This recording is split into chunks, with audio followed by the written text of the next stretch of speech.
Yo, it is Yosef. Yo. How's everyone doing?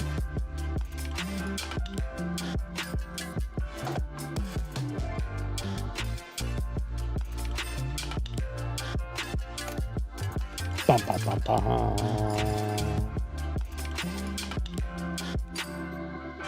Bum, bum, bum, bum.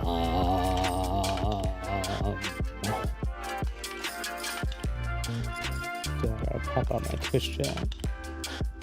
Twitch be, not my Twitch chat, my Kick chat. Twitch be doing some crazy shit right now. Twitch be on one.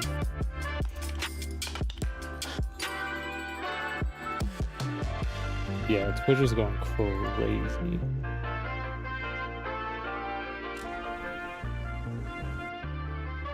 I don't know what the fuck they think they're doing, but they're doing it. Whatever it is that they think they're doing, whatever it is, whatever game they think they're playing, they're fucking losing it. That's for fucking sure. They're banning people for multi-streaming, essentially. Which is kind of crazy, considering they allow it. But there were certain stipulations they didn't allow that made the entire experience not good. So people were basically saying, yeah, fuck that. Fuck your rules. Fuck your shit. and I'm just going to do whatever it is that I want to do. And that's pretty much what happened. And now people are starting to get banned because the rule that they had in place is so fucking stupid. So fucking stupid. But there is a shit ton of drama that happened. And I am hype. So let's get fucking into it. Because there's so much shit. There's so much shit. Oh. If only I could get to my actual channel. There. That works. That kind of works.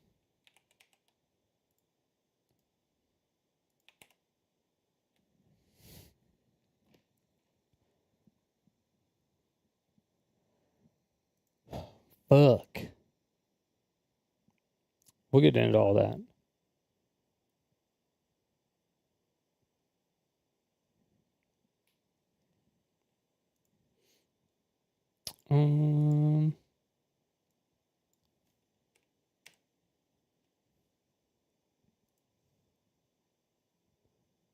Okay.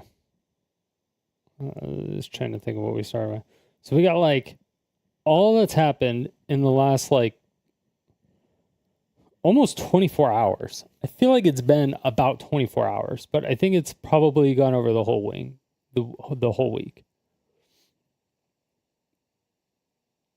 I'd love to join live stream whenever you're streaming. Any up on Discord? Yeah, hit me up, Strider Stone.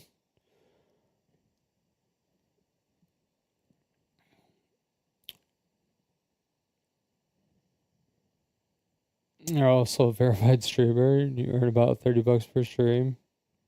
You got verified small streamers. Yeah, don't worry about me. I'll be fine. Thanks, though.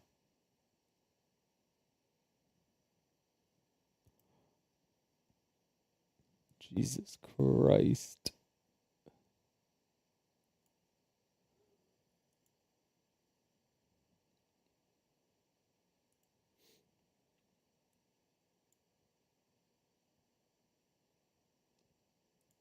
Crazy.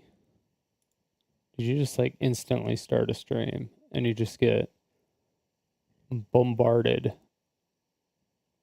Yo, what up, Great Daft? Everyday Saints, how are you? I'm doing fantastic. There's a lot of stuff going on. I'm so excited for it though. But so we have we could just kind of start from the beginning, but we'll do the list. The Lakers were sold. There's a second H3H3 nuke. There's a bunch of content creators getting sued.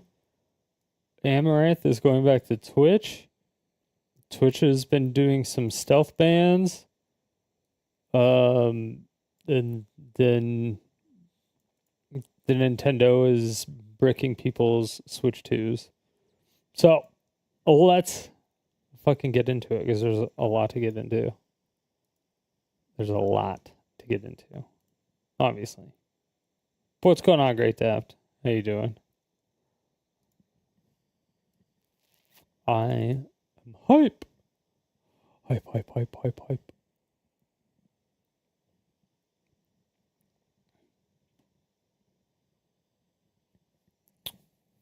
Did I know John likes games? I'd give up on streaming for now. I didn't.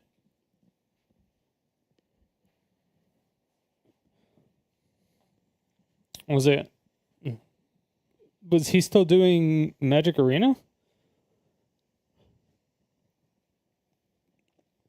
I didn't even know he was streaming still. I thought he quit a long time ago. I thought he quit like a year ago or something. I thought he quit like shortly after I did.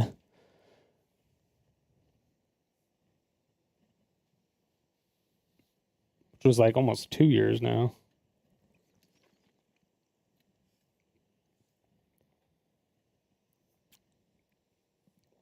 He was only 2 days a week? What was he before? Was he 4 days a week? And then he went down to 2 and now he's 0? Is he nothing? Is he a nobody?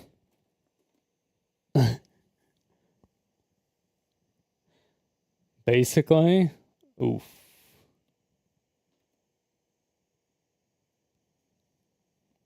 That's brutal. Yeah, that happens to pretty much everybody. The amount of people that actually successfully stream is almost zero. It is fucking almost zero. If you didn't get in the early days, like early 2010s, like when I very first started, like if you didn't get in at that time, it fucking sucked. Now you essentially, if you're not for the, well, I guess it's pretty much the same-ish type of thing, but it's a little bit different. So now it's like you either have to host events, you have to do collabs with a bunch of people, which is usually event-based things. But you have to do it like in real life. You can't do it digitally, just because it doesn't work very well that way. For some reason, people much more prefer the in-person collabs than the digital collabs. But you also pretty much you have to be like a pro gamer, an ex-pro gamer, or like somebody really, really well known in the space. It's like, it's really, really, really difficult. Obviously there's exceptions. But then you have, for the most part right now, which a lot of people don't like, is the whole really loud group of streamers. So like the WL community. W's in chat. 10 gifted subs. W's in chat. Thanks, chat. W's in chat. Like the Kai Sinets and stuff like that. The ISO speeds, to where everything is exciting. You're pretty much, you're not streaming to stream. You're not streaming to be a part of a community, really. You're streaming for clips is what you're doing at that point. And they're working the system really well, because when you stream for clips, you clip it, your team clips it, or other people clip it. They put it on, YouTube, TikTok, Instagram, Twitter, Blue Sky, wherever the fuck. They do all that shit. And so your face just gets everywhere. But that's because you're always 100% streaming for the clip. It's no longer, like, Twitch used to be a place where you went to, I don't want to say, actually, well, yeah, I mean, in the very, very, very early stages of Twitch, more like when it was Justin TV, it was a place that you would go to where you would just kind of like play games with your friends kind of thing, and then like show people that you play games, just like hang out with people. It was just like hey, let's just fucking hang out. And that's all it was. Like you would get your squad of 5 or whatever game you were playing, and you would all just get on a call, and you would just fucking play. That's all it was. You would just get on a call and you would play. It was like the same thing with like I mean, it was like all of Tim the Tapman's stuff. He was always with people like Dr. Disrespect before his whole drama thing. But he was on Discord calls with him all the time, just like playing games, and they would banter back and forth. But like that banter is what made you a good streamer. Like, if you don't have that constant, like, somebody to talk to with banter, it is so difficult to be a streamer. It's really, really difficult. So if you don't have that other person, at least one, it's almost more beneficial to just be a YouTuber and not be a streamer. Unless you're like just covering the news, kind of like, yo, what up, Low Cob? Welcome back to Sodium City. It's nice to see you W's again. W's in chat for Low Cob. W's in chat.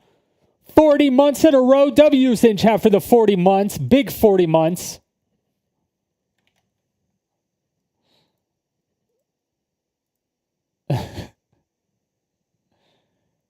Yeah, it's like, oh yeah.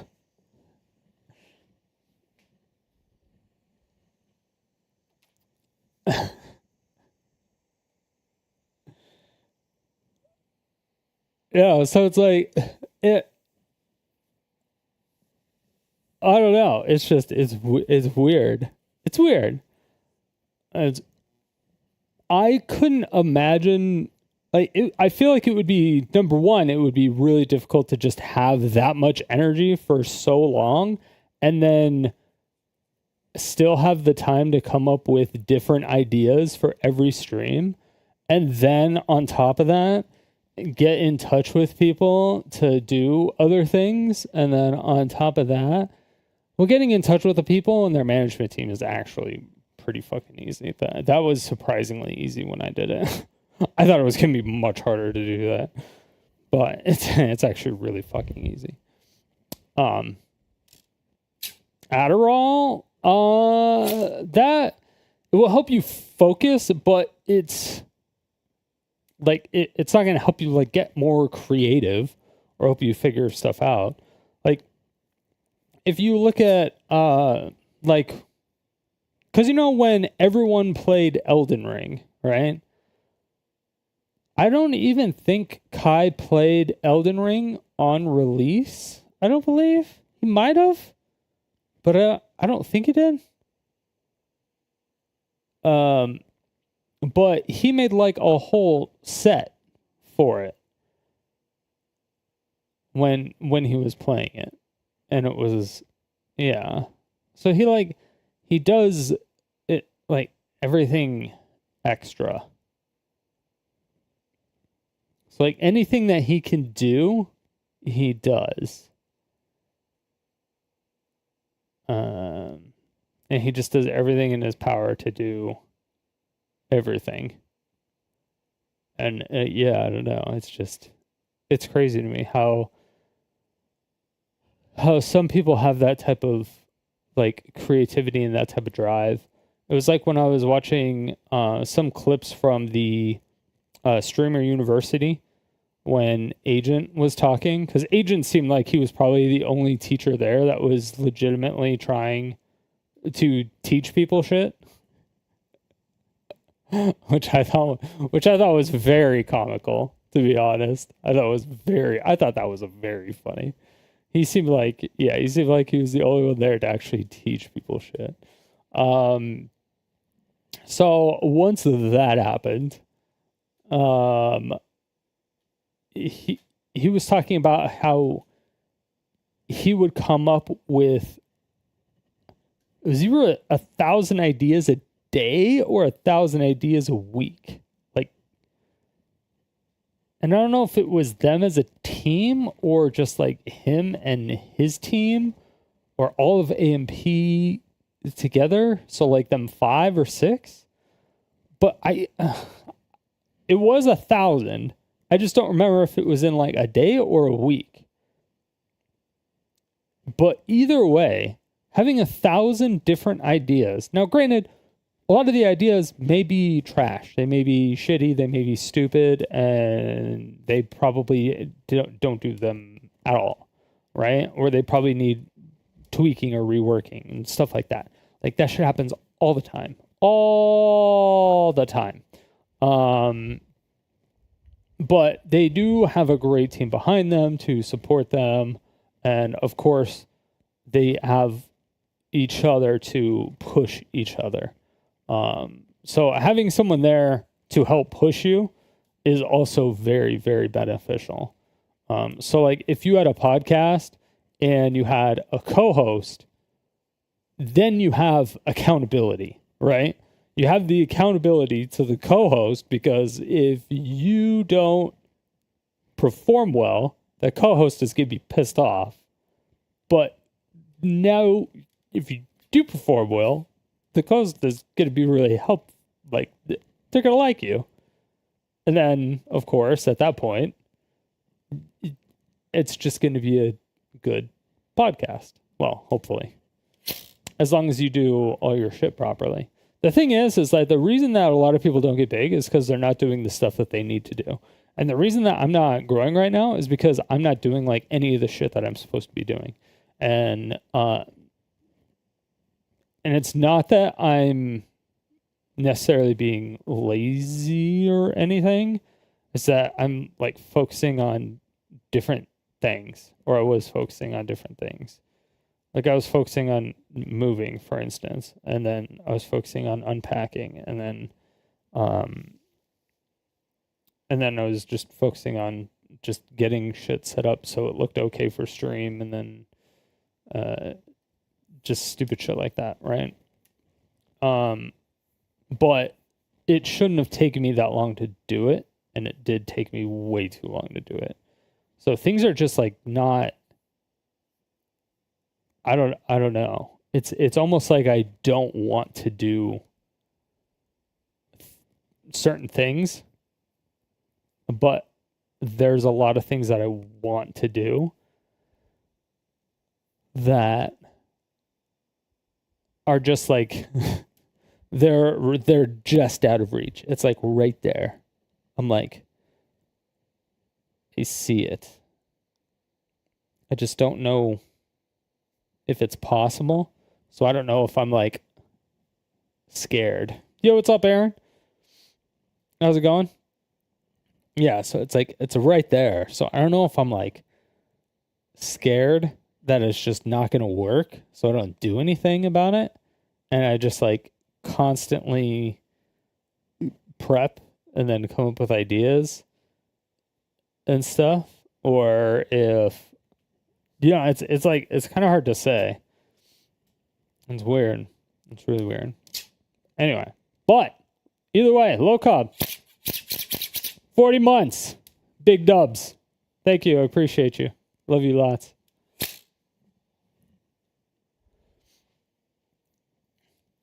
But overall, the WL community is, I don't want to say slowly taking over, but it is slowly taking over Twitch. But yeah. Did at least get a casting couch set up in the other room? At the wall with the wanted poster looks nice. Yeah, I'm gonna do an anime thing from over here, because like that, the arm for the camera and stuff, it like extends and rotates, so I could just have it extend and then rotate, and then I can do things. And so I was gonna do like comparing the like episode of the anime to the manga. I'm gonna do that, or that's an idea that I have. It's just monetizing watching the anime. I don't think I can do legally.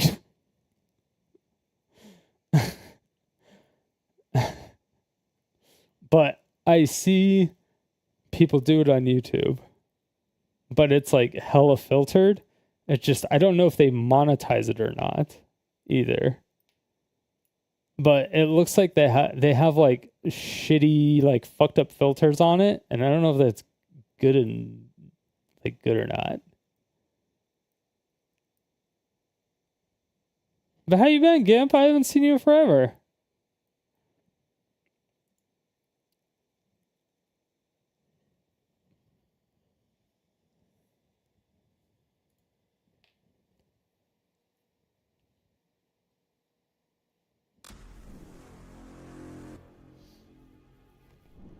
All right. So the first thing I want to take a look at is this, because I didn't hear anything about this. Like, the new setup, it looks sweet. Thank you, I appreciate it. Yesterday, the Buss family agreed to sell majority ownership of the Lakers to Mark Walter for $10 billion. That's the highest ever for a sports franchise here in the United States. Yesterday, the Buss family agreed to sell majority ownership of the Lakers to Mark Walter for $10 billion. That's the highest ever for... Who the fuck is Mark Walter? CEO of what? Of a who and the what now? Global investment and advisory firm with 2 main businesses. Oh, okay. Yeah.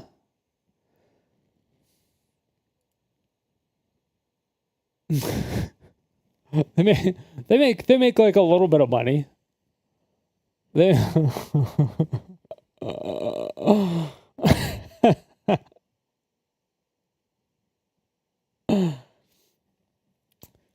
When did I shaved it. I shaved it. And somebody I don't know, it's probably like a year and a half ago now.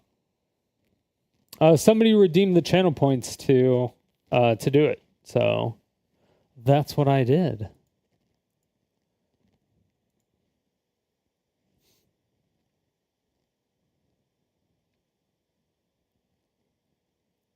You know, this is way off topic, but who's the next One Piece crew member? If it's not Loki, I'll be sad. But I don't know if there will be one.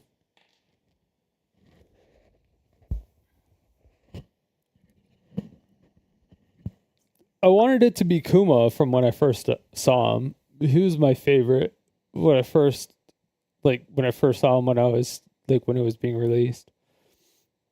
It's supposed to be 10. I don't remember.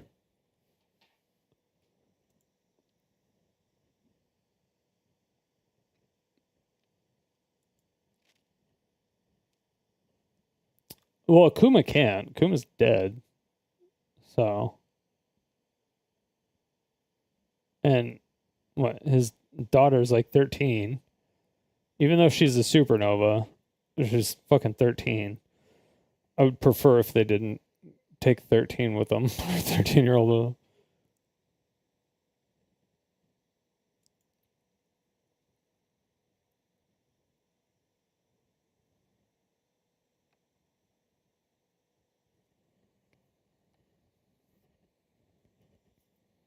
Joy Boy can bring people back. No, he's like he has no sentience anymore.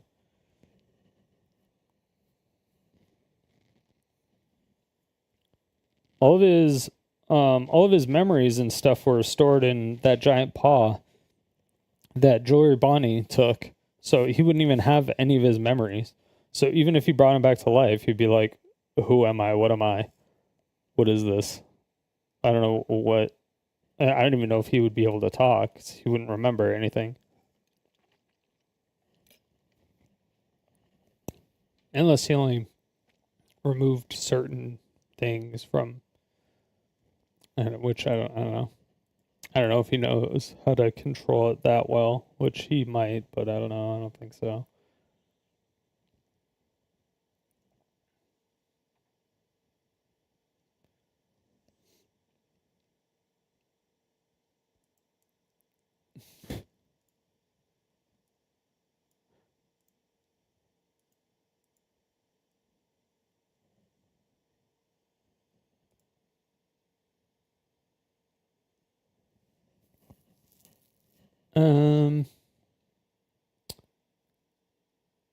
Anyway, okay.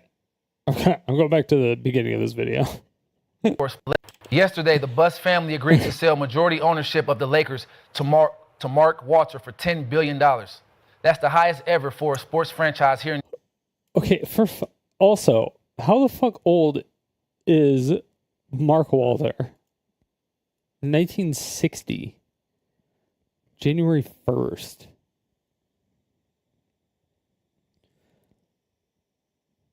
He did not age well. He did not age well.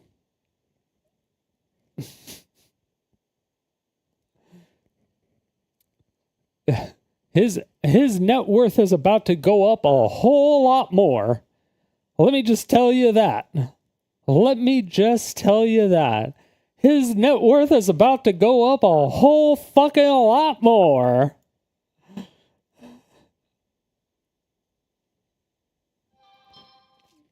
Sorry, I saw the One Piece a lot. Oh, no worries. I'll be doing a lot of anime content.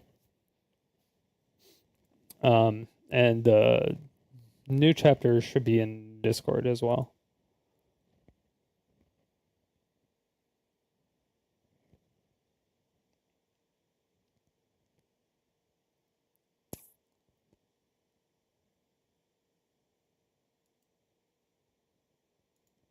Damn. This guy's 65. All right. So let's see. So does he actually know anything? The Bus family. I don't even know who the Bus family is. Were they bussing? What were they bussing down? They're bussing down money? what the hell? Dude, 10 billion. That's so much money. How much did Twitter sell for? 44 billion. Twitter sold for 4 times more than the Lakers? Oh, majority stake. In the United States. Walter also owns the Dodgers, so you know he would be willing to invest in the team. But part of the agreement is that Jeannie Buss will still run the team for the foreseeable future. Our very own Gilbert Arenas gave his instant reaction on social media. What the fuck?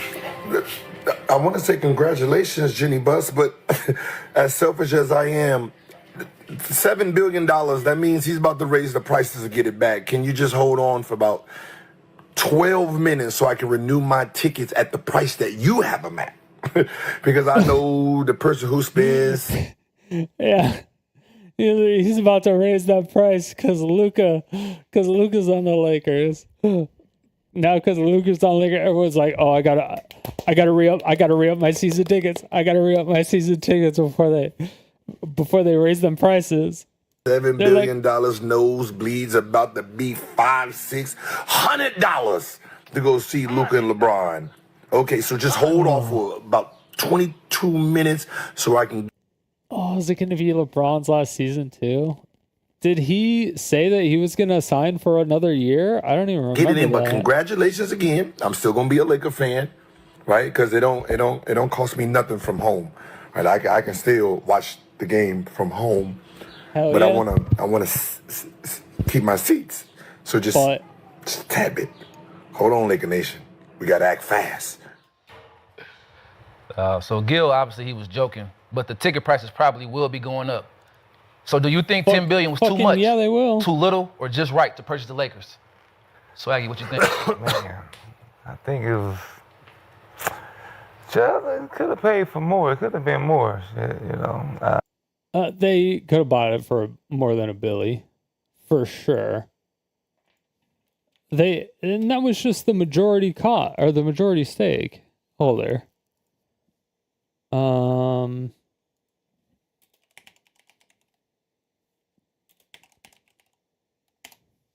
How much does he actually own?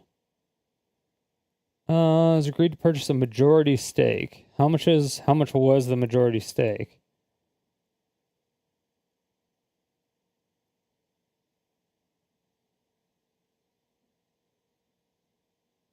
Because majority stake is just like 51%.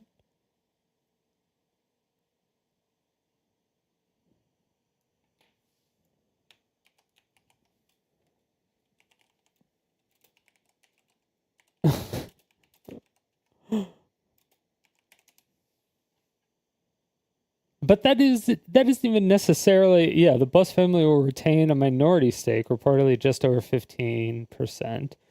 Walter holding 27% stake, acquired in 2021. Wait. He was previously a minority shareholder, holding 27. Okay.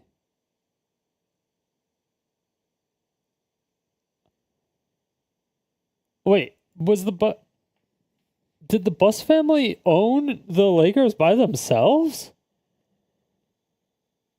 Well, with excluding the 27%? There's no way. Are they not like publicly traded?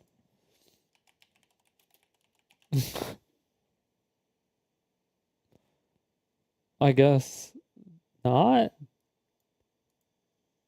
I guess nobody's really been watching the Lakers, but people have been buying jerseys and shit like crazy ever since Luka got there. Okay, so they already own 27%. But they went down to 15, so whatever. So they bought 58%. So they bought, unless some people own more. Yeah, unless other people have stake in the Lakers, they own 58% more. Or they own 50, yeah, they bought 58%.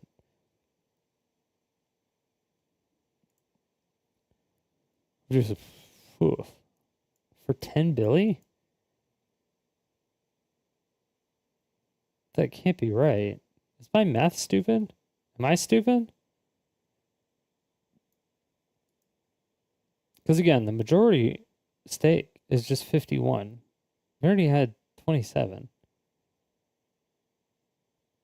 Yeah, minus 15, minus 27.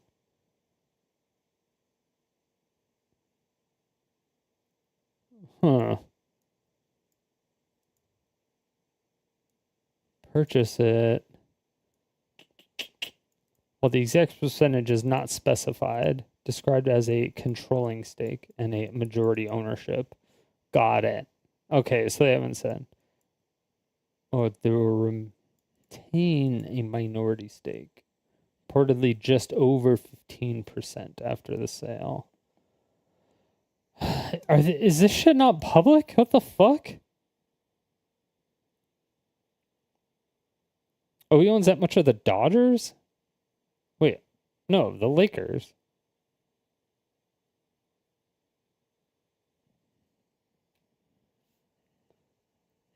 Wait, what? The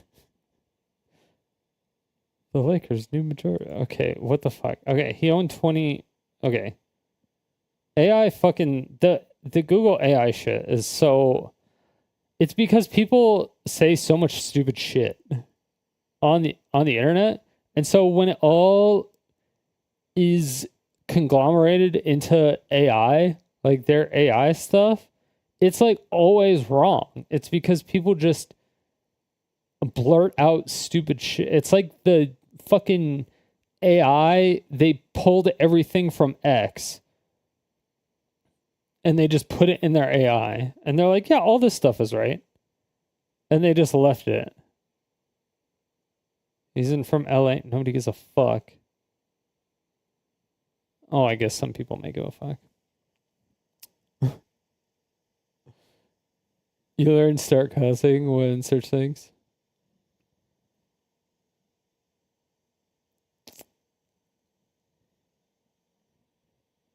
Does that get rid of the AI stuff? Or does that make it correct?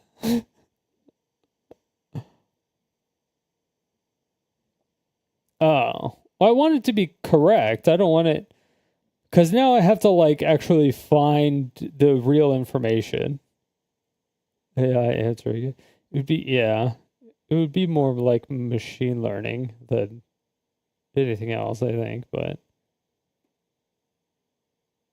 okay, yeah. So he owns 27% of the Dodgers. Not.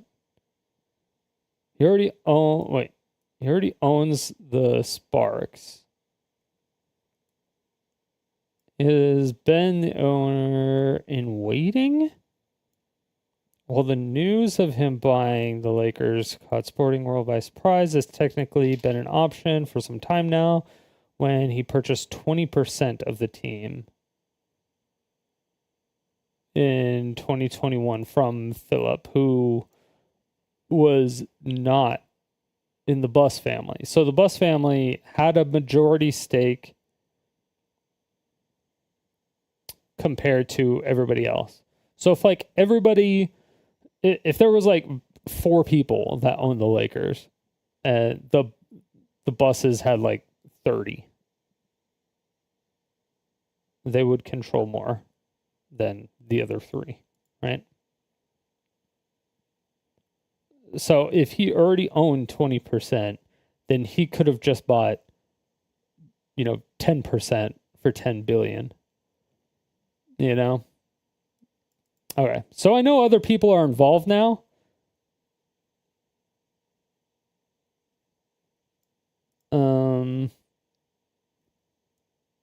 The Lakers are going to put up for sale publicly. It's hard to say, but after holding the fifth team for multiple seasons, Walter was able to buy the franchise outright at a valuation. Okay, he didn't buy the franchise outright. See, even fucking Yahoo Sports is incorrect. I think. Because they just said majority holder. They didn't say outright.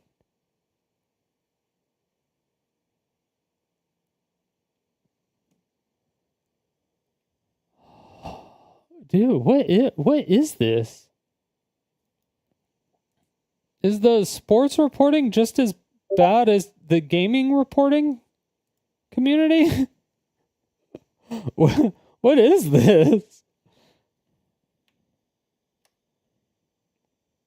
So all majority ownership. Okay. Told them Wednesday, so it was yesterday. The Bus family will keep a minority share, 15 for a period of time. Okay.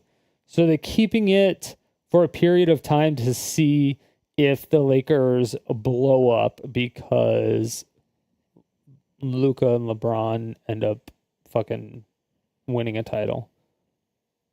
I would assume. Or I don't even know if LeBron said he was going to even stay. That part I don't even know. Or if LeBron said he was going to be a coach or something. I don't know either. She will remain the Lakers governor and continue to run the team for at least a number of years.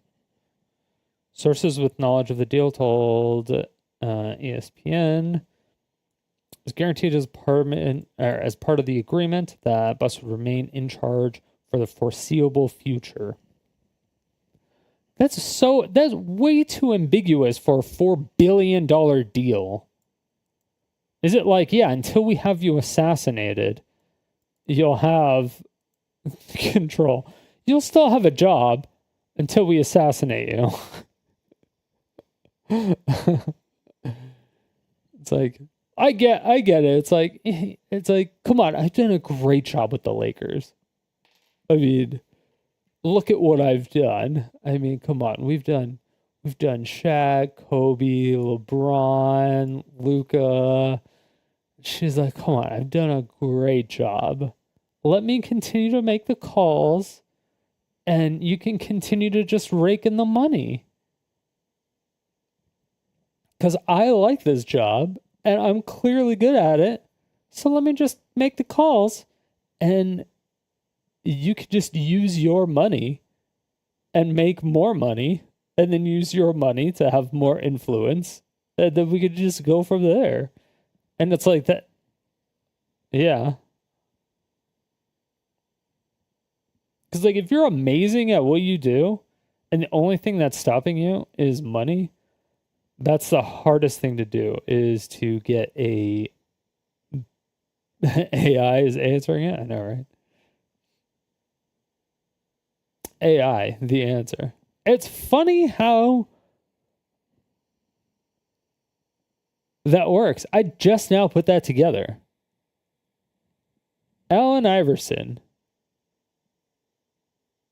in the NBA was nicknamed AI. Well, people called him AI, but his nickname was the answer. So AI is the answer.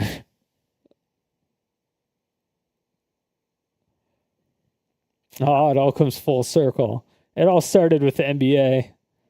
Blame the NBA.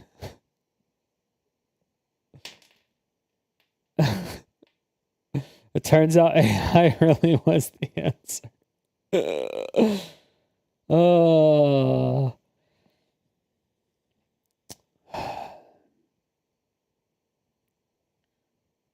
All right, hold on. Do you actually have anything of substance in here? Lakers have been in control of the Bus family. Wait.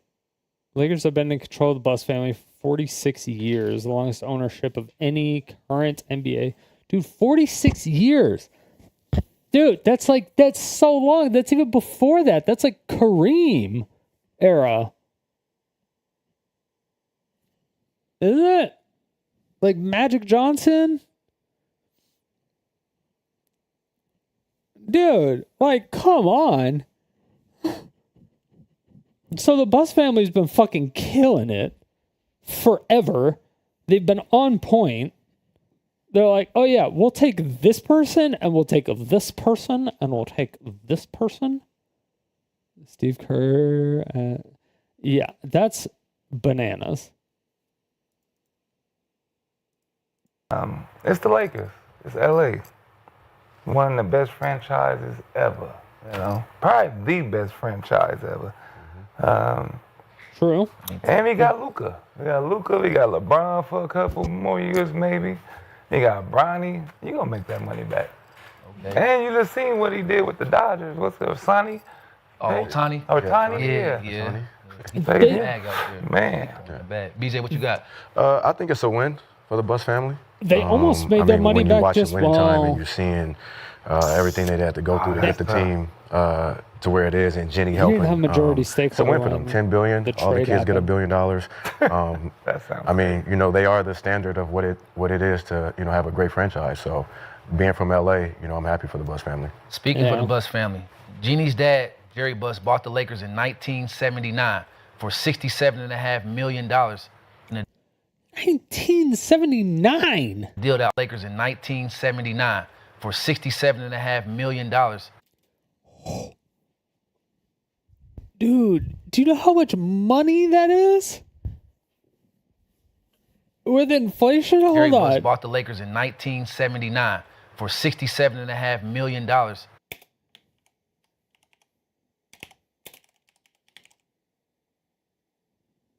Million. With inflation. $16.5 million in what, 1979?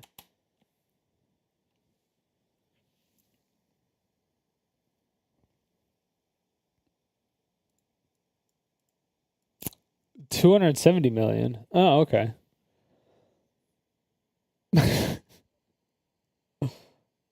That's not bad. Average inflation rate of... Okay. That's still fucking crazy. But... So I would say they made their money back.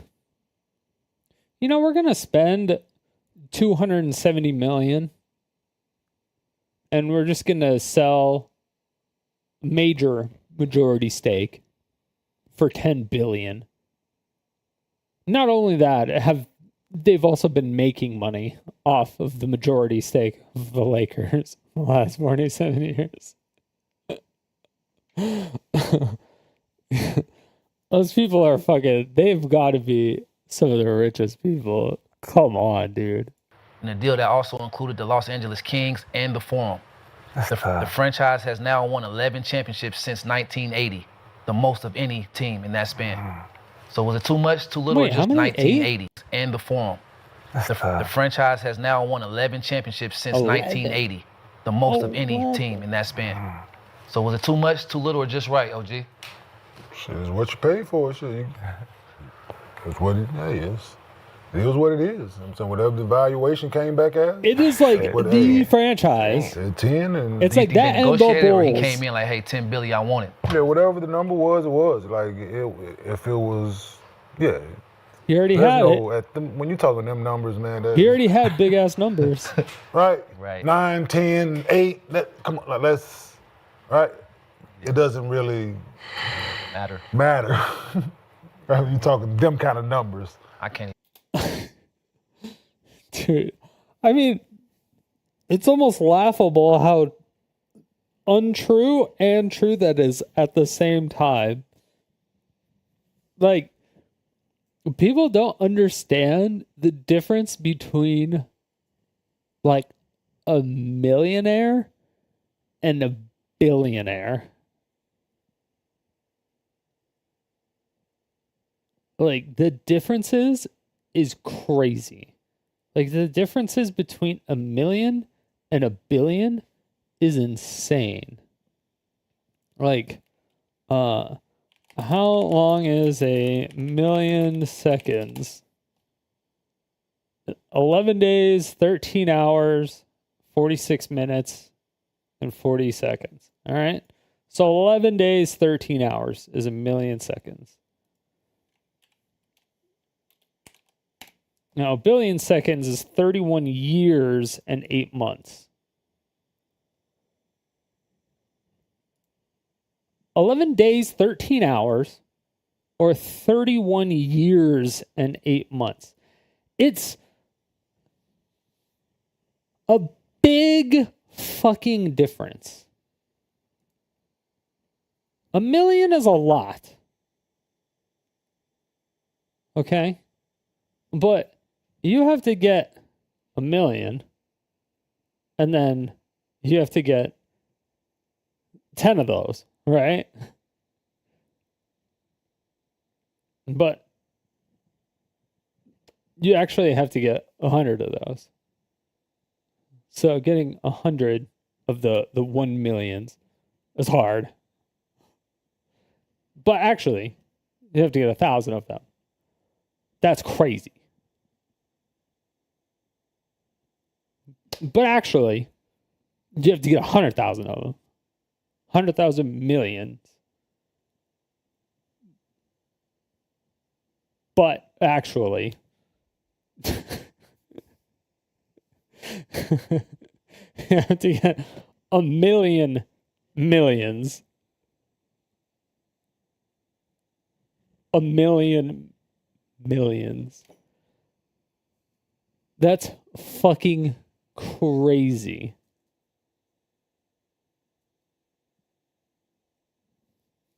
Like, even 100 millions is just way too much. 10 billion? 10 billion. Billion with a B. So, but nah, Do it hurt not having that bus name though? no, it does not. I'm saying they're still involved, right? They're still involved, but this dude, like, you know, I'm saying they're still, I'm saying minority owners, but having someone who's a businessman, a sportsman, he owned the Dodgers, you see what they've been doing over there, just coming off a World Series win, and he's not afraid to open the checkbook. So, but over here is just, there's a luxury tax, and there's an apron, and further, so there's certain things that in basketball that doesn't apply in baseball, but he's willing to open the checkbook, so. Thanks, Shawty. He owns the Sparks, though. And the Sparks is a WNBA team in LA that just can't fill that Lakers stadium. So he is in the WNBA right now, and the sole owner of the WNBA bought a majority stake not the WNBA, of the Sparks, of a team in the WNBA. Now wants to have the majority stakeholder in the same city of an NBA team. And I think that's perfectly fine. And I think he knows, but also he has accountants. He's not a fucking idiot. He's a global VC person. Total jack move. Who over there with the Dodgers? Magic. Huh? Magic. Who? Magic. Voila. Took over, right? Voila. He in that group. Voila. Talk to him. Huh? I didn't even think about You that. ain't never seen no abracadabra shit happen before. I don't- You about I don't- to see it I in don't real fucking time. know How much he get, anything though? We're gonna about turn it back to baseball. Staples Center. I don't give a We're gonna fuck turn about it back. baseball. We're gonna bring it back. Lakers. We're gonna bring the Lakers back. Yeah. Okay, Magic what's the gonna legacy take though? over. What's the legacy of the Buss family owning the Lakers? Shit. Great history of the game, man, in the sport. Man, greatness, they changed the game. entertainment, Like, yeah, entertainment at its finest. Laker girls, like it's just girls, like yeah. that was Dr. Buss's idea. So it's Dude, the Laker girls. That's true. They popularized the Laker girls. I mean, at least I feel like they did. Like the cheerleaders, the Laker girls. They were like the ones. entertainment, man, at its finest. They were the ones. Right? Courtside seats, Laker girls. They So were the he ones. showed people that this is entertainment. Courtside, right? Us being yeah. in Hollywood, LA, Entertainment. everything else Hollywood, is entertainment around everyone's us. So in LA. this should fit that as well. So Yeah. that's Start the exactly what it club was. inside the arena, like Yeah. the club. So that's They're the dope. best ownership group in American. Yeah, the problem is that number one, seats in general are like way too fucking expensive now. Seats to anything, tickets to anything are just way too fucking expensive. And when you're doing it in LA, where there's all these celebrities and all the front row seats are sold out to celebrities, and so the chance of you meeting a celebrity is high, and you're already going to see a very high caliber celebrity team because of the fact that they don't grow players, they buy players. Like they find the best players and then they buy them and bring them over. That's just what they do. That's what they've always done. That was their method. That's how they changed the game. That and the Laker girls. So you're getting so many quote unquote benefits from all of that. That's what you're getting. But unfortunately,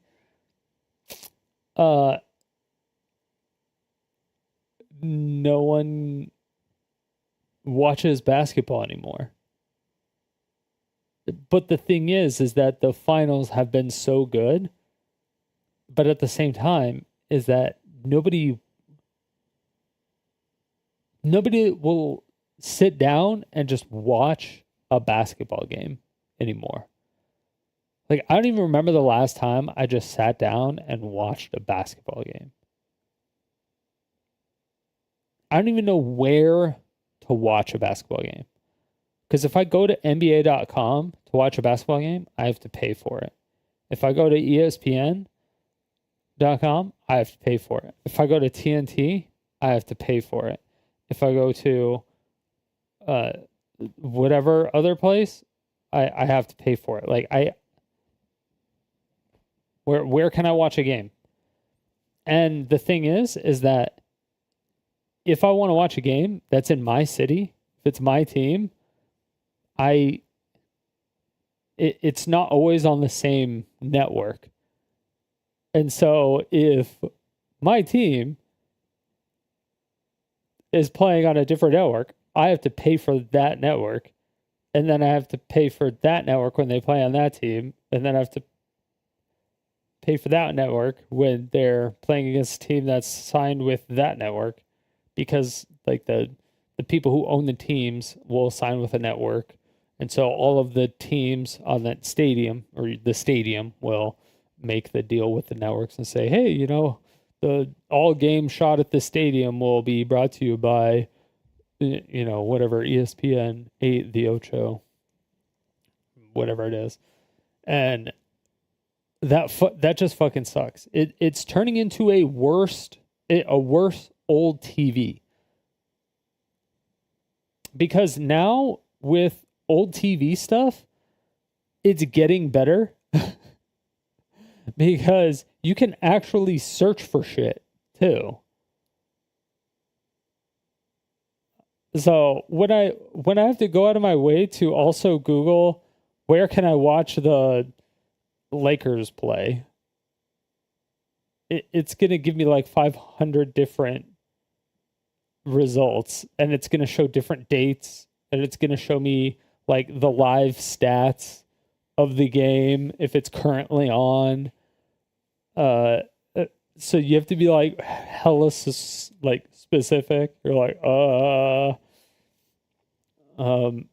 but if you're on like a normal television now and you have cable, you just get cable with. I don't know what packages they have now. I think they've changed it a lot to where they have add-on packages, and you don't have to just do one specific thing anymore. They're just like add-ons, but it's essentially the same thing.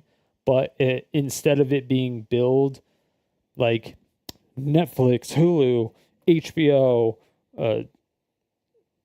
fucking I don't know, Prime Video, YouTube TV, I don't know, the 50 different things. It's all just coming from one bill.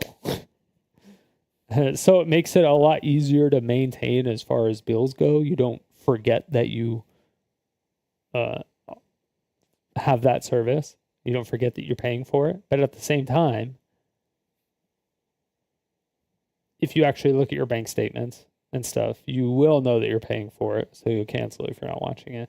But when you're getting it all from one company, like, I don't know, whatever, Cox Communications or whatever, when you're getting it all from that, you don't know if like an add-on is just increasing your, if it's increasing your bill or not. You just won't know until you call and ask or something like that. You won't have any idea. So there's downsides and upsides to all of it. It's just you really have to just look at your bills constantly, which is fucking annoying. Sports history? Handicapping in the family. But yeah, I can't. Like I used to watch basketball a lot. The last time I watched basketball was before I lived in Colorado. I used to go to this hookah lounge, and the guy that he didn't own the hookah lounge, and I don't know if it was the guy's son or if he just like worked there fucking all the time. But he really liked basketball, and so he would put on the NBA games. So I would just go over there and I would just like smoke hookah and watch basketball. And yeah, yeah, that's what I would do. And we would just shoot the shit and we would play basketball, or we would watch basketball. And it was hella fun. But yeah, that was like the last time, because that was the last time I had, number one, somebody to actually watch basketball with, because no one really watches basketball. But number two, now it's like all the best things of basketball are like kind of clipped or highlighted. Like if there's a fight or something that happens, of course, everyone's going to want to go watch that. They're not going to watch the whole game to wait for the fight, you know? So there's going to be some crazy nonsense that happens, but nobody's really going out there and just watching the whole game anymore, because TV doesn't really exist. It's just online and stuff like that. There's no, hey, we need to have all of the games on one channel, because the amount, like, I don't know if the NBA is publicly traded.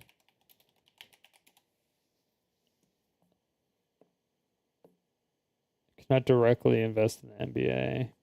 Okay. NBA viewership by year. Images. Oh, it's All-Star Game viewership. I don't care about that. Average NBA regular season ratings.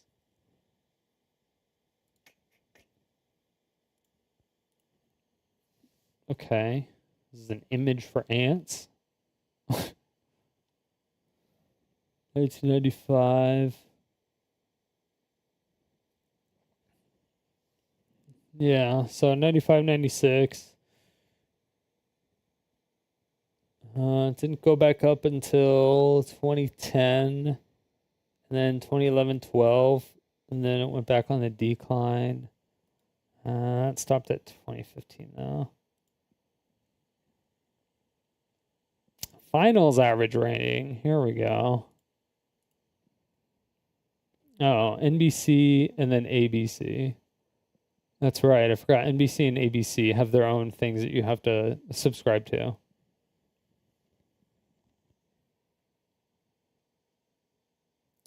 But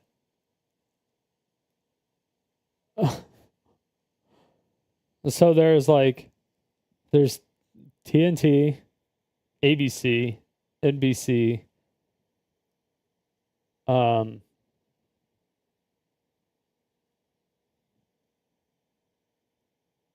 what else was there? Oh, fuck, I want to say there was like two more. I don't remember. There's like Game Day Pass or something. I don't know. There's like 3 or 4 different ones that you actually have to have subscriptions to. So you're paying like $40 a month to get access to watch the games. And you're just like, what the fuck? It's like minimum $40 just to watch the games. Like, fuck that, dude. I wouldn't pay to watch that shit. Fuck that. Okay, so yeah, viewership went down a lot. And then, yeah, COVID 2020, 21, then 22, 23. Yeah, because a lot of it is party based and get together based. Because when I used to get with my friend, my old, like my ex-best friend, like we used to watch League of Legends games like every weekend. He used to come over and we would watch League of Legends games, and it was super fun. But then we don't do that anymore, and I haven't really watched any League games since then. It's kind of been the same with Counter-Strike and most things. Other than that, I'll just watch I'll watch clips and highlights of things, but if I don't have somebody who is wanting to watch as well, I don't know, it's really hard for me to watch, I guess. I don't know.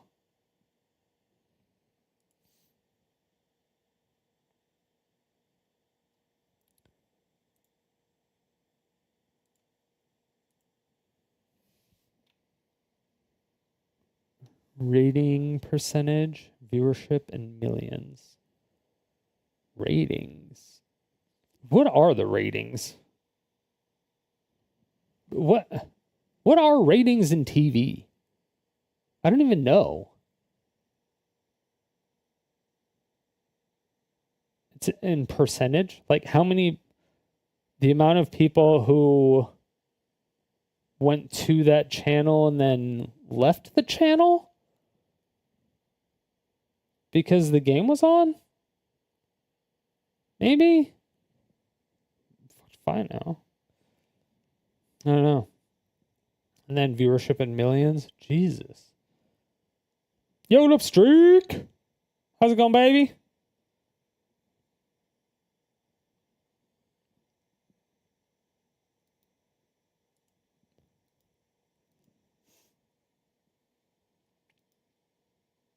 But yeah, that shit's nutty. Don't know that.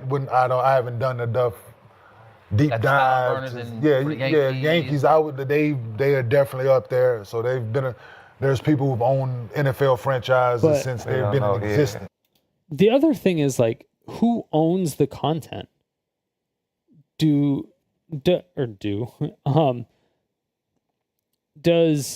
the stadium own the content? Or partial of the content? Or is the content that is played within of the stadium the sole rights of TNT or whoever, CBS? Because you can bring in your phone and do stuff like that, and it seems like it's fine. So I fail to see that if the Lakers set up their own media team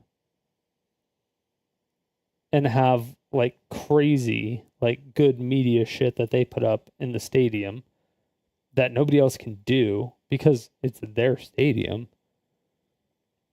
they can put up their own YouTube channel, do like highlights and clips and shit, because that's what people watch, and they'll make the money, and then they just don't give a fuck about the NBA.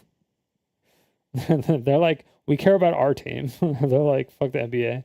They're like, people are watching it for the highlights. They're not watching the games. They're watching the highlights. They're watching the clips. They're watching the, when you talk about Michael Jordan, you don't talk about the times he's dribbling the ball from the back of the court. Right? You don't talk about that stuff. You talk about him like doing moves, doing crazy posts, like back all the way against, pushing back, and then his crazy fadeaway, or tongue all out, dude, just like dunking on motherfuckers, dunking on Mutombo signature, like all this shit. Like that's what you think of when you think Michael Jordan. You don't really care about all the other bullshit. Sometimes, a lot of times, most of the time, maybe not the diehards. The diehards want to see the whole game because they want to see how it plays out and stuff like that. But, or a lot of the people that are wanting to learn how to play, maybe, but they may actually be going out to play. But also the people who want to play and want to learn how to play, they can't watch the game because of the fact that there is like a monetary entry bonus or barrier. Like you have to pay so much to watch the games that you want to watch. And it's just like, it's not worth it. It's just fucking not worth it. Why would you? There's no reason. There's literally no reason. Yeah. Right? Like the room is like the, as far as like the entertainment side. The Steelers, like the room. Entertainment side, yeah. You don't know, like. Entertainment side, yeah. Okay. Well, let's look ahead. What's next for the team? What y'all think moving forward will this affect?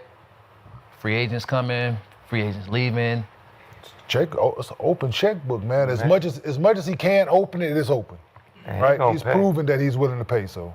For real. He's proven. So you got Mookie Betts over there, you got Otani, you got Otani got a bill? Yeah, you know what I'm saying? When Matt Kemp was there, it was just, they've been. Wait, is there no salary cap anymore? Magic Johnson. Hey, I hear you, but it's this man. Magic. There's got to be a cap. They about to go make some moves. No, there's got to be a cap. Magic. There's got to be a cap. They have to put a salary cap on these players or on the teams. They have to. They have to. There's no way they can't. There's no way they can't put a salary cap on these teams. Because you're going to get people like this on the Lakers. Like this guy owns a fucking global venture capitalist company. Like $319 billion is what he's like, yeah, I can, you know what? You're right. I can afford to pay you, $200 million over the course of, 6 years. You're right. He can just sign the most disgusting people for whatever the fuck he wants. He'll make it all back in like jersey and like everything sales. Doesn't even fucking matter. He's gonna buy the Indiana Fever after that and just do the same shit. Watch. Why? Y'all think everybody think they safe? I mean, Jenny's still moves about to be made. No, it ain't. Moves about to be The made. fact he said he's Second going to eighth still exists, right? Jenny's still running the team. Yeah, And she's you still know running Magic that. love Jenny. She's still running. Listen, Magic love Jenny They're been not waiting getting to rid of hand it either over one to of them. Magic. She's been trying to Jenny figure out a ain't way so to hand it over to Magic. She been How waiting can for I that. do it without just firing Rob and just being like, because I got to get rid of Nah. Hey, Magic, won't y'all group come in here? Boy, But Bus said we he's saw going the to job take care of Magic did in the Magic, front though. office. That They're ain't gonna gonna are they work. actually gonna get been Magic his, Johnson? like, everything. Magic Magic- businessman. Let him be a Magic businessman. been sitting Let's not by. have him over there trying to make He tired of basketball tweeting. decisions. Magic's we saw a where that went. businessman? He tired of Yeah, tweeting. you just in the group. You huh? do You do just what in the you group. do. I didn't know You about Magic continue to be the Johnson now, businessman you apparently. are. You broke Wait, it. wait. Be in the room. Do be. Yeah, smile. Oh, that guy- He got Be Bron the over. businessman Yeah, the that guy we that know bought you are. He got Bron But we over. saw what in that front office shit. What it didn't work out. He got Bron now. over. He can recruit. Yeah, like you open the pay, open the book, and then Buy the team. Introduce yourself to the players, respectfully. They should shake your hand at the very least because you're paying them a fuck ton of money. They're like, hey, I'm paying you lots of money. Can I get an autograph for my kid or something? I'm like, yeah, sure. I'm like, all right, here's an extra $1 million. He can definitely recruit. What do you mean? That's what they need. He can recruit. Why you think ain't nobody been here? with all that. Smile, tweet. Hey, go in these rooms and do Magic win? Want to be a Laker? All day long. Do Magic win? Want to be a Laker? Do Magic everything win? he touches wins. Is Magic one of the most winningest Lakers? Yeah, you know what I'm saying? On and off the court. On and off. Magic Johnson is just. Why you think he reappearing on but he in the TV? group, though. He Like don't Kenya show said. back up unless he making He in the group, moves. though. He in the We about to take over the Lakers. Y'all ain't paying attention. Those seats at the Lakers. Man, he No got LeBron. way. Magic Johnson, man. Nah. He's smart. No. He going to get whoever he want. He got But an they ain't open getting. checkbook. But they not Nah. getting. Let Luka Nah. go. Luka They need to need- get. they still need to be. What did he Like we say? stated yesterday, What did he motherfucker. say? board, Hey, huh? He said Luka superstars better put get in motherfucking shape. bodies in seats, and they got 2 of them. So ain't neither one of them going nowhere. There's a lot of superstars out there Not to take them this two. check. Not them 2 though. So will they be in contention this year? Who? Lakers. As current constructed, no. No. Okay. They got to do some. They need some help. Yeah, they need to move. Well, no, Who? they still was 3 at the end of the What? day. A lot. They still was in that There's some 3 NBA players name out there a lot. A lot. They Like, still was the that's 3 what they seed, need. though. Oh, they were? I don't know. If you Lakers was the see 3 Luka, seed, and he without maybe really not playing next together. year. So they had very minimal time to play with Luka this year. But next year, they will have Luka and James, but it looks like Luka lost like 25, 30 pounds almost. And so if Luka is on a brand new, he almost has a brand new body. So I don't know if he just like took after LeBron James or if LeBron James was like, yo, what the fuck are you doing to yourself? But yeah, he's in like a completely different body. So I don't know if he can do the same stuff that he was able to before. He's probably going to have to get used to some of the stuff, but that may be part of what he's doing now. Possibly. I could be wrong. they could get past the second round. They can get past the first round if Not they with don't this make no team. moves. Not with this team. If they don't make no moves and just gelling a full year together, Will they get past first round if they don't do anything? I think they might need one more year. I think if Austin Reeves becomes more consistent, then I think they'll be fine. Because there were some games where AR was like, I don't know what he was doing. He was like, it seemed like he was scoring on his own team. But sometimes it looked like he was putting up 100 points. So I don't know what the fuck. But if we could just get him more consistent, I think they could make it to at least round 2, if not round 3 or something. Carry him to the 3 seed again. man. You don't think these other teams getting better? Yeah, that's what I go. All with the other that's my teams. narrative. What be other close. teams is getting better? The young teams, all the That's 3 Besides teams. OKC. No, That's my team. Houston, Houston gonna be better next year. Young teams are San giving them Antonio. trouble. All these teams gonna be better. Dallas, nigga, Dallas gonna be better. They still got scared Jalen Green that don't know how he gonna play unless the coach let him play sometime. There's So a you're not lot worried. of One guy. injuries You're not lately. worried. You talking about one You guy. need him. There's a lot of need him. injuries. But you lately, talking about man. one You guy. need that one guy. There's Yeah, too but many you- The rest of the injuries, West ain't though. gonna be. Listen, I'm telling you. Denver don't West look is the up for same. grabs. They could be a 3 seed again. Denver don't look the They same. could be in the The playoffs. Lakers make do moves. got to make a move, though. Denver They making still- moves. They're gonna get better. But if they don't, I'm saying if they not gonna stay don't. the same. I promise you. I know they not. The They're Lakers not gonna stay the same though. But But No. as But you I'm saying saying if if we start the if they season stay off, the same, they if not. we start the season off, everybody gotta stay go. the same. They You ain't think gotta they go. won't get past the first round? Depends on who y'all play in the first round. Matchups. Yeah. Who you playing? Who you match up with? Who you That's playing? kind of true. Now you know that smoke. It is the West. It It depends if there's any trades. Depends who's injured. No. Boy, no, you know what he been doing. No. You ain't got nobody You know for what that. he been doing. You ain't got nothing for You want to that. look up these last 4 years What happened last year? in the playoffs? No, I'm talking about versus the Lakers in the playoffs. You do you want to look the numbers Because- up? We ain't worried about them. His eyes Did light up when he LeBron see that commit purple and gold out there in the to playoffs. He's like, another- oh, this is He To got another Luka. season? Hey, where the daycare at? So do Only y'all thing think, he's worried about was OKC. question, y'all think before they Okay. bought this team, do you think ownership asks, are they going to be able to keep LeBron and Luka? Or you think they bought the team not worrying about they can retain LeBron and Luka? I ain't worried about that. Because you're the Lakers, so they. Yeah, those are. Somebody, yeah, you always gonna be able to get You gonna somebody. get somebody. Yeah. You're the Lakers, so you You gonna. are. You have to You are. Is that a question you would have asked, But- though? but- I would have asked that question. get him. Yeah, but if you put Luka and Bron out there, Yeah, how you Somebody- know you gonna be able to get them though? Like, not yeah. Luka. These dudes gonna be here, man. Yeah. LeBron go retire Laker. no, that's He wants to. Your future is Luka. He still puts bodies in the seats, so Sure. you need more you than still need. But he still listen. Yeah. Jersey sales. What if they don't LeBron get? What is if a- Still LeBron is a free first agent. team All NBA player, man. so they can't give him the max? Who? Luka. Nobody They can't. can though. No, not the Super So They can. so Under what? the So let's say they don't agree to terms. There is a Might wait for player short term. max. That's what I'm saying. So what happens There if the is a player term max, but is not is there a met team and Luka max? like? That man ain't going nowhere, bro. He ain't going nowhere. That's what I say.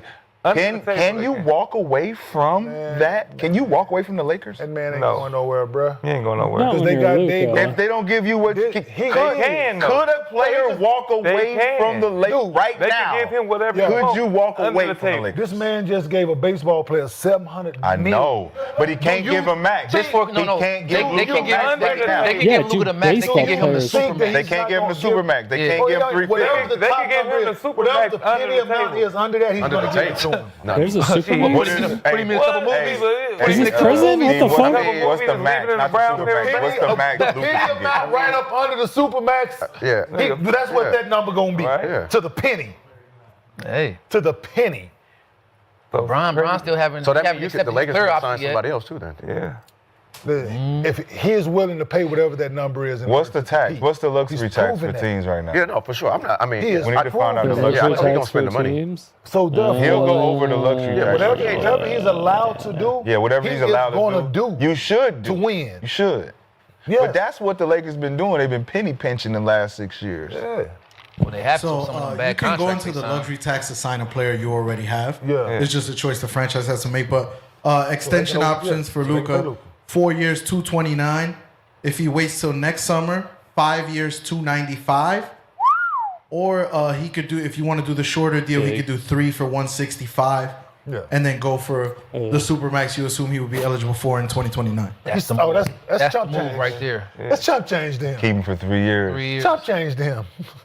See what he can That's do a in drop 3 to the years. bucket Let for him that go. Would you Like, be able to sign him to huh. the extension for the Supermax after 2? After 3. That 3 years. Because if he plays 65 games next year, he's eligible for the Supermax. Because he's going to be a first, second. Yeah, supermax. for You sure. just wait. You just wait 3 years. 100% So it all-NBA renews player. every year? Say it again now? Every year it renews? But he's eligible though.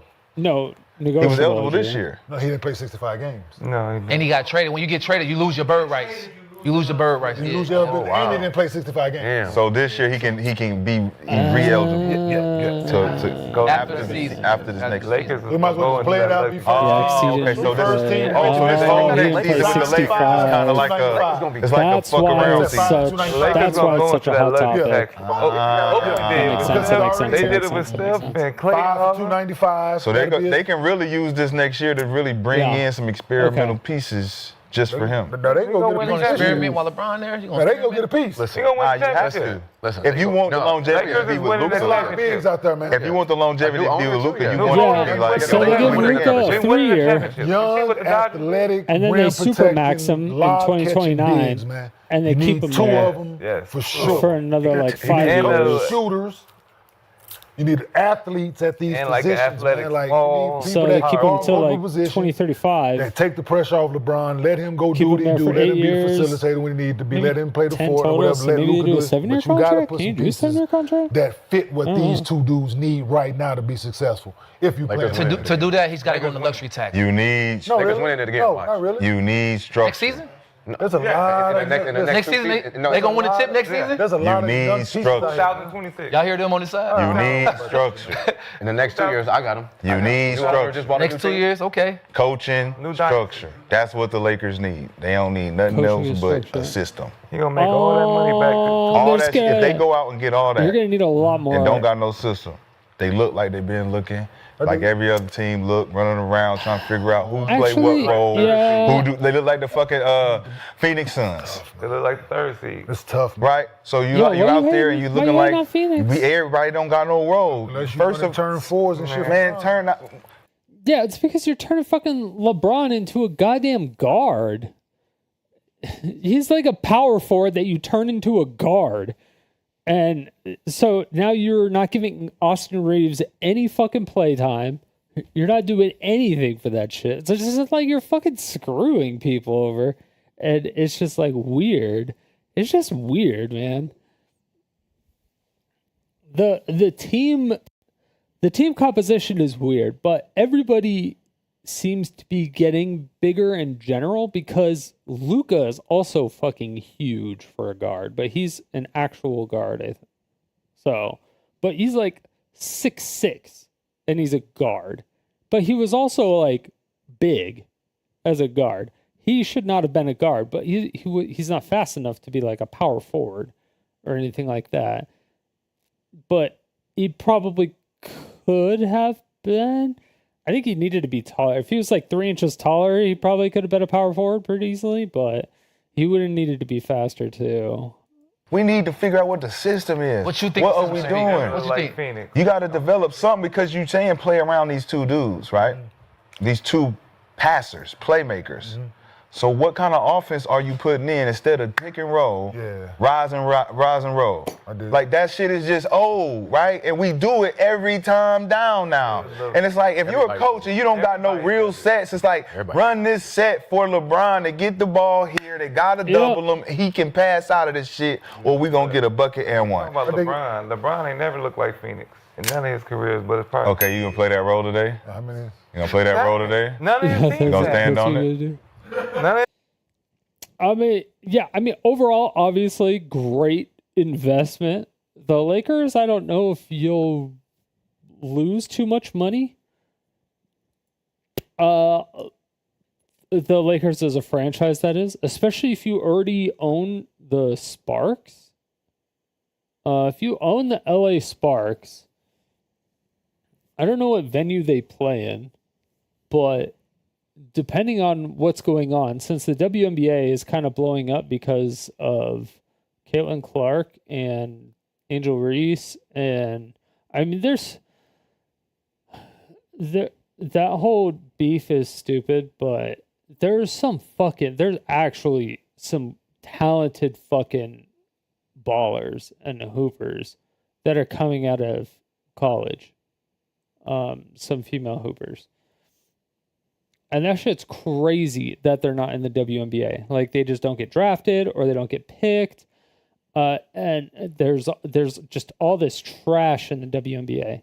Like, you could pin a lot of these college teams against some of the WNBA teams, and I bet the college teams could win, like, by a mile. You put one WNBA player and a good coach with them for a half a season. So you have like a legacy player, people who have experience in the WNBA, and then a coach that can coach them properly. And you put them together for a half a season, and all of those college players will dominate. I can almost guarantee it. The WNBA is just, it's so like gatekeepy. I've just seen so much talent come from the women's basketball out of college, and it never comes to the WNBA. Because you look at the WNBA and you're like, this is a fucking clown show at most of the time. Like, what the fuck is this? I hate that shit. I hate that shit. I'm like, I want some talent. I want to see some talent. Because when you see some girls fucking hoop, you're like, God damn. And I mean, it sucks because the whole thing is, like, the WNBA was, I mean, obviously funded and created by the NBA, but the NBA does not exclude women from being, like, in the league. A woman can be in the NBA. It's not exclusive to men, right? It's just that none of them have made it to a team. Just plain and simple, right? So they made the WNBA and they just lost money on it forever. But they're just doing what they're doing, right? Because they wanted to support the sport and they wanted to do what they needed to do. And right now, it's like it's bigger than ever because of this, or because of Caitlin Clark, it seems. But then, like, Angel Reese was huge. I mean, obviously you have Lisa Leslie from back in the day, the OG, and then things just keep getting taken from people, and then I mean, there's so many ballers out there that are just not getting put on teams, and it's insane. And then when they're put on teams, they're just never put on. They're never put on the court. They're never subbed in. They got like maybe 3 minutes, and then they're subbed out. And you're like, yo, I think it's 6 minutes. I think minimum is 6 minutes. Might be 3. It's 6 or 3. I don't remember. It's fucking stupid. Either way, investing in basketball right now is pretty good because it is at a low, like an all-time low as far as people watching it, but it might be at an all-time high as far as people talking about it. So if they do something smart with like clipping stuff up and highlighting it, or making all their games free and available to watch on like their own YouTube channel, and then just monetize it that way, that would be like, that would just be like fucking crazy. It would be insane. It would be insane. And they would make hand over fist. It would just be, they would just make hand over fist. But then again, I don't know how much they make in contrast of having like a contract with an actual production studio like TNT or whatever. But I feel like doing it all internally would save some money, especially since there's so many people that can do the tech stuff that all the TNT people do. Because I mean, there's people doing that stuff all over the place. So you could find teams that set up and do all that shit anyway. And now that all these NBA players are being more polarizing and they're doing podcasting and shit, you can even have a lot of these podcasters just doing their own commentary on the actual game, like when they're actually doing the game. And so, because like, I mean, I think these people are doing a watch party like right now of the game. Oh, or they were. They were doing a watch party of the game. That means the game ended. But yeah. So yeah, they were doing a watch party of the game. You can almost just have those people there talking about the game, watching the game, and then talking to each other and yelling and screaming and doing all that shit during the game, or instead of commercials, having them talk about it and all that other stuff. And it would be crazy. It would be crazy. But yeah, that's my thought on that. Overall, great majority purchase. I'm interested to see what the actual percentage is if they're ever going to release it. I'd be very, very, very curious on that one.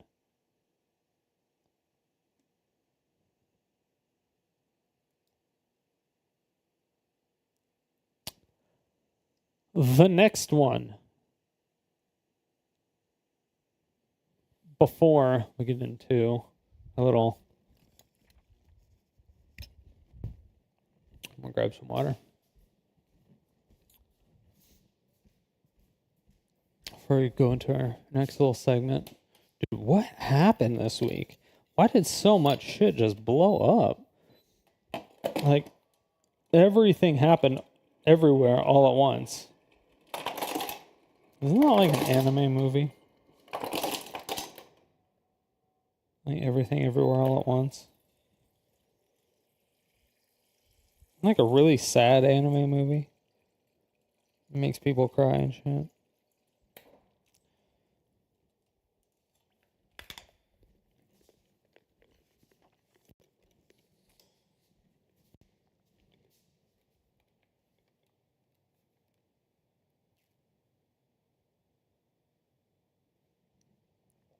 What the hell?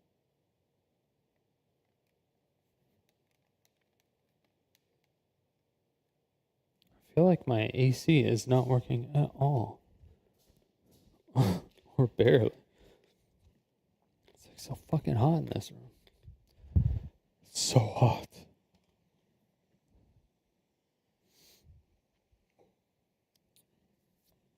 All right. It looks like Amouranth, kick streamer, cap, official kick streamer, only kick streamer, nothing else, just kick streamer, might be coming back to Twitch, which is actually surprising because I thought she was permaban from Twitch.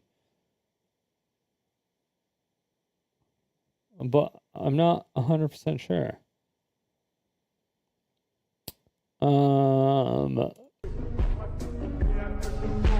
So I guess this is like her announcement video.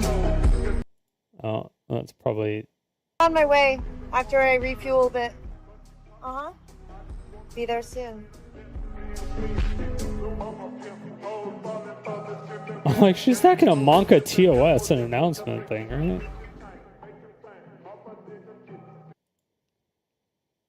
Kick.com. Nice.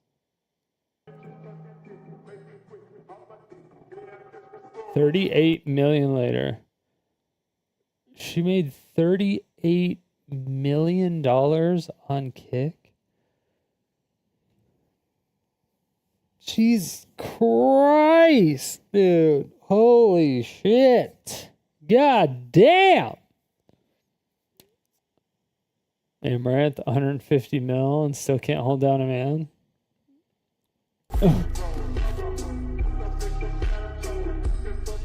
Damn, that shit's purple now. Does it say Twitch on the back? No, it still says kick.com.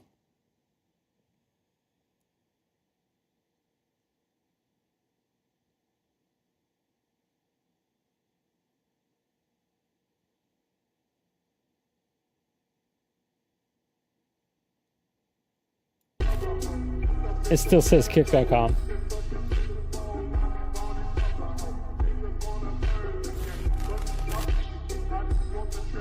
Oh, never mind. All right. So she's coming tomorrow. Her abusive husband filmed the whole thing, by the way. Wild switch up, but okay. Person on the phone? Dan Clancy.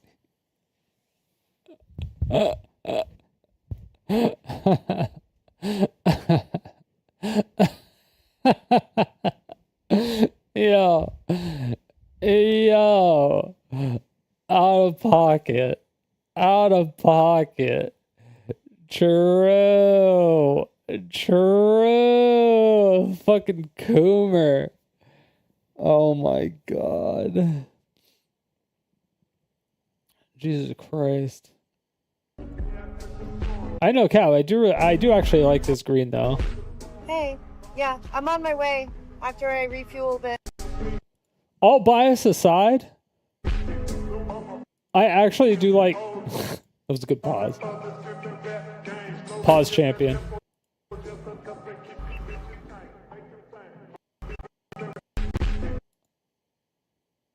Like, I like this green. Not the green that she has on, or at least this light. Like, this is like frog green, whatever the fuck this is, this light green. But like her top, why does the top half look like a different green? I thought that was one outfit.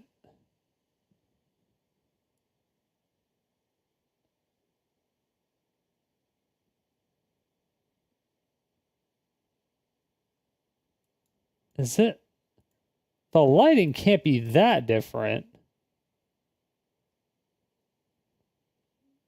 Post editing? Yo, what up, Brack? It's a nice green paint for the car. Yeah. I really like that. I like that green paint. But I also really like this purple, like pinkish thing. I like this too, which is kind of weird.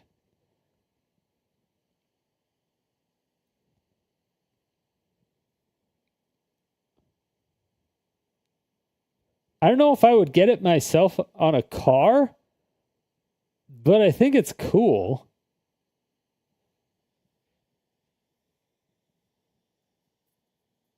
Yeah. Oh, nice. My gift. OnlyFans is almost free right now. So check it out. Big changes happening on June 20th. Stay tuned. Oh yeah, if you didn't know, she wasn't natural.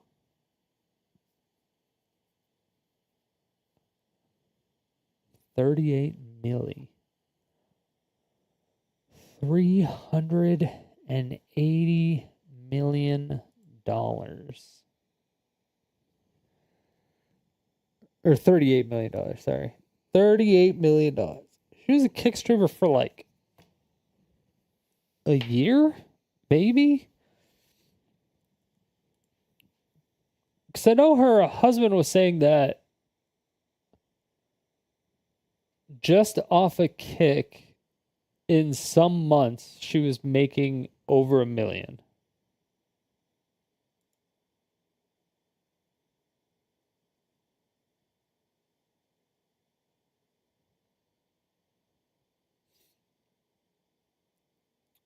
Oh, actually, I want to see that too. And that's that's fucking crazy. Goddamn. Yeah, in 1 month. Could you fucking imagine making $1 million in 1 month? $1 million in 1 month. That is fucking insane. Motherfuckers really be thirsty these days.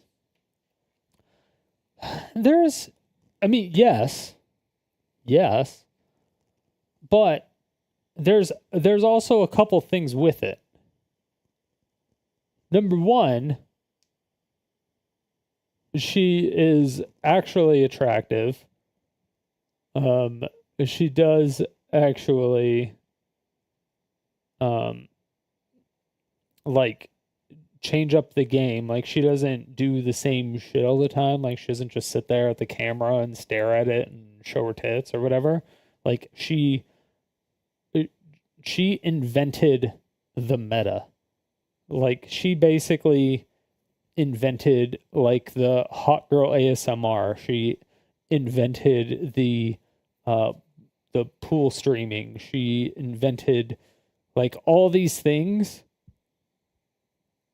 that like came from her.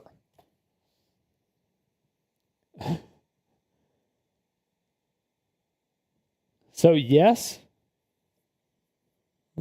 motherfuckers really be thirsty these days? 100%. But she also did stuff that created the meta and pushed the meta for every other like e-girl or e-slut or whatever the fuck you want to call them, whatever, in that whole directory and the whole, like that whole thing, like she is the meta. She's rank one. And she's been rank one for like over a decade almost.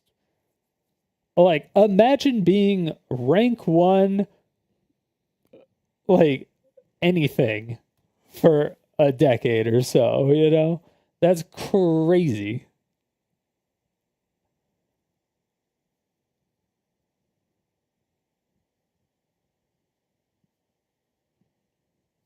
Yeah, but not by selling your dick. You know, call them. That's why you play video games. Yeah. It's Soda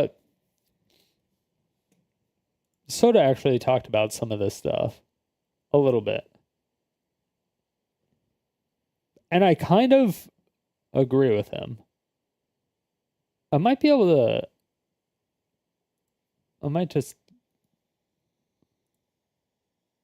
I don't know if I'll tie it into the segment. I might, but I don't know. But yeah, I don't know. Getting Amouranth back to Twitch could be good, but it could be bad. I almost want to take bets to see how long it's going to take for her to get banned. How long do you think? So if her first stream is tomorrow, do you think she's going to get suspended tomorrow? You think it's going to be her first stream back?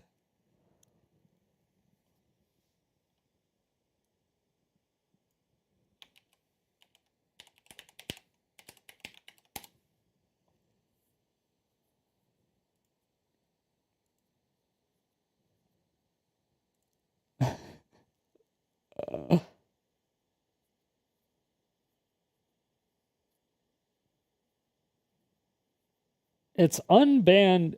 It's not currently banned.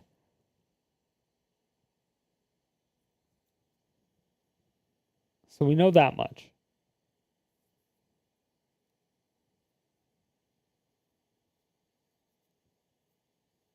So it's not like she was banned and then moved to Kick and then is coming back afterwards.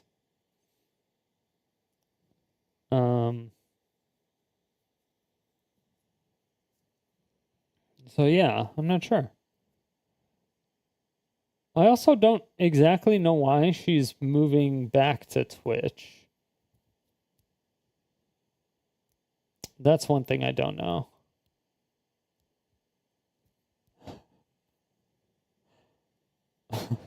I'd sell my dick or asshole if you gave me $1 million just once. What about 38 million? Would you do it for 38 million?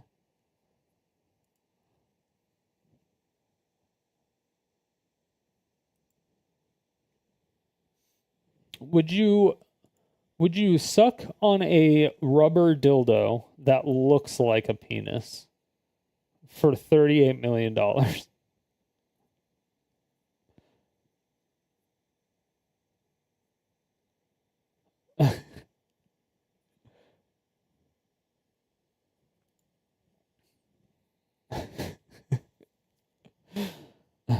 I'm going to say yes. Immediately, I'm going to say yes.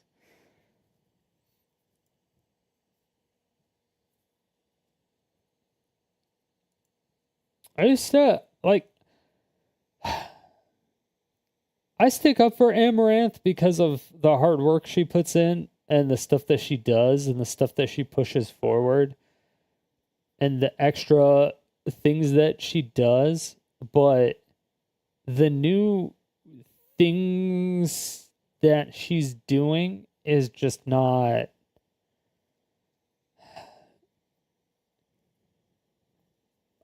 I'm not a huge fan of it. The her saying that she's actually going to like suck a real dick or fuck a real dick on her OnlyFans and then gets a bunch of people to subscribe to it and then uses a dildo instead and nothing ever comes from it. Like, that's fucking crazy. And then her and her husband dynamic, even from the first time, the whole abuse thing, when that whole thing came out as a lie, like nothing happened. And then the most recent time, not the shooting, 'cause I don't remember if I think the robbery was actually real. I don't believe that was staged. In any way, I think that was actually like real.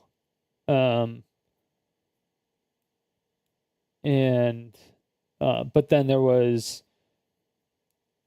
her husband talking like he would bring up things that he knew would bother her to intentionally start a fight on stream to like get more viewers, or so like people would feel bad for her or something, and that like that maybe they would get more subs. I don't know if that actually works. I don't know if that is like a new meta that they're going with or what exactly might be happening. Yeah, I'm not 100% sure. Not 100% sure. But I'm not a huge fan of that. I don't think misleading your audience like that is good. I think that's very disrespectful and I think it's kind of gross. Airing out your laundry like they kept doing and doing it on stream and doing it like knowingly on stream was also really gross. So I hope they don't continue to do that. I hope they either get divorced or figure their shit out or do all that shit off stream. Honestly, it makes me think a lot less of her as in like a person,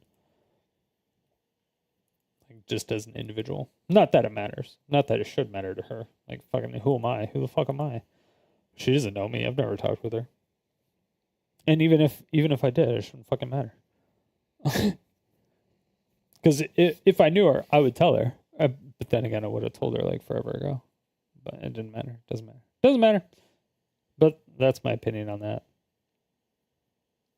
I think they should stop faking or stop having the fake arguments or fake arguments, the crazy arguments, the pretend domestic abuse.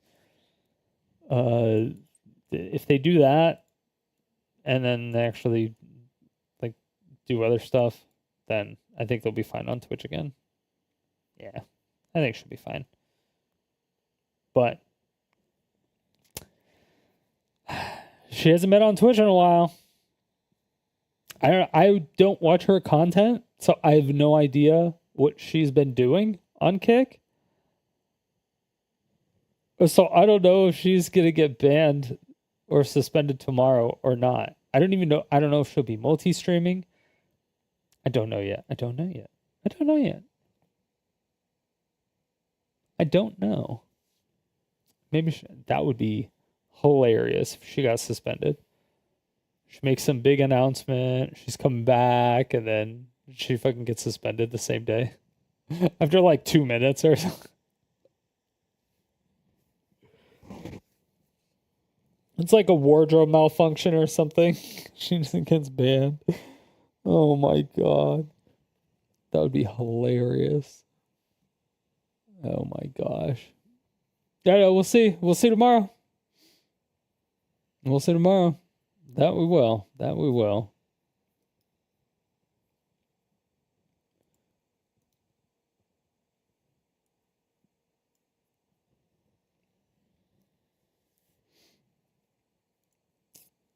Okay. Fucking A, dude.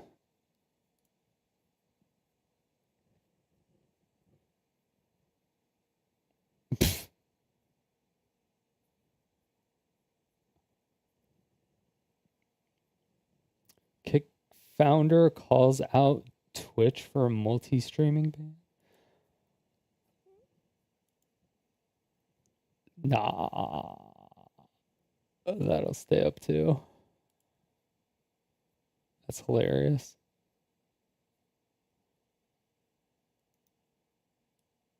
What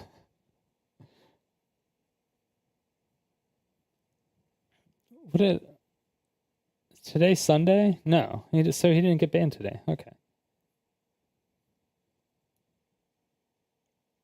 All right. All right, what do we got on live stream fail today? My mom ruined my credit as a kid. She put everything in my name. She put all the Rent-A-Center furniture. She put the internet in my name. She put the phones in my name, the AT&T shit. And she never paid it. Shit. So she ruined my credit What when I the was fuck? like 10. You know what I mean? I wasn't even supposed to have a social security number when I was real little. And she put everything in my name.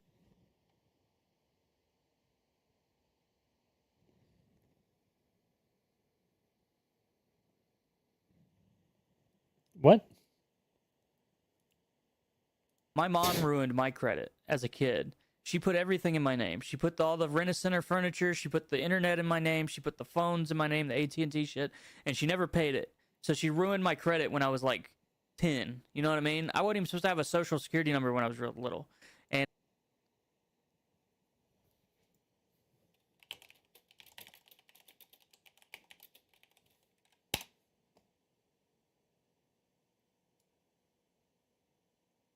Okay. That's what I thought. Social security number is typically assigned shortly after birth when applying for a birth certificate in the hospital. You'll be asked if you want to apply for SSN. You'll need to provide both parents' social security numbers. If you don't apply at a hospital, you can apply at an SSA office, but it may take longer due to verification of the birth certificate. For others, non-citizens can do that. General information, applying for SSN is free usually. SSA number, okay, all that shit. Yeah, okay. Wait, so is this person foreign? she put everything in my name and didn't pay it. So I started at like 400, 300 credit score. You know what I mean? I've always had a low-ass credit score.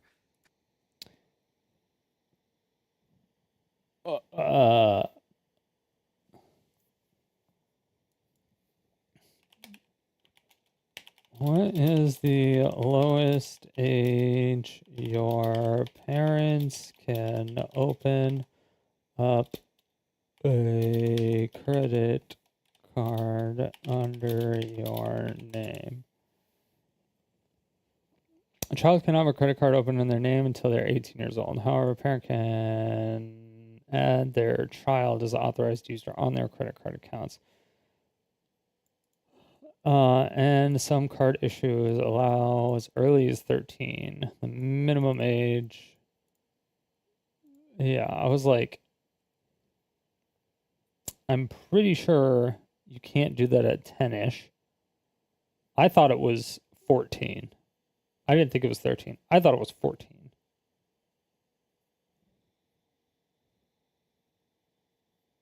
An authorized user. That's for a credit card. But that's just to be an authorized user. Because there are ways to help your kids build credit. And I thought authorized user. Do you build credit as an authorized user? Yes, being as an, okay. Will being an authorized user hurt my credit? Being an authorized user on a credit can positively or negatively impact your credit card, or it may have no impact at all. If the primary card holder uses the card responsibly. Okay, yeah. or the primary card holder has a history of late payments or high credit utilization, it can negatively affect the authorized user's credit score.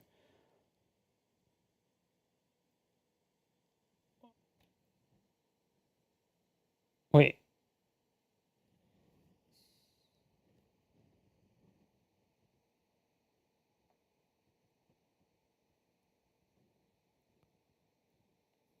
But you can't.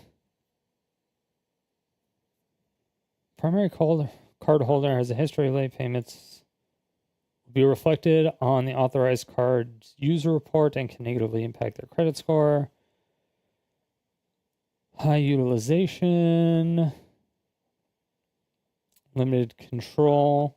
As an authorized user, you don't have control of the primary card spending habits or payment decisions. Yeah.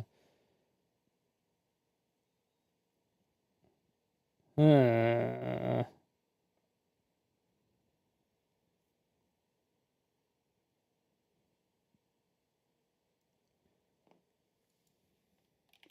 my parents open up utilities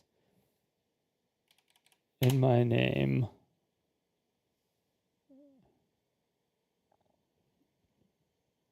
Without your consent and authorization when I am under 18.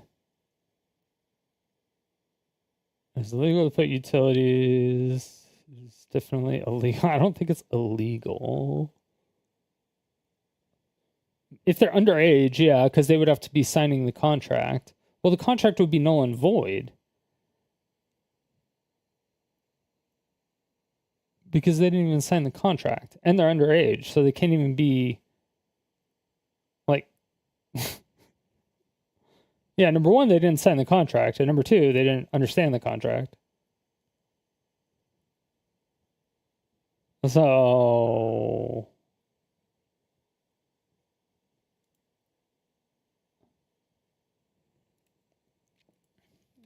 to improve my credit.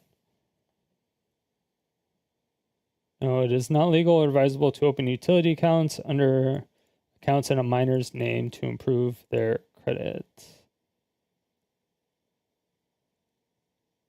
Utility companies require individuals to be 18 years of age to open accounts. Using minors' information for this purpose is considered fraud. Furthermore, utility payments are generally not reported to credit bureaus unless they are sent to collections. Yeah. Okay. I'm like 99.99999% sure this guy is lying.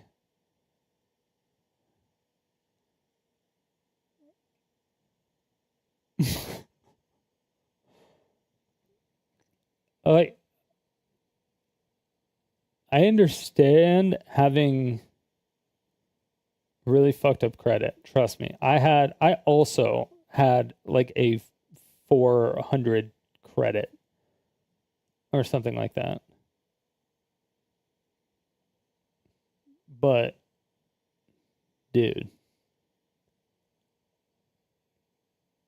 you got to take some accountability.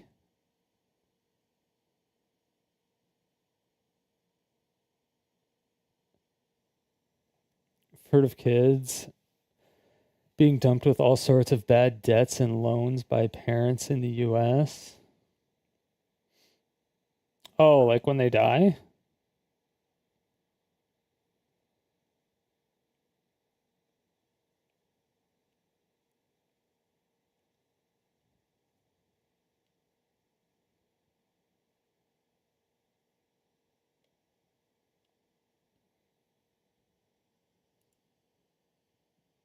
So this car payment has been helping me get it up. Filed for identity theft. Yeah, I went through all that. I was gonna have to press charges. MHM. I was gonna have to press charges on yeah, my I mom, and she was gonna be like seeing jail time. Yeah. I didn't want to do it. I could have done that and had it all fixed. It would have just fixed it. But I was gonna have to prosecute my mom. I didn't want to do it.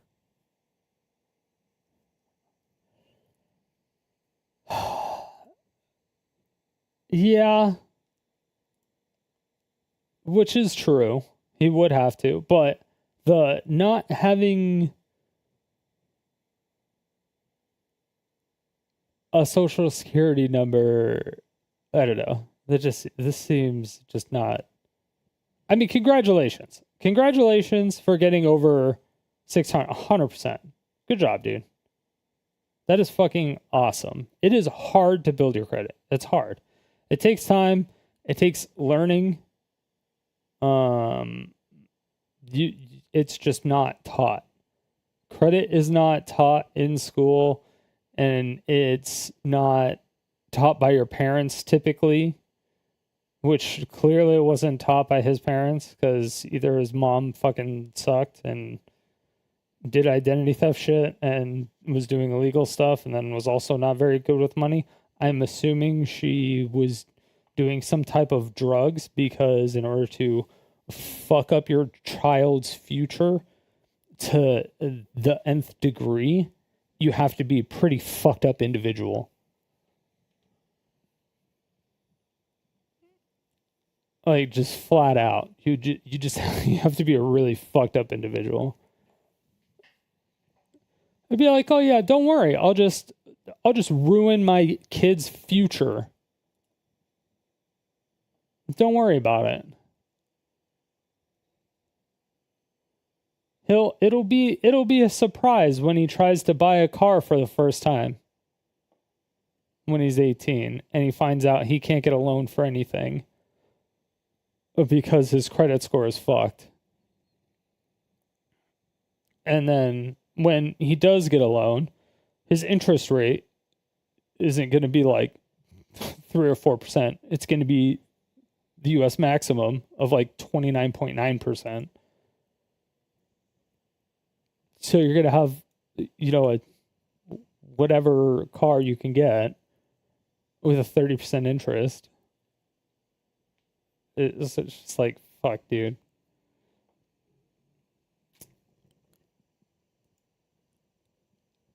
Yeah. Shit sucks, man. I've gone through it. Gone through it all. I went through a debt consolidation place. The people who send you letters in the mail, let's say you, like the collections people, when you owe them money, I just kept giving them the letters. So like, yeah, whenever you get letters from people, just give it to us. So I used to go there once a week and give them the letters that I would get. And they were like lawyers or something. So they would just like talk to them or go to court if they needed to, like for me or something. And yeah, I paid $15 a month or something for that. I think it was like $15 a month. It was almost nothing.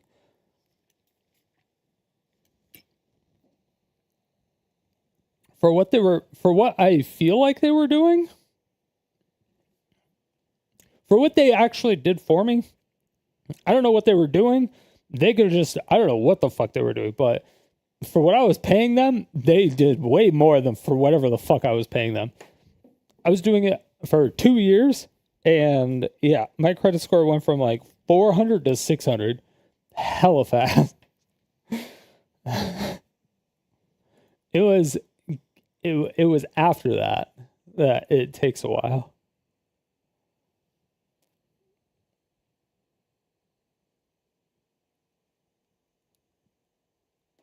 Yeah.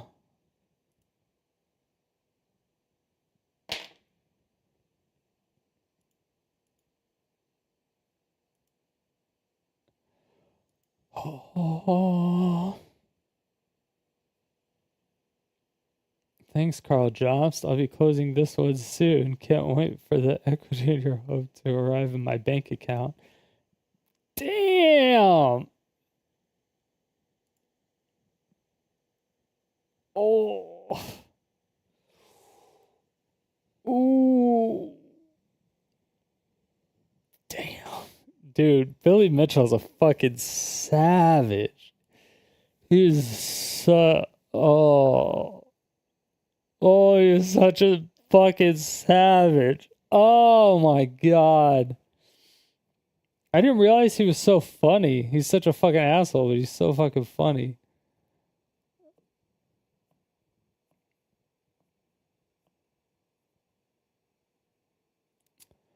An update video from Wilbur Soot months after getting exposed as an abuser. Wait, what?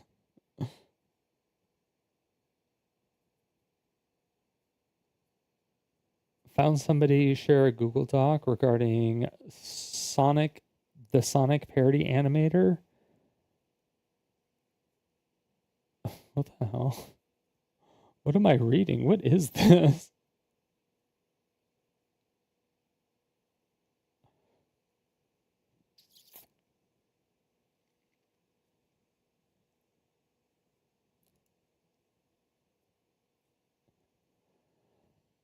Dun dun dun.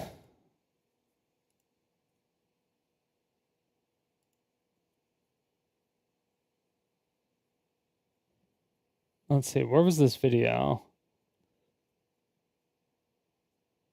Damn. Named as a co-conspirator in both lawsuits. I am Doe number 2, the head moderator of the H3 Snark mods. Yeah, I don't even know how dumb and ridiculous this bullshit lawsuit is. Damn.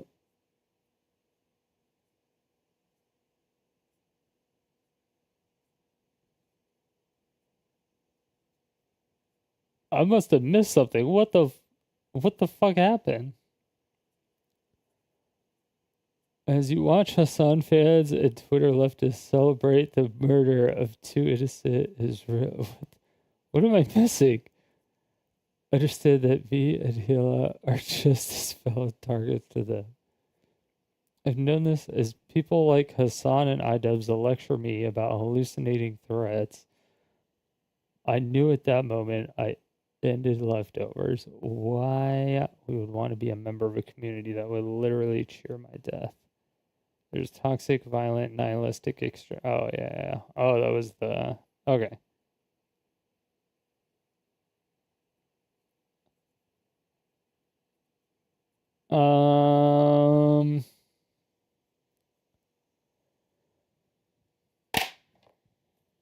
So the plan was always to sue Hassan. It's why he cried for months about him not watching the nuke. Hassan not finishing it ruined his plans, so he settled. Small creators, psychopath, narcissistic, with no true ideology or moral compass. Okay, so if somebody who's known for suing people for watching their entire videos without pausing the video, without saying anything, standing up and leaving and walking away, like that's not like commentary. You're not transforming the content at all. You're just sitting there watching it. You're not doing anything. You have no opinions on anything. You're not like verifying any information. You're not doing. You're just like you're not doing anything. You're literally watching it. And then when you post on a subreddit that specifically says, hey, if you want to watch this video and not give these people money, you can watch it on these streams here instead. And you link it to, you're linking the streams of the people who are watching it.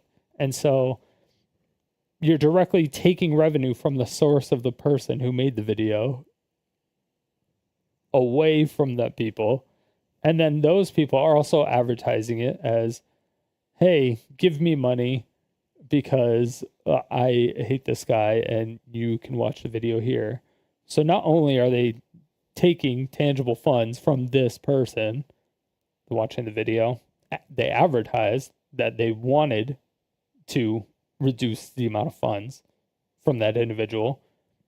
They audibly advertised it and they tangibly got it.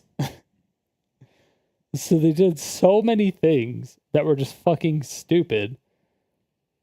Hassan was apparently not that stupid, but Hassan was also such a dumbass that he didn't tell his friends. So all the people are just getting fucking annihilated. Obliviated.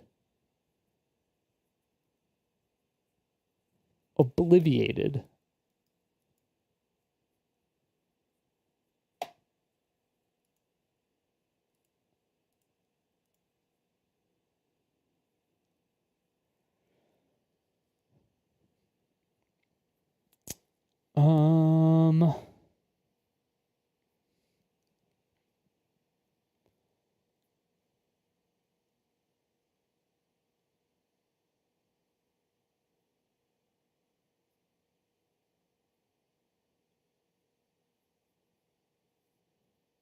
What the hell?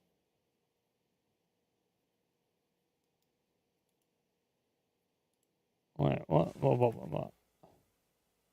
Hello and welcome to Runkle of the Bailey. Okay, that is a fucking hour and a half long video. I'm not watching that. Don't care. Demons Inc., 21 years old, goes after a middle schooler online. So? Who cares?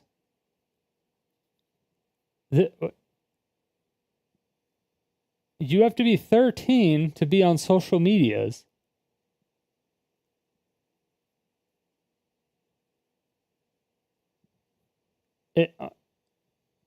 If you're on a social media platform before you're 13, that's your problem.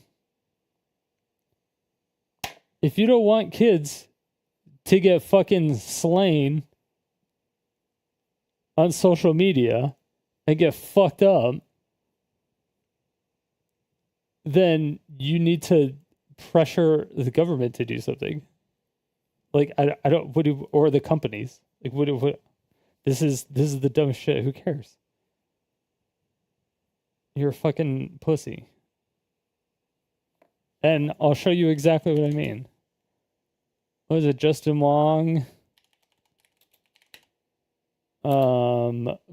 Beats. Was it 8-year-old? Yeah. Faction battle. Uh-oh. Here you go. Talker? We got a talker. Oh, Can you fuck. talk to me? Oh, my God. Go easy on me, okay? I'm new. So I'm new to the game. I don't have that many. Why are you picking Jack? Said I'm new. Jack too. No, I want to be Liu Kang. Okay. Liu Kang. See that? Don't kill right now. I don't think you'll be able to hear much. Gonna get your mic on? No? Or are you in a party? Aw, you're gonna win. Oh. Can you please use it on me? Why did say he was new and he's going up against fucking... Did this just start or something? Just go easy on me. Welcome to the... So go easy on me? Welcome to the real world! Welcome to the real world! Okay, that's a cheap move.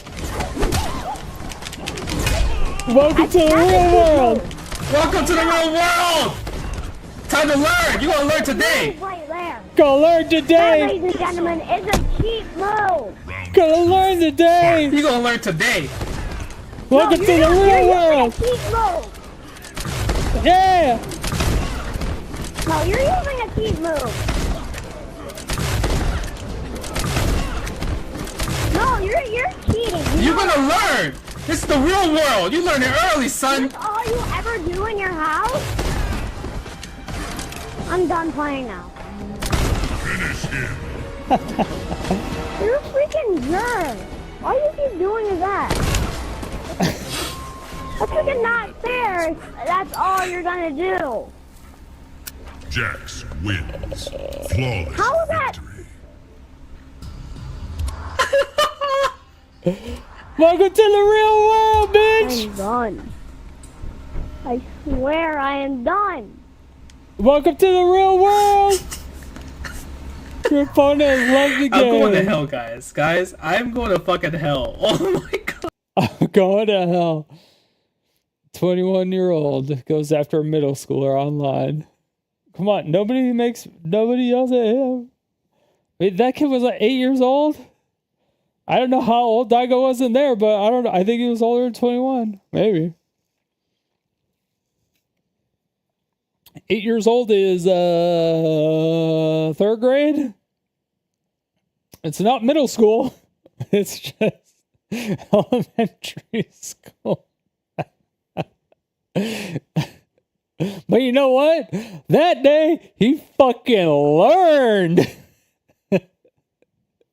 He learned about the real world.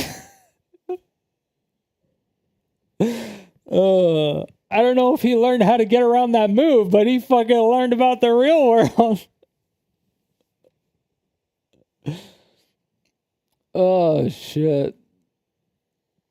I don't know. This seems like some gross shit, but man, see, yeah, like back at my day, this like getting 12 and 13-year-olds in a chat room. Actually, yeah, that was probably par for the course, but it was like chat rooms, not audio, not like video and audio chat rooms and stuff. I guess it was just like chat rooms, and you never knew who you were talking to. But nobody thought anything of it. We never knew. We didn't know that we were talking to some like 50-year-old guy on the other side of the planet or whatever. Like nobody fucking knew that there was like pedophiles all over the place online. But then again, nobody was taking like, there was no way to like just take a nude photo of yourself and scan it and then send it online. Like there was no real logical way to do that, especially if you were a kid. You just didn't have that knowledge. The technology didn't really exist. It just wasn't there. So it was just, that shit didn't really exist. But there is no way, if you were a kid, if you were like under the age of 10 and you were in like 1995, there's like, and you were on like MIRC or AIM Instant Messenger or ICQ. I think those were the big ones around 95. Yeah, you 100%, there's 100% chance that you spoke to a pedophile and you had no idea.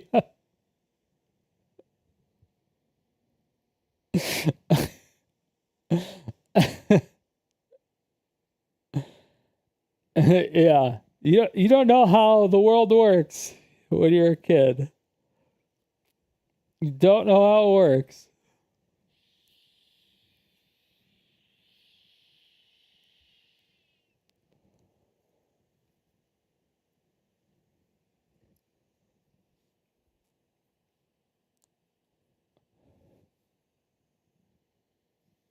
Wait, what happened?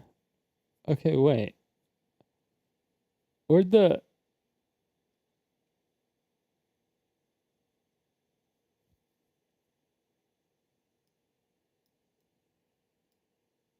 Oh. Moving on from the Ethan, H3 Productions. Moving on from Hassan. Oh, okay. So there won't be any of the Hassan and Ethan drama on here. Because there's been so much. That makes somewhat sense. Oh my god, there's so many good things here.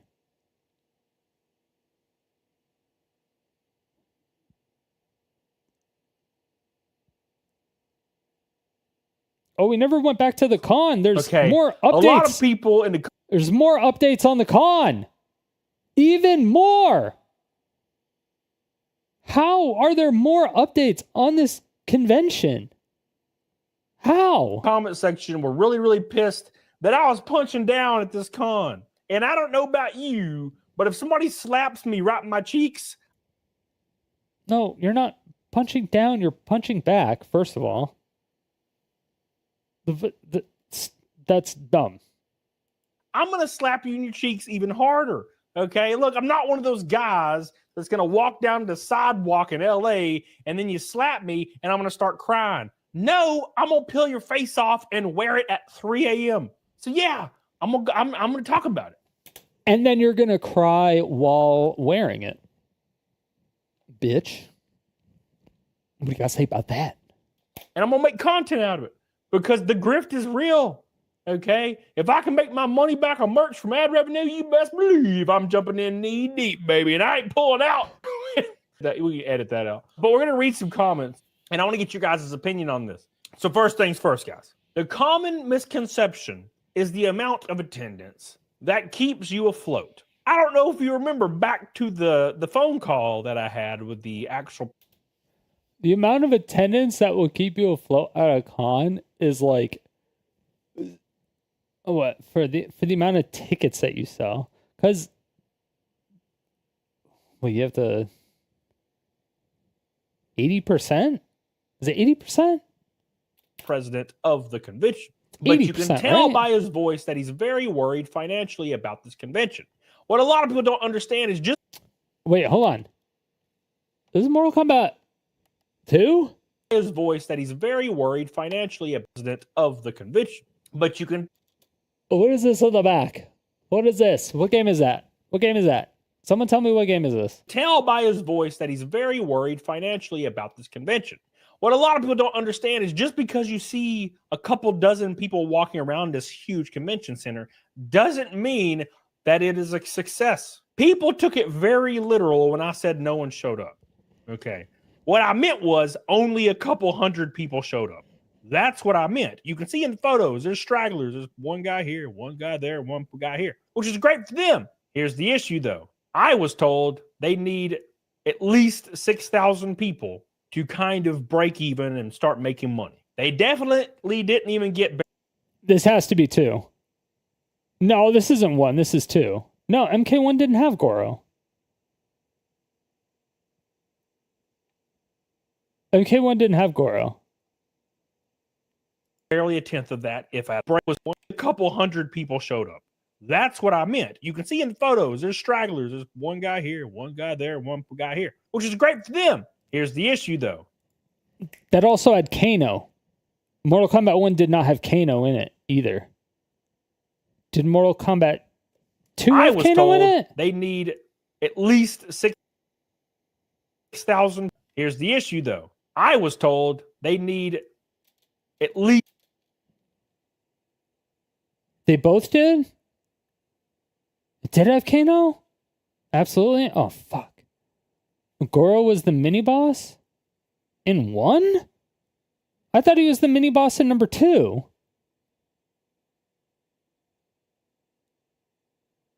Then you got Shang Tsung. Yeah, that was in number 2.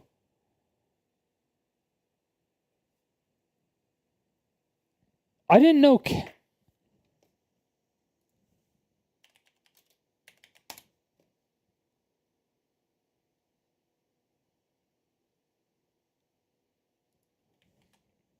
All characters, original Mortal Kombat.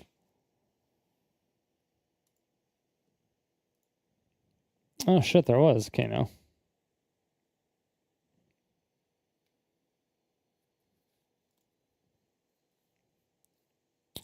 I don't think. I think it was Mortal Kombat 2 though. It looked more Mortal Kombat 2-ish.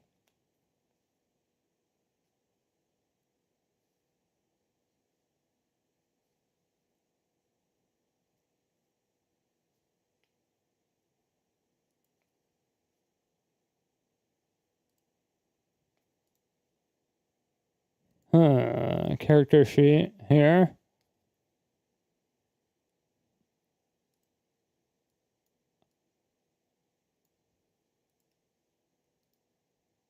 Okay.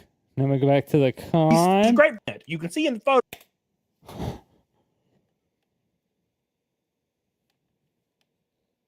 It's almost like the same stage. photos. It was only a couple hundred people showed up. That's what I meant. You can see in the photo. Did the blinking fight happen at that time? Same white clothes for Kano and Raiden. There's stragglers. There's one guy here. It might be Mortal Kombat 1. It just it looks too fast. Great for them. It looks too fast to be Mortal Kombat 1.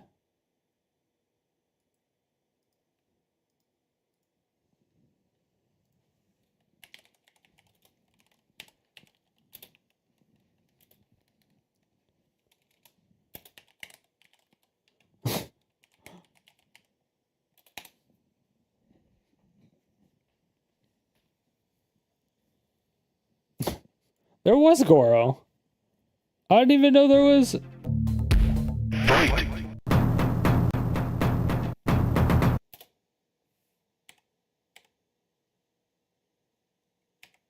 Wait. Scorpion. I don't remember this. I remember the towers, but I only remember the towers in Mortal Kombat 2. I think I just had a revelation.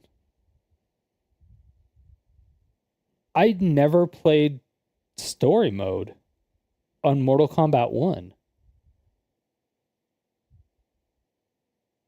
Ever.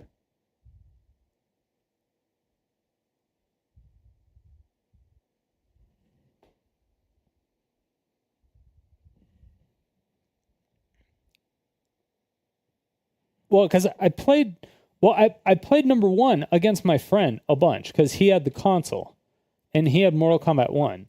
And so I would always just play against him. And we would just play against each other.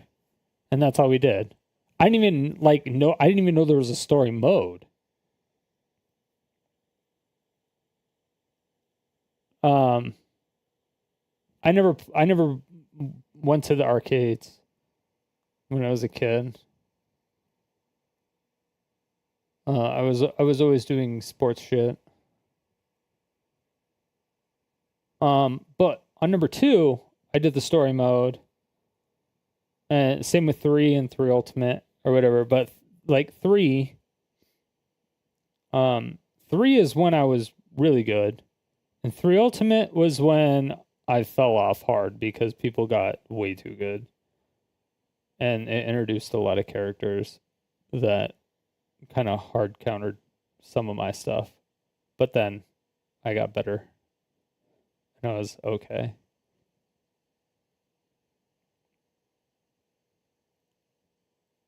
Anyway. The issue, though, I was told they need at least 6,000 people to kind of break even and start making money. They definitely didn't even get barely a tenth of that, if at all. So that's what we're talking about today. And people are going to admit to that in these messages. So if at all. So that's what we're talking about today. And people are Yeah, that's the first one, right? Yeah, that's the first one. I am getting so distracted. I am fucking up this guy's video.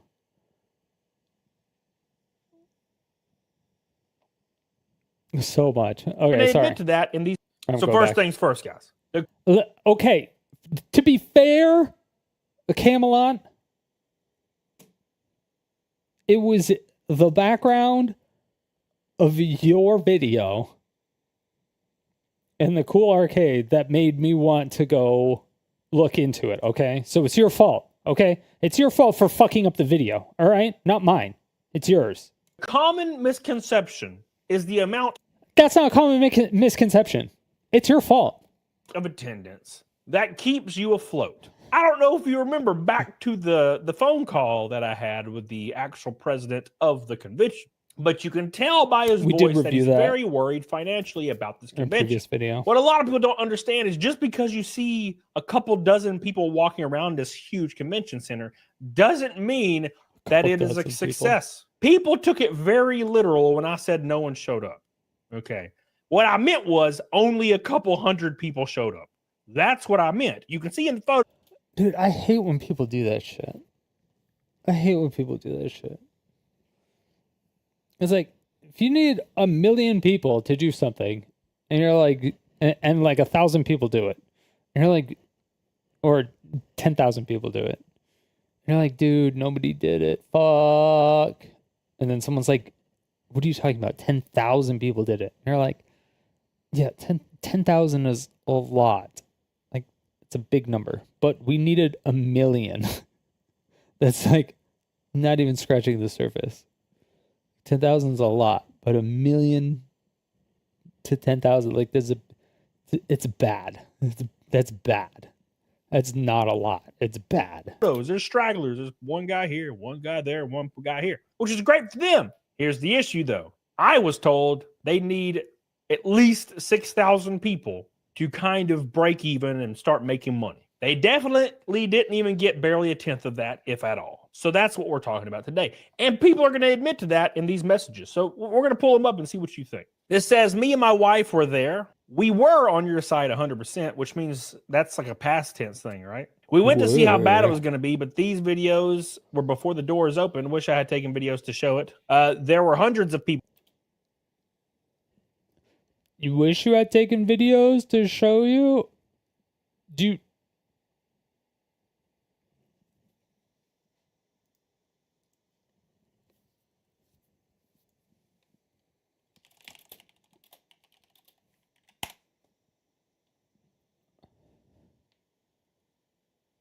In this plan is to be on. We don't have any plans at the moment. Do you guys not have phones? Yeah, you guys all have phones. Do you guys not have phones? Yeah, do you guys not have phones? Yeah, do you guys not have phones? Yeah, do you guys not have phones? Yeah, you guys. Do you guys not have phones? Yeah. Do you guys not have phones? Yeah. Do you guys not have phones? Yeah, you guys all have phones, right? That's all I have in response to this. I wish I had taken a video to show. We were on your side, but man, once those doors opened, there was a flood. There was a fucking. It was an ocean of people. I wish I had taken a video, but man, my phone got stolen by some crazed cosplay crackhead that didn't want me to show it to you, and then threw it against the wall and said they were some anime crackhead. I don't know who's an anime crackhead that would steal a phone. I don't know, some dumbass from some shit anime like My Hero Academia. I don't know, Deku or whatever. People there. You need thousands, but there was hundreds of people there. Not as many if they hadn't pulled the whole cancel thing. The video is misleading, so I hope people don't dive in on me for telling you this. I've been a part of your page for years, but we were there. Now, here's the issue. This is the very, very, very big common misconception. There was going to always be that people there. Well, yeah, there's always going to be people there because they already booked their flights and you can't cancel flights anymore. They already booked hotels and you can't cancel hotels for full price anymore. And people, like if they come from out of town, there's like other shit you can do there. And obviously, if there's less people, that's actually good a lot of the times. Not a lot of the times, but it's good. It's a better experience a lot of times if you're going, because he talked a lot about the vendors, right? So if you're going to like shop or something, if you're going to see a bunch of vendors and do a bunch of stuff and see a bunch of things and inside this one convention, and a bunch of people decided not to show up because some guy that you've never heard of isn't showing up, you're like, oh, okay, I don't give a fuck. And you're still going to go. Or if like, cause he's a NASCAR racer. That's how I've never heard of this guy. I'm not Humega lolling him because obviously he's way more famous than me. But he's like a NASCAR racer. He was gonna bring his like NASCAR cars and he was gonna like do a whole bunch of shit. He was gonna do some crazy shit, right? He was gonna take all of the attention away from everybody else. And so it's great. The vendors should have been somewhat happy. Somewhat. Because nobody would have been to their booth. They would have all been at his booth. Unless you know, he wasn't really selling anything, so it would have been a little bit different, but that's kind of hard to say. Either way, if people already have their tickets and shit, going through, like, you can't refund shit anymore. Like, you used to be able to reschedule a flight or do something like that, or even at the Hilton when I worked there when I was, I don't even know how long ago it was. When you canceled, I think it was like you had to cancel at least a month in advance. And if it had to have been more.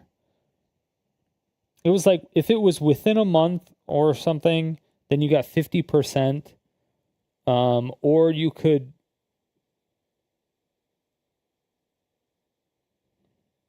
like, you would get 50% of your money back, or you would get the money back in, like, Hilton credits or something. Like, you would get Hilton, like, you would get it on your account.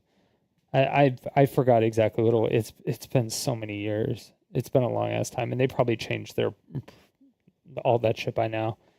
And considering you, like, can't cancel, they're like, no, we're not giving you any money back. Like, go fuck yourself. And I predicted at least 1,000 or 2,000. I was like, at least I'll get that much. But there were hundreds of people there. At least a couple hundred. That's the issue. You need 100 times that, right? If you've ever been to a convention in the past, like, let's say you go to, a Comic-Con or Dragon Con or Anime Matsuri, or yeah, like when you go to, what was it, like, not shopping.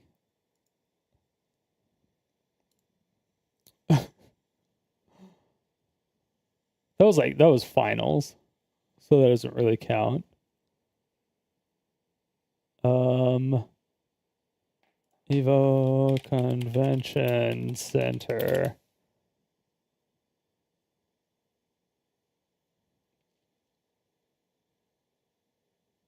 This was like the super early.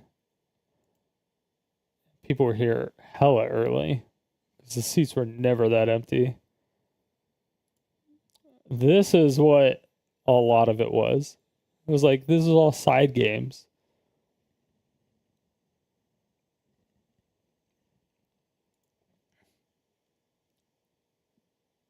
It's just like, I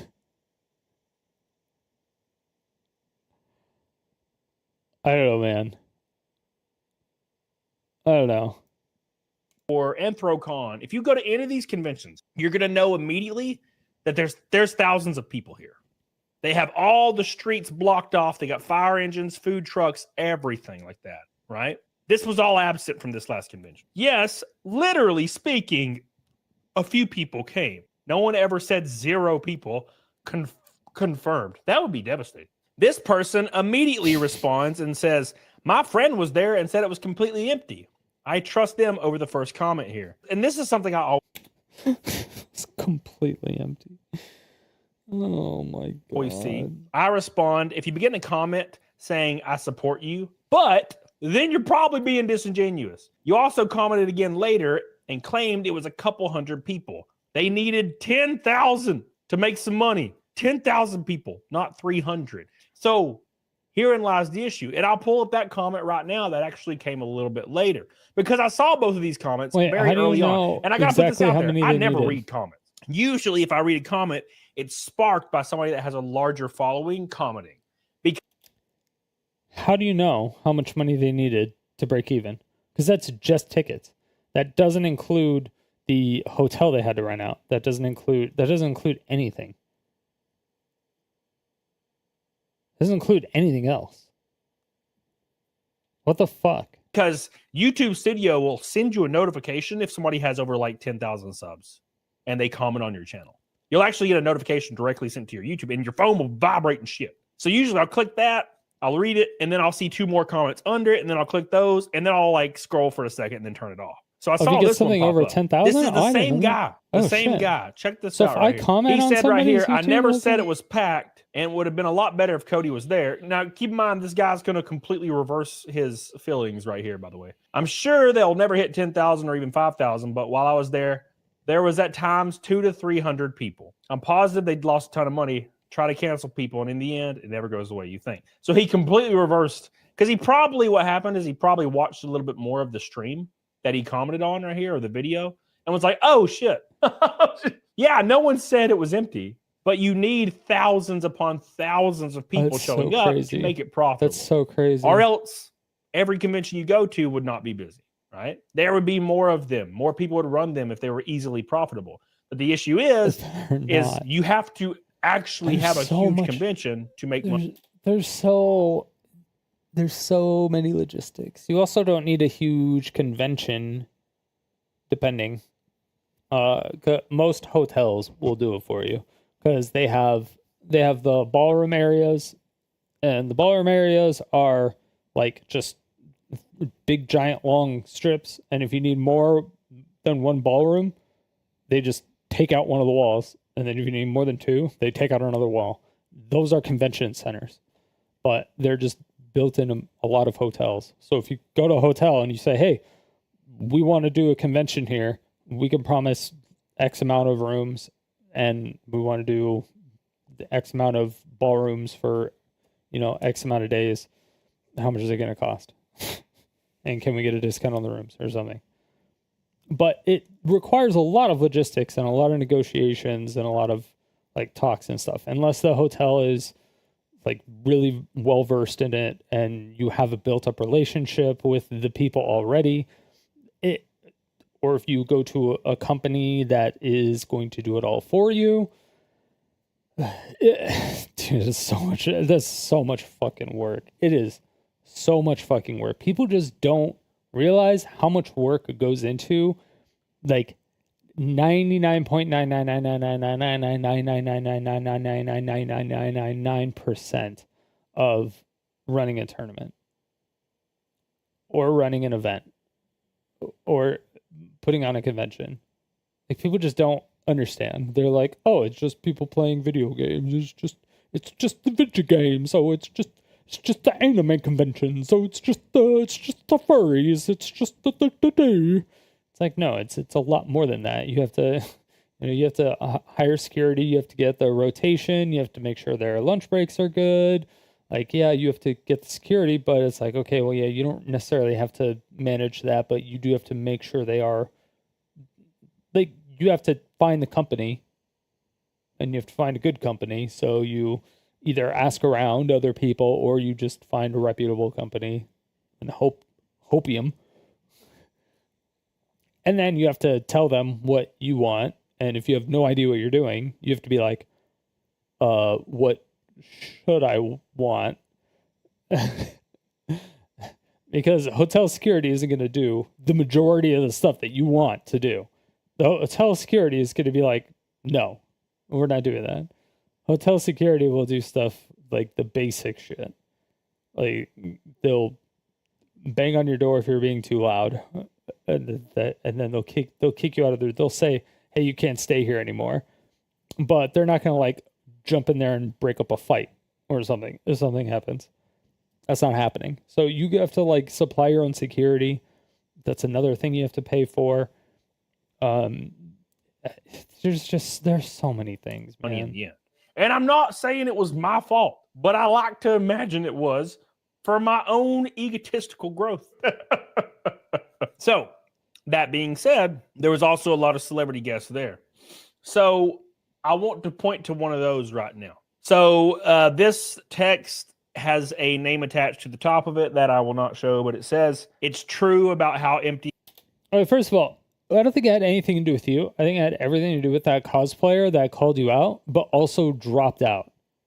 The cosplayer called you out and then quit the show at the same exact time. Whoever the fuck that bitch was just needs to get exiled from the whole community.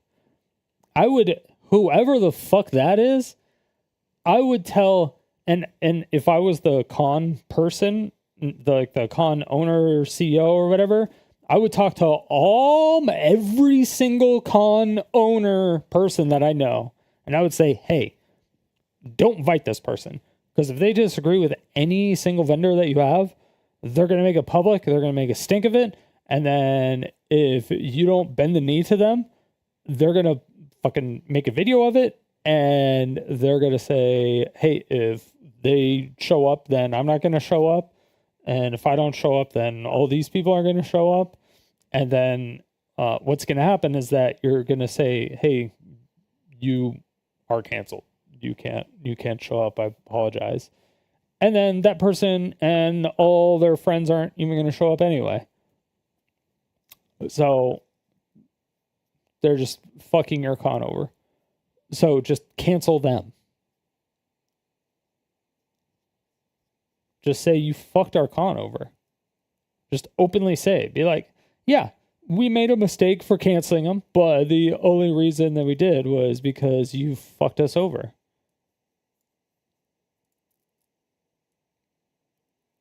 So, yeah. It looks, I'm hearing they own. How do it looks? I'm hearing they only had maybe 1,000 attendees. I'm not positive. There's no way to get celebrity guest mess minimum sales requirements. Jeff probably had to pay the difference. Wait.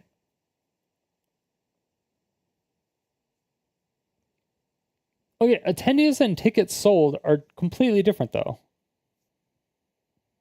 Only had maybe 1,000 attendees, but I'm not positive. There is no way the celebrity guests met their minimum sales requirements. So Jeff probably had to pay the difference, which is the owner. So keep in mind, by the way, this is actually coming from and pertaining to a celebrity. Sorry, minimum sales requirements for a celebrity guest? Guest that was at the show. This is first-hand accounts from the actual. Because a lot of celebrities won't even show up to an event unless you either A, pay them up front a shit ton of money if there's not going to be a lot of people there, or B, say, hey, we need a guarantee that you're going to have X amount of people of some sort. Guest. There's first-hand accounts from the vendors and first-hand accounts from people that are time. there that are accidentally telling on them. And so it's either going to be through money or through exposure or a combination of the two. Usually a combination of the two because you have to give them a room and a flight and all that other stuff. Themselves by hand accounts from the actual guest. There's first-hand accounts from the vendors and first-hand accounts from people that are there that are accidentally telling on themselves by saying how many people were there. Because then we have an idea. What? So if your defense is, oh, there was a couple hundred people, then you're screwed because that's what we're saying it is. So yeah, it's a wild. It's absolutely wild. And you know, cool. I don't know. It's going to be very interesting to see like how that plays out next year. All I know is there's tons of people. There's tons of people that went to the Gaming Geek Expo that are coming to the Southeast Game Exchange, and I'm going to the Southeast Game Exchange. Also, I've looked around and I've noticed tons of cosplayers that are also going to the Southeast Game Exchange. Where is the outrage for me going? There is none. I never got a single DM about the Gaming Geek Expo, but I was told everybody was angry for some reason. But I never got a DM or an email. Trust me, if somebody's pissed at me, I get an email from somebody somewhere that are trying to start some bullshit. So yeah, I always expect those, and I got none of those. Absolutely none of those. So that being said, where's the outrage? None of them? And just a fair warning, if you go to Austin, the guy that typically when somebody is going to be outraged at you going to a convention, they're not going to go to you because why would they go to you if they don't want you to go to the convention? They would go to the person involved in managing the talent that's going to the convention. They wouldn't go to the person themselves. Although they should have the balls to tell you, be like, hey, I don't like you, or like there should be some type of, at least some type of private communication of saying, hey, I don't want you to go to this convention because I don't like you or something. I don't know. Dude, conventions there's thousands and thousands and thousands of people. Like you can easily, like if you have a problem with somebody, like most of the time, like the worst thing I could even see would be like a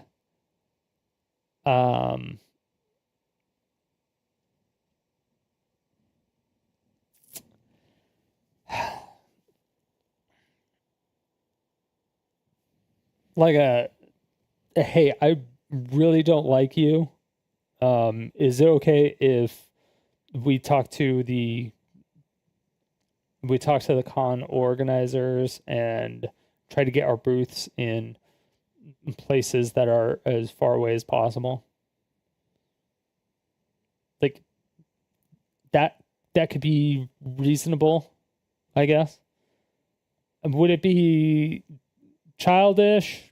Sure, but it's one of those things to where it's just like, it's whatever. Like, I don't know, maybe you hate his accent. I don't know. But if there was no like crazy, like if he didn't like punch you or like do anything fucking illegal towards you, then I don't see, or towards anyone, I guess. Then I mean, you should be fine. There's thousands of witnesses. And it's not like people don't have phones. Runs the Southeast Game Exchange, and you complain, he's going to laugh in your face. Because he's based. He's based. Based as fuck. Based. Okay, so that wasn't really much of an update at all.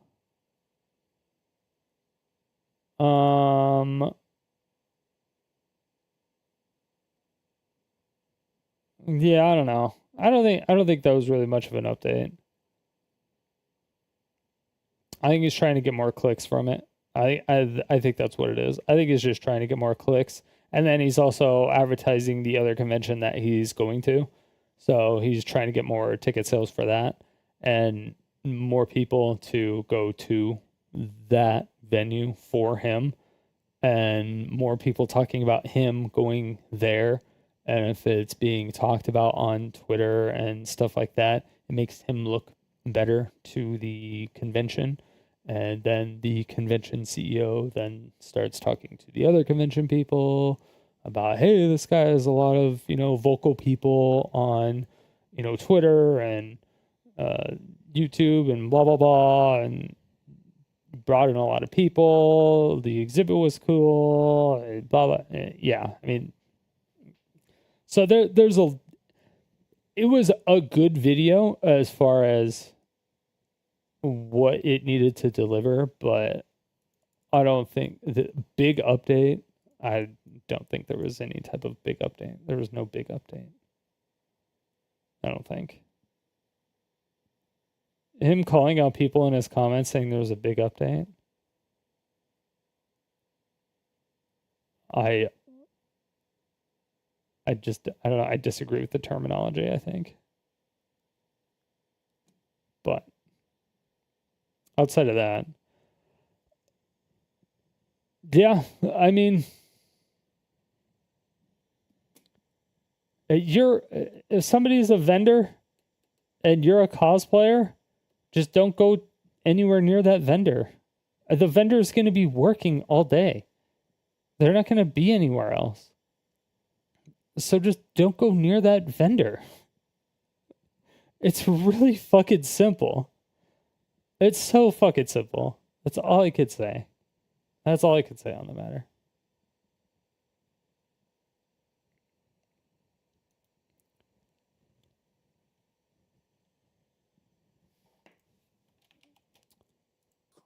Okay. But I'll put the video in chat. Make sure to show him some support. Give him a sub. Give the video a like.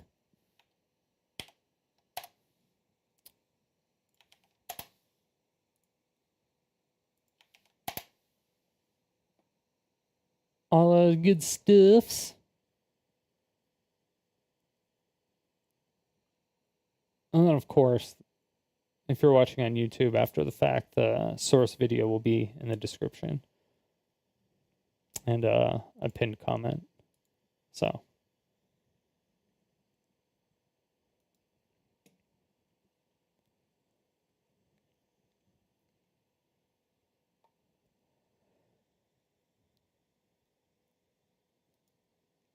Damn. How late is it? 9:30.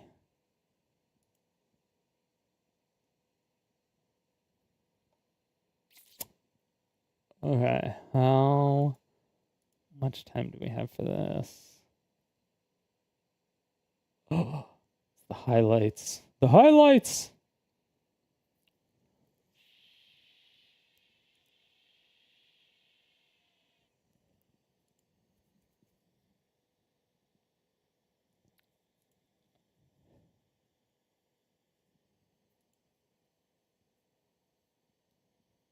Dun, dun, dun, dun, dun.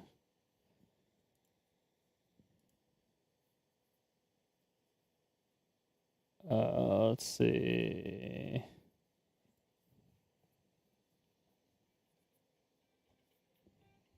Oh, I gotta take my meds. Med check time, baby.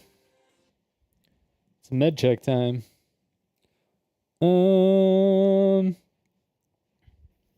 Yeah, we got a big thing with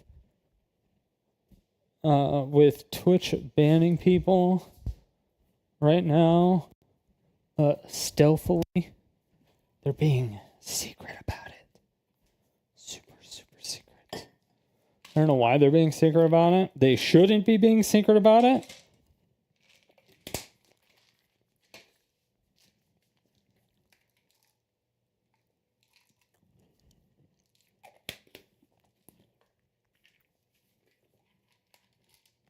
Well, maybe they should. Because it makes them look really bad. It makes them look really bad.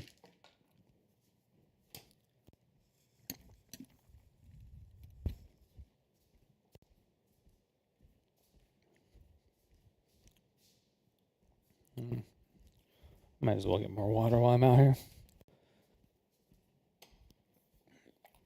Yeah, I haven't looked at all the information. The only thing I've heard is that they're doing some, like they did some giant ban wave and banned like a fuck ton of people.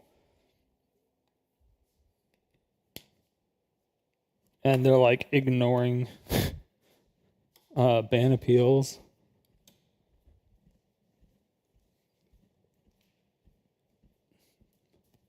Which is hilarious.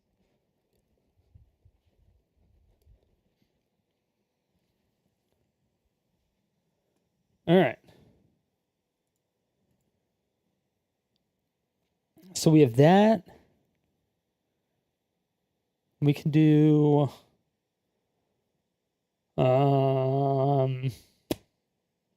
damn, we got a few things we can take a look at.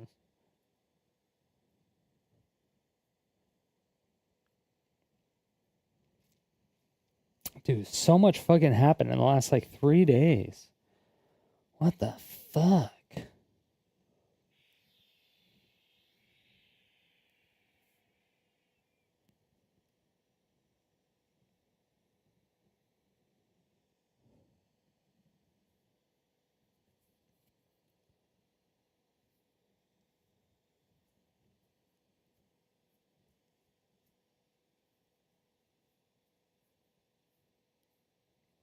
All right, I'm interested in this Nintendo. Saw earlier today some people posting on Reddit. What's going on, guys? It's Fox and got a great awesome video tutorial for you guys. In today's video tutorial, we're going to be setting up the MIG switch, MIG flash to... All right. So this was posted 5 days ago. And this was posted 2 days ago. So we're going to watch the first one. That is a tutorial. Which I don't have a switch, or obviously I wouldn't have a MIG switch either.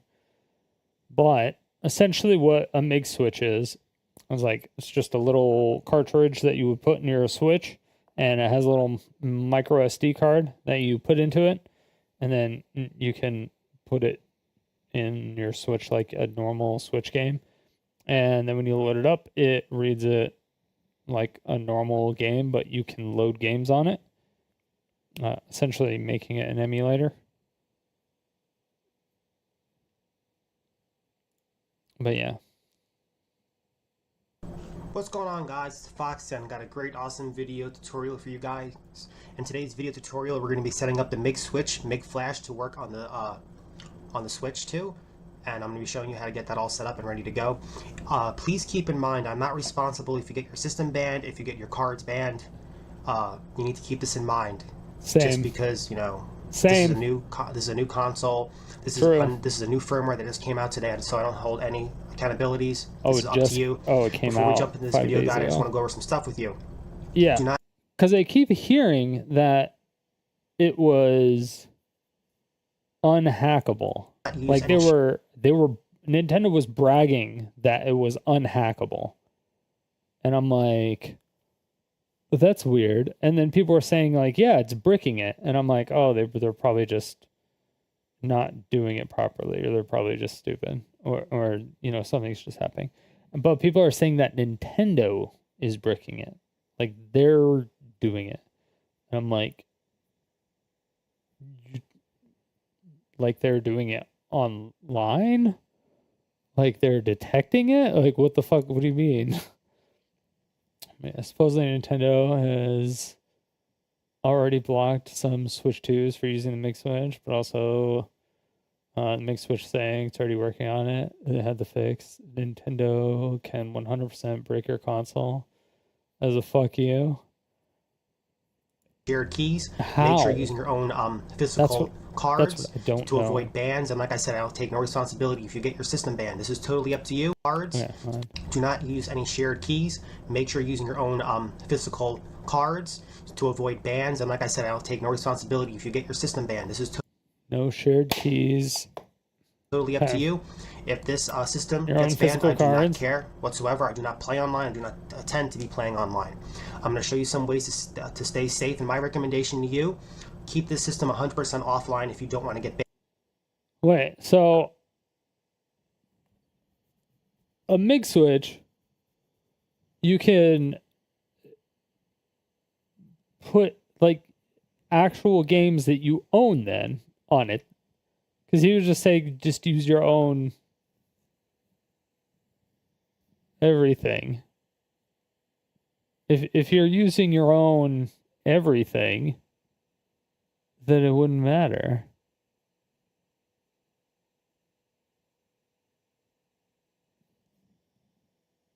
And I'll show you how to protect yourself, how to do the DNS block, and we're going to be updating the Joy-Cons and the dock before we jump into this video tutorial guide. This is up to you. As of right now, I'm on the latest firmware of making this video. I believe it's 20.1.1. We'll check the firmware before we update just the Joy-Cons and just the dock itself. Then I'm going to show you how to keep. Okay, so yeah, this is going to be That's done. just the tutorial. Just wanted to show you something. I reconnected. Just wanted to show that to you. This is the last You one. want to make sure you do I want you all to click on this one, all that shit click on that one, offline. and we're going to go ahead and update the firmware. So, I'll be back. This is normal now. Sorry about the band, but let's try to. It's from the internet. Do not copy and paste and override. I need you to manually delete that. Otherwise, you will run into a problem, and more than likely, it will not work. Okay, I'll meet you back on the system. Go ahead and safely eject your SD card from the PC and put this into the MIG switch, and we'll go on to the Safely system. eject your mom's and we're going to SD go ahead card. and update the firmware of the MIG switch card. Before we proceed, make sure you're disconnected from the internet. I repeat, we are disconnected from the internet. You don't want to get banned. Okay? You know, it's inevitable using these products, Yeah. you're going to get banned, but let's try to not get banned. Okay. Well, It's inevitable using these products, you're going to get banned, but let's try to. it's inevitable using these products, you're going to get banned. So, yeah, not advised. Not get banned. Okay. For extra protection, go ahead and throw it in flight mode. That's Just press weird. the home button and go to flight mode and enable it. As you can see, I enabled flight mode. Sorry about the bad quality. Okay, so I put the new card in. It was flashing blue. It stayed a solid blue. Then the blue LED light went off. You have So, an entire library of Nintendo I'll be back. games. This is normal now, so Nintendo don't would still freak go out. after you, make your own Just go private ahead and press collection for OK. your own private use. What I want you to do is eject the cartridge and re-inject it. Okay, now we're going to go ahead and try to launch the title. So go ahead and press A. I don't believe if this pops they up, can. If this Because pops I up, think don't they worry about it. tried Just go and ahead and press start failed. software. Now we're loading it up, and we'll see. I heard that the card runs a If little you slower own the compared to physical running copy, it in the original I don't OG believe they one. can do So we'll that. see what happens. Please bear in mind some of the stuff I have to edit in the video. Yeah, why does he have like half of his Now the original shipware? card does this. It runs very slow. The original card does a long loading process. So I'll be back when this is loaded. Okay, it loaded up pretty quickly, maybe about like 15-20 seconds. But the original card takes forever to load. That's what I noticed when I bought the card. I'm like, why is this taking so long to load? This is ridiculous. So Like it might the just be Mix that Switch this or that title is game? taking a long time for it to load. But my other friend told me that it's working okay, but it's just really long load time. So we'll see. It looks like it's loading okay. You know, it's playing okay. I'm playing it right now. It looks like it's working. This is like a puzzle adventure game. They might not be able to fix this. I don't know. They patch it. Please like and subscribe to the Fox Den. I'll catch you later. Have an awesome day. Make sure you like, subscribe, hit the notification bell so you don't miss any upcoming videos. And this is awesome. So I'm sure within due time they're going to try to patch this out.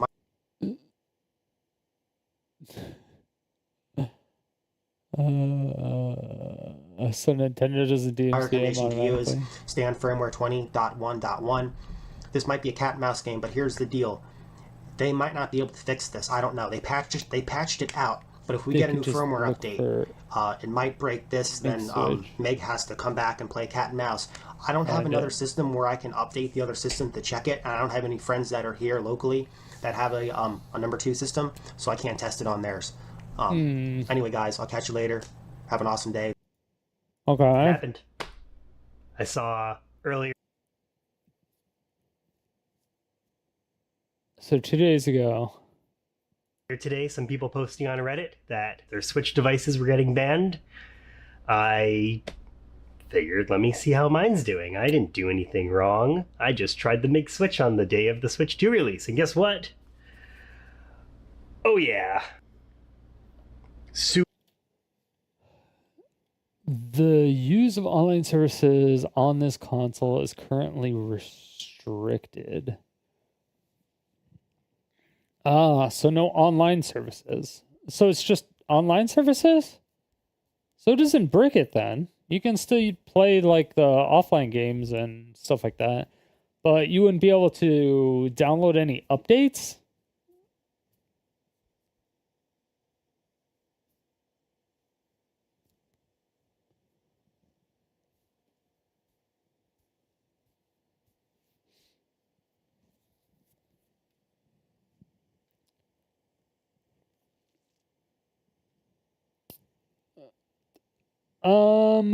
They typically go after people who are doing ROMs and emulators and altering the game, not going after people who just have the ROMs and emulators.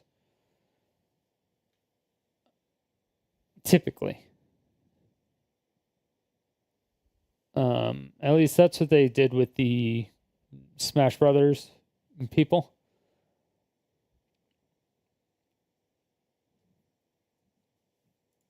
Super banned. That's right. I actually just figured I would just start filming. I have no script. I haven't tried anything else.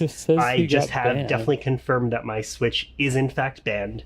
This is what happens when you try to go anywhere online or anything like that. I did actually delete all of my data because I was trying to do something and then I decided I should just film. But if you try to go in, this is the super banned. That's right.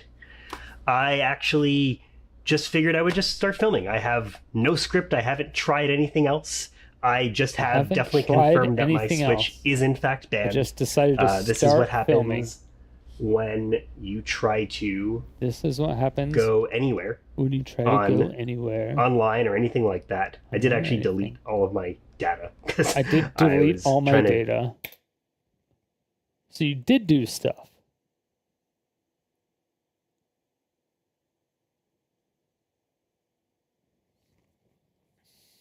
do something and then I decided I should just film.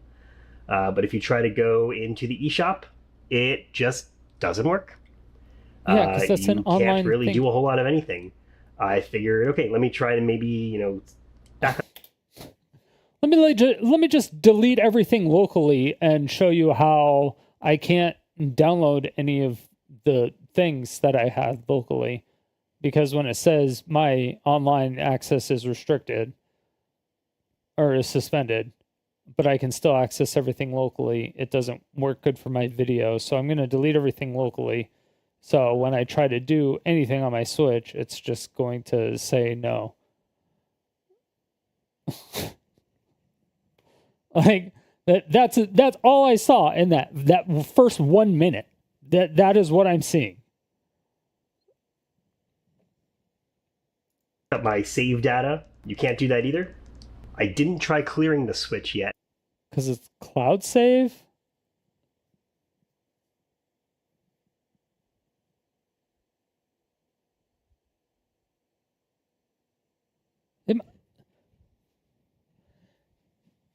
Am I fucking... Are all Nintendo people just, like, fucking stupid? I do not understand this.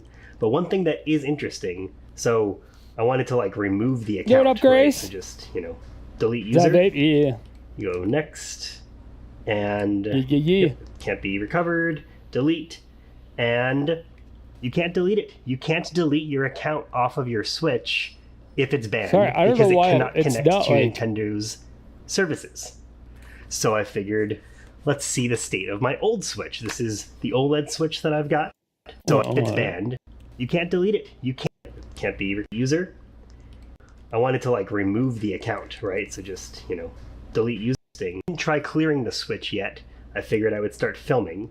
But one thing that is interesting, so I wanted to, like, remove the account, right? So just, delete user. You go next, and can't be recovered, delete, and you can't delete it. You can't delete your account off of your Switch if it's banned, because it cannot connect to Nintendo's services. So I figured, let's see the state of my old Switch. This is the... Because isn't the old Switch, or isn't your account information stored on the Nintendo servers? I am so fucking confused. OLED Switch that I've got. So because of the virtual carts. This shit makes no sense to me. Could be problematic. I imagine that sensitive info, you can't delete it. Get stolen or lost or something. You have to load it, and when you try to load it... Don't you just go to, like, Nintendo.com? Or you just call them and say, hey, delete my info? Because they have a legal obligation to delete all of your personal information within 7 days?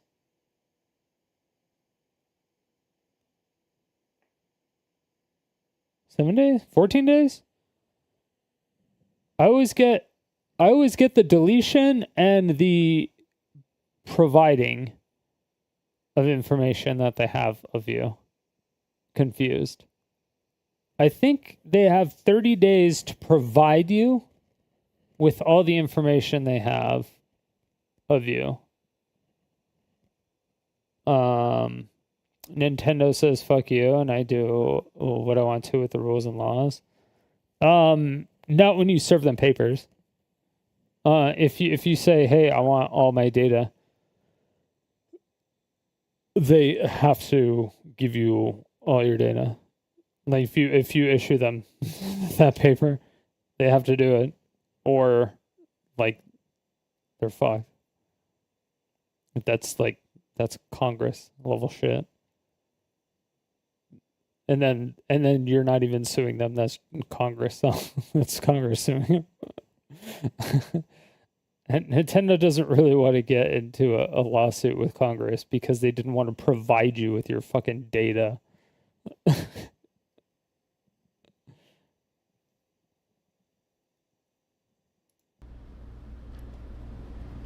Load onto the system, and it's unable to do it because the system is offline. So I figured because it cannot connect, you can't delete your account off of your Switch if it's banned because it cannot connect to Nintendo's services. So I figured, let's see the state of my old Switch. This is the OLED Switch that I've got. So because of the virtual carts, you have to load it, and when you try to load onto the system, and it's unable to do it because the system is offline. So that's when I really was like, okay, let me start a video. Let's try a few things. Let's see. Okay, at the beginning you said you weren't doing anything, and you decided that you just needed to film, and now you're saying you did a whole bunch of shit.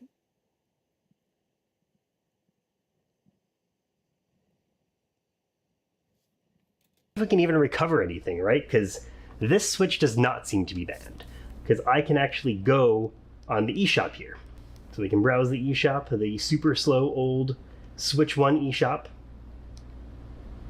And I hypothetically could buy a game, I guess. I'm not going to, but I hypothetically could. Because I'm not getting any errors or anything like that. I figured, let's see if we could fix something. Like maybe I can go on my phone, we could check out the account, see what's going on. But yeah, I think, if there's nothing that we can do, I think, my main goal is to just serve as a warning, right? I mean, I was doing this for the video. I don't know if I wasn't making a Switch 2 video, if I would have really had the guts to try the MIG Switch, but hey, look at that, we got more content.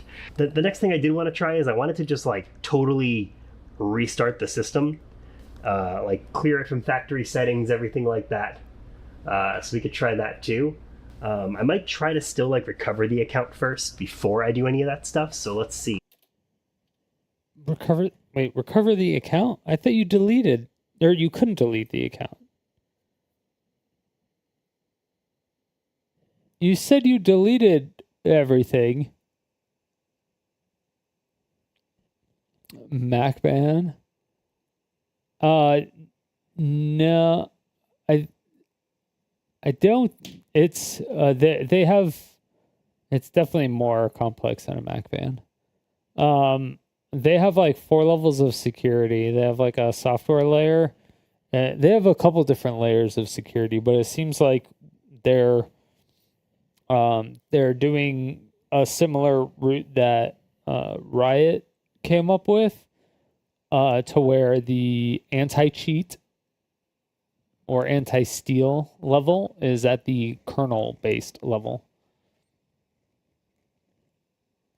So it, instead of it detecting that you own the game at the software level, so the Windows level, like it did before, it doesn't do that anymore.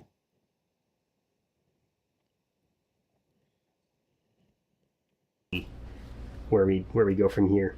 I will also preface my MIG Switch experience with every game that I have on my MIG Switch is actually fully legal. I dumped the games myself. They're all my actual certificates. They're my physical games. Not talking about, doing illegal activities. Okay. We didn't even see the games on your Switch anyway because you said you deleted them. So I don't understand. Yeah. So, this is definitely something that had popped up, and it seemed like Nintendo was probably going to take some action on this, and it seems like they really did. So yeah, just trying to go through the system, see if there's anything that we can do. System transfer, there's 0 items. Let's see, Switch 2. Oh my God. It says cartridges are loadable. Let's see if we unlink. When unlinked, any virtual game cards loaded onto the system will be returned. You won't be able to load virtual game cards until you link another system. Please note that you won't be able to unlink a system from this page for 1 year after this.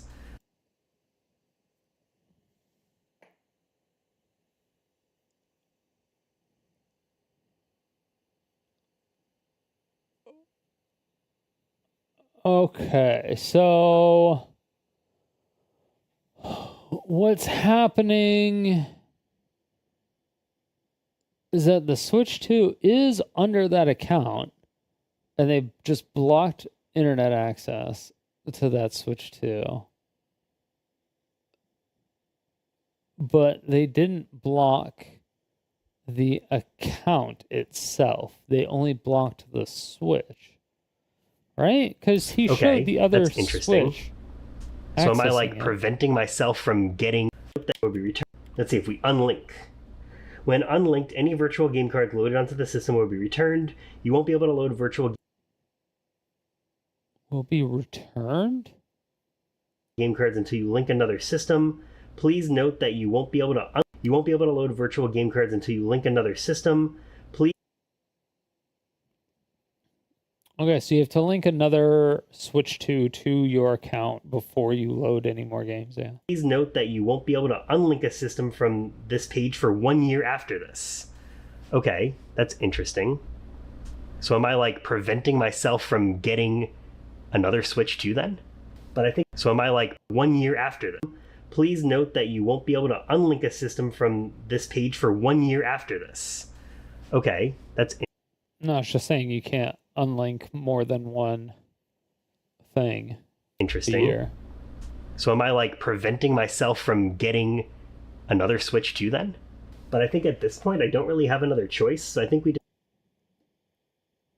You won't be able to unlink a system from this page for 1 year after this. Yeah, it's just saying you can't unlink this particular one. just have to do it. So it's been unlinked. So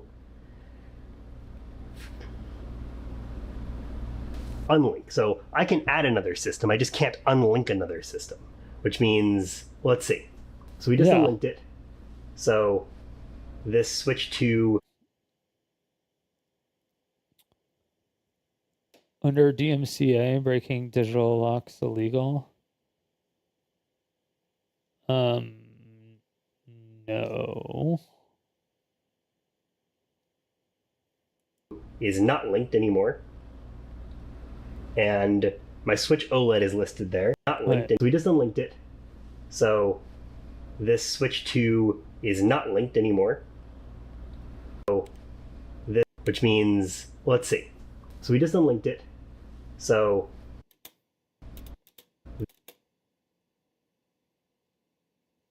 wait. Users, that user, game system, that game system. Can you only... Wait, what? How...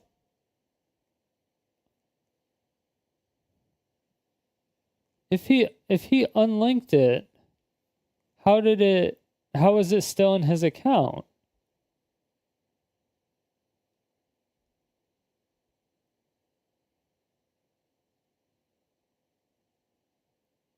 That doesn't make any sense.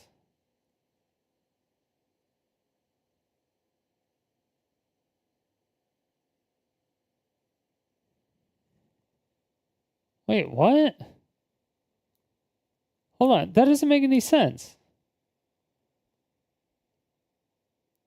If you unlink your Switch, are you linking it to a user? Within your user? Because you have your account, and then you have your user. But even if he unlinked it from his user, it still shouldn't be here, because it still shows that person's Switch 2, which is this user, and this account. this Switch 2... Virtual game cards not linked. Did it block the serial number? That would be easy to bypass. is not linked anymore. Would that be easy to bypass? And my Switch OLED is listed there. So let's see. So we got the Switch OLED. Let's see if we can boot up. Let's do Tetris Effect again. Next.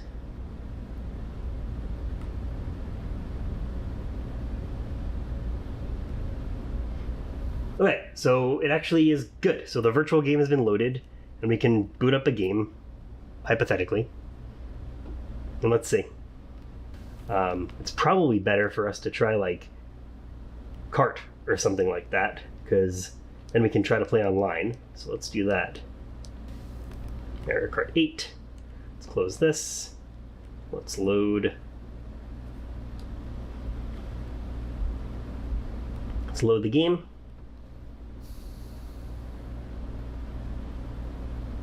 All right, the game has been loaded. Make sure there's no mix switch in here.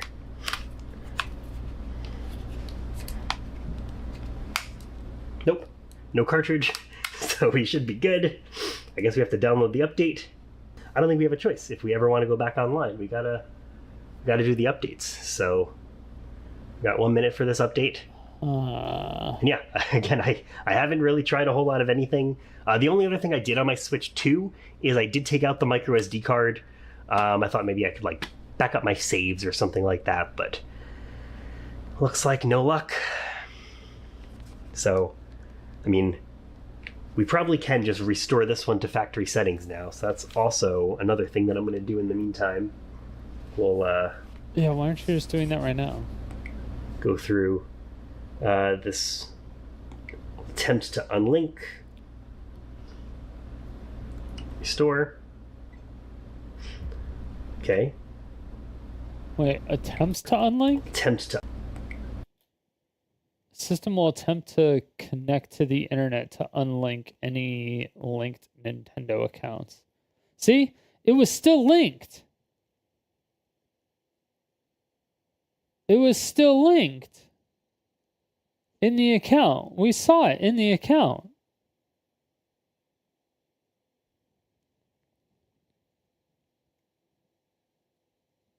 And now it's saying he can't unlink another account for a year. So it's like his account, like his Switch 2 was suspended for a year.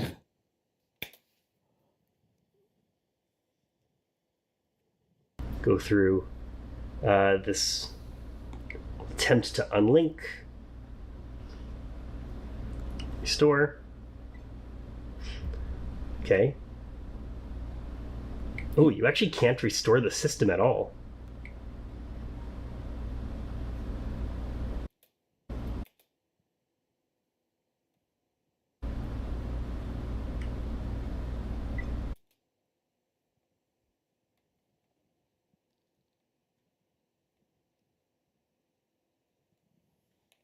Okay, so let's error code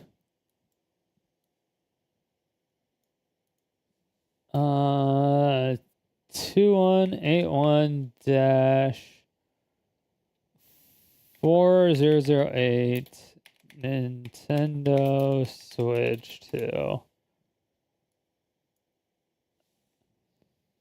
Including the Switch 2, which is hypothetical future console, indicates console has been permanently banned from connecting. Permanently banned. Which means you can't even connect online to unlink it from your account.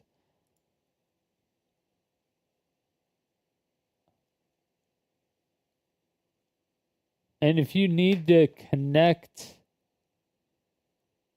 online to do a factory reset, then you're kind of fucked.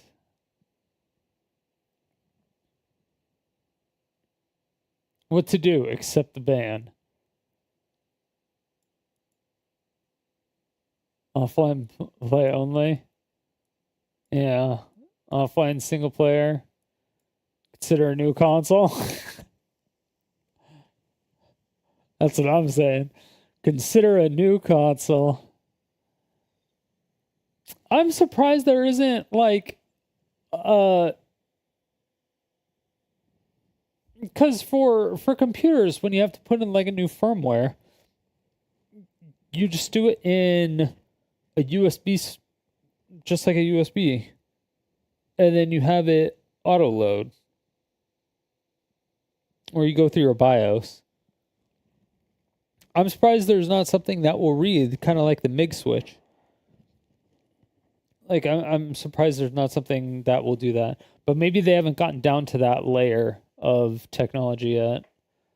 They may not have that. Yeah, so you can't even restore the switch to factory settings. For users experiencing problem with the system, in recovery mode, you can restore the system's factory settings without deleting save data or user information. To try recovery mode instead, cancel this process and do the following. Turn the system off, press and hold both the power and volume buttons, select the restore settings. Okay. All right, let's try that. Let's give that a shot. We'll turn it off. All right, let's hold the volume buttons, volume up and volume down, and press power.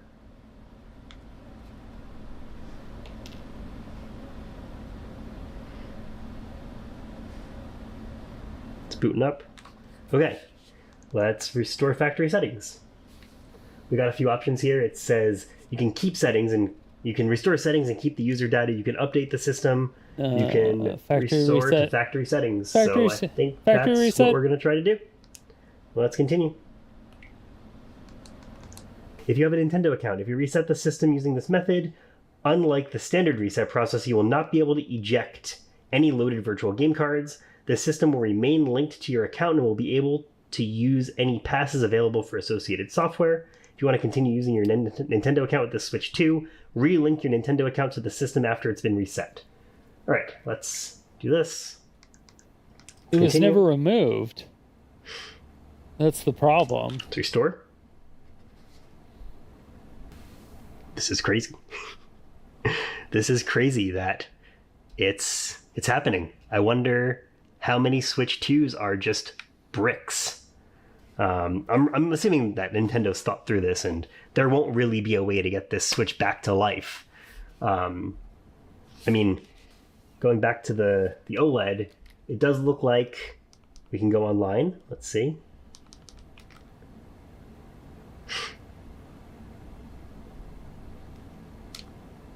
Let's join a quick game. Do it. How do I know it's the same account? How do I know it's the same account?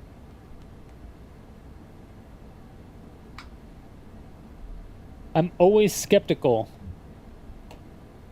I'm always skeptical of somebody who has a lot of cuts in their videos and contradicts themselves like 4 times in the first 5 minutes. Yeah, I'm joining a spectating game. It seems like it's fine. So, yeah, Switch 1's... Yeah, your online account is fine. It has nothing to do with that. It's the fact that your Switch 2 cannot connect online. That's the problem. So if you did the factory reset the way you're doing it now, it should have some type of local stuff where you have to be in like safe mode or something, like kind of like what he's doing. It should work.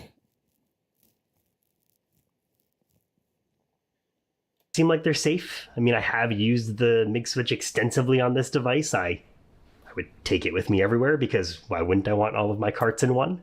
Yeah, seems like it's the end of the Switch 2 though for me. That sucks. I actually just got the invite from Nintendo. Wait, what? You didn't even show us. Wait, what? You did, but you didn't even fucking like, you didn't, what? You didn't show us it being finished, restore. What message did you get after the restore was done? Like, after everything, like, what the fuck? To purchase a Switch 2 directly through Nintendo, and I missed the window it expired. Let's see, I did restore the Switch 2, and I think what we should try to do is just go through the setup. I'm not going to assign into any real account or anything like that, but I will connect to the internet.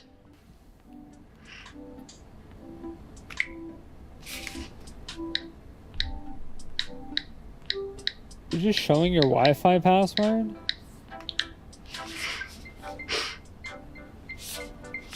And let's see. What happy music for such a sad occasion. Just showed your Wi-Fi password? let's get right to it. Let's eShop. Please sign into your Nintendo account. There we go. I can't even sign into a different Nintendo account. We are entirely bricked, a permanent brick. There is nothing you can do with this Switch 2 on the internet. Okay, I didn't see you try to sign into the same or a different Nintendo account. I didn't see what user you put in. And also, your Switch 2 is still assigned to a different account. So even if you tried to do it on a different account, it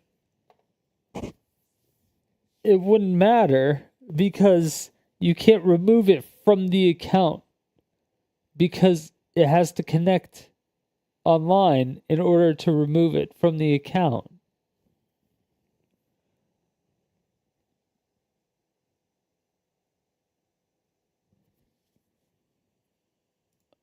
That is now confirmed. So I could have actually played like Mario Kart World or something totally offline, but now that I've restored the Switch, disconnected it from everything, there's nothing I can do. So yeah, we got a brick. Yeah, that's really it. I think that this pretty much confirms kind of the worst. I think that this pretty much... Please sign into your name. Oh no, yeah, brick. Nintendo account. There we go. Oh, that's just the username, though. I can't. That could have been the username on his same account.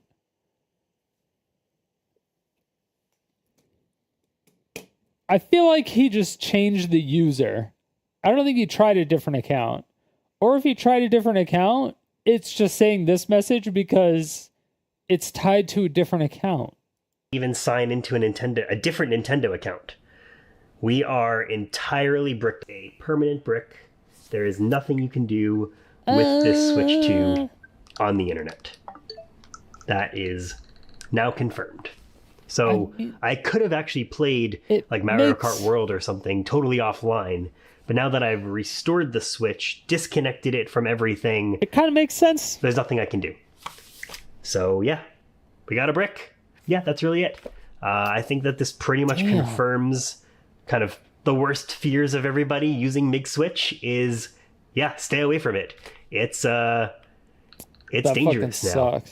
It seemed like it was pretty safe, and everything that we heard about it was that there's nothing that Nintendo could have done to detect that this is not an official Switch cartridge. It should have been mimicking the exact, I guess, folder structures and everything that would, tell a Switch that it's a real cart. But wait, who the fuck linked me this? This guy has no idea what he's talking about.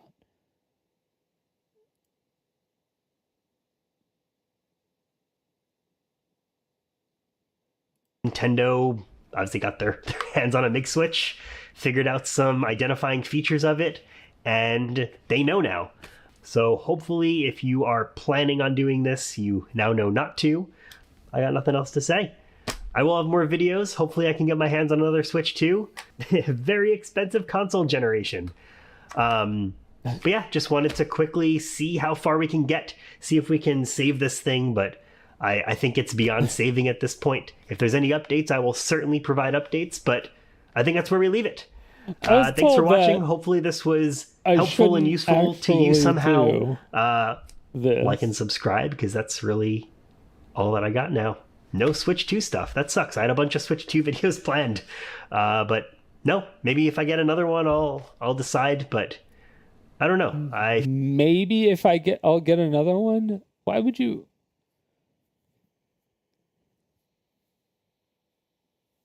Why?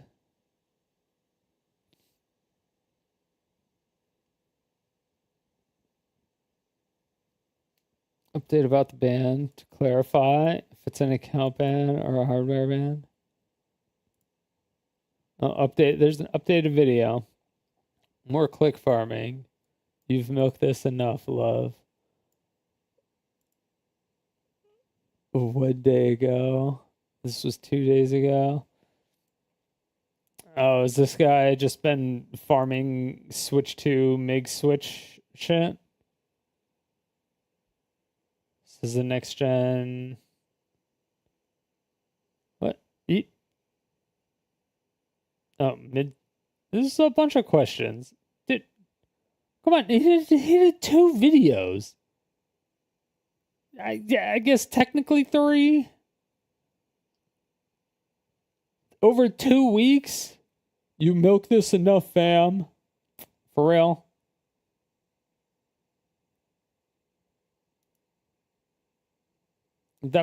Whoever said that's a fucking dumbass. Yesterday, I got banned from my Nintendo Switch 2 for using the MIG switch. This morning, I went to Target at 7 a.m. and I got another Switch 2. They actually gave him one? Ticket valid purchase and pick up 6 of 7. Bring your...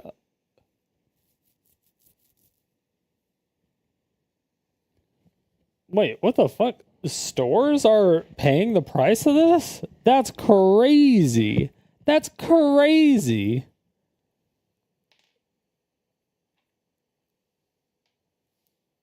That's fucking crazy. What?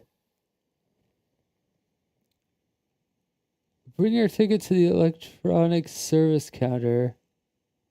Store to pick up your paid for. Oh, and pay for your Switch too. Oh, never mind. He just bought. I was a number 6 of 7. They only had 7 in stock. I was the 6th one to show up, and I got another. What can I say? Yeah, I think that there's a lot of people that might look at this and say, "Don't you hate Nintendo? You got banned." I recognized what I was doing. I knew that there was risk in the MIG Switch, but I like my Switch 2. I'm loving Mario Kart World, and I don't want to give that up. And I'm sure I will continue liking Nintendo games. Do I love what Nintendo stands for as a company? Not always. Do I like how harsh they are on emulation and the modding scene? Of course not. I feel very connected to that scene. But at the same time, I can't help it. I like their games. I like their hardware. So I wanted to answer the question. I like their Is my account hardware. banned? We don't think so. My Switch 1 does in fact work. But let's open up this brand new Switch 2. So I have 2 copies of Mario Kart World. And let's see. Is your account banned? Didn't you delete all your data? Oh no, you deleted it off the Switch. But it's all cloud stored, right? You couldn't delete it? You couldn't delete a lot of your data because it's cloud stored? See, I'm anticipating that I should be able to set this up. No problem. I should be able to just get it going just like a regular Switch. And the fact that I use my MIG switch on another system should not impact my use of this Switch, or this is going to be a very, very expensive endeavor. Got our Joy-Cons. And we got a tablet. You know what I actually think I'm going to do this time? I'm just going to reuse my old Joy-Cons. Like, why unbox all this stuff if I already have Why would you do that? Why? New Switch. Why? Why would you use the old Joy-Cons? Why? Are you actually fucking stupid? There we go. Bricked one. Hopefully not bricked one. Let's boot it up. We're going to boot it up as a brand new Switch. Just throw this one away. Connected to the internet. We're connected. We're about to download update data. Great. So with my new Switch, what should I do? Should I put on a screen protector? Should I continue not using a screen protector? Let me know in the comments. What do you have on your Switch 2? How many Switch 2s have you gone through because of the MIG switch?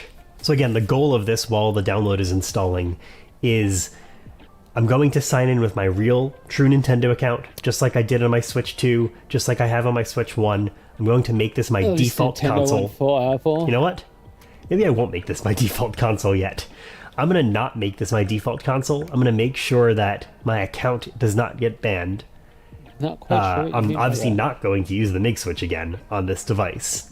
And we're just going to double check that it's not an account ban, that it is in fact a... Why would you test the account first? Why would you not? Dude, this guy. I don't even... a device ban, right? Because we confirmed yesterday my OLED switch works perfectly fine, but... Which means it wouldn't be an account ban.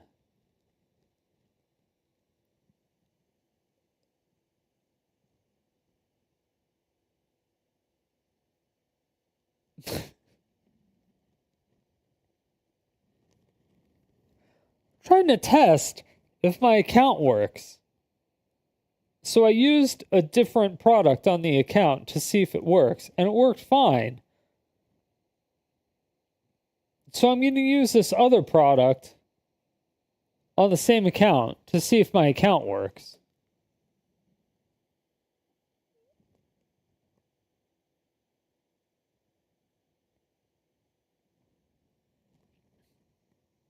I'm also going to use the old Joy-Cons from the bricked Switch 2, because there's no way that the electronics talk together in any way, shape, or form. There's no possible way that the Joy-Cons will tell the Switch that it's bricked. There's no way. Right?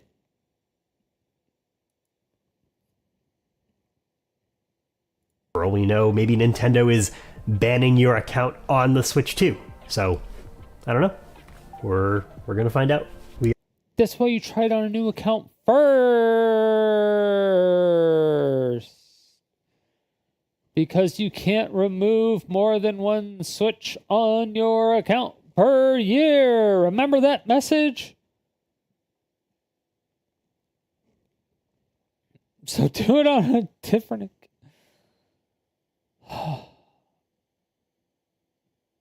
We are not going to transfer systems. We are going to make an account. We're going to sign in with my Nintendo account. And here's the moment of truth. Let's scan this QR code.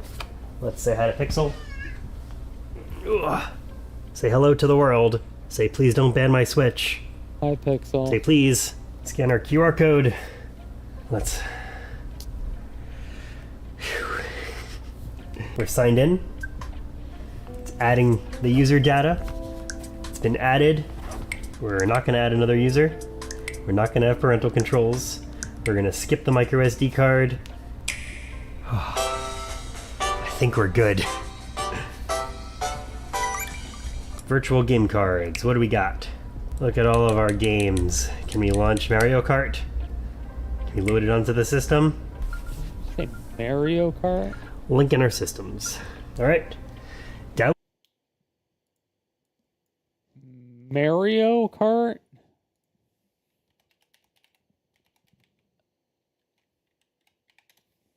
Mario.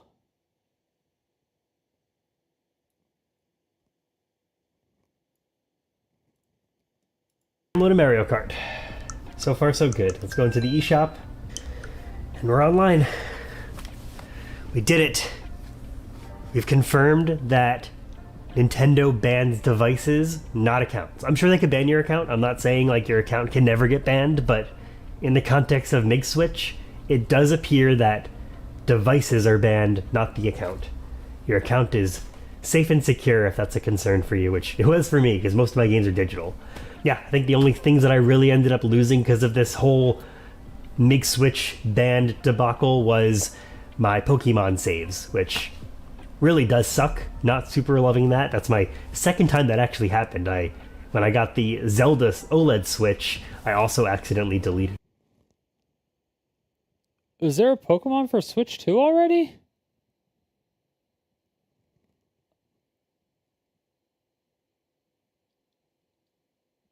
All of my saves from Pokemon. Those are the only ones that are not cloud saves.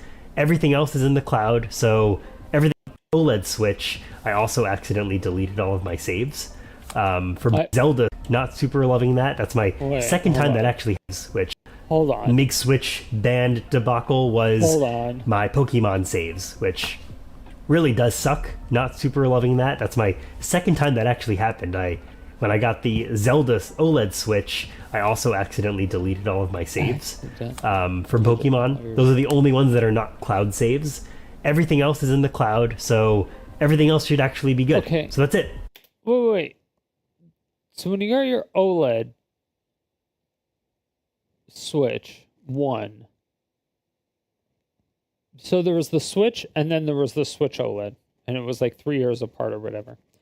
So when you got your OLED version of your Switch 1, you lost all your Pokemon data because you erased it on accident. And then when you got your Switch 2, you erased all your Pokemon data again?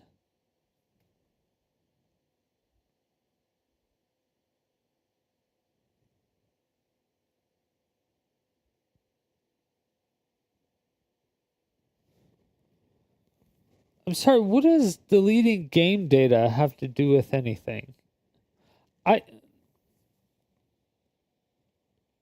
Why would you delete game data?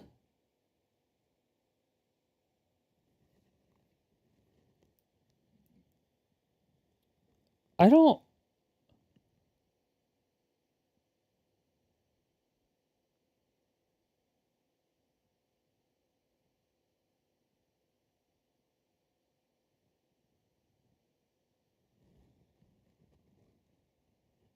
I am so... Like, my head is just trying to wrap around his thought process. At all. Like, there is... I cannot see a train of thought that he is going down to where any of this makes sense.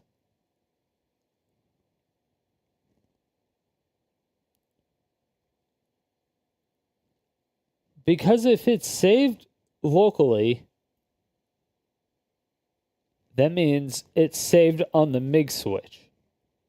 The MIG switch didn't die. The information on the MIG switch didn't die. You deleted the information on the switch.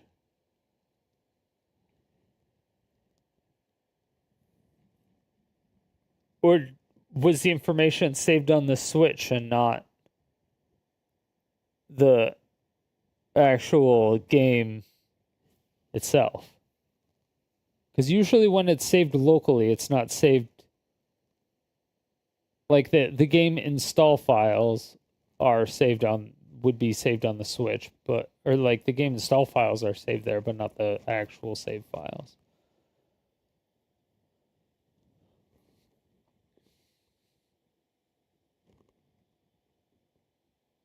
Maybe they are, though? That's the only thing? This is the only guess? This is the only guess I have.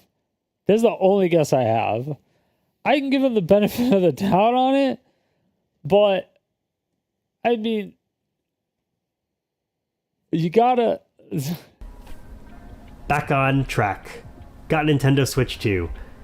Like and subscribe because this was a very, very expensive endeavor. Thanks.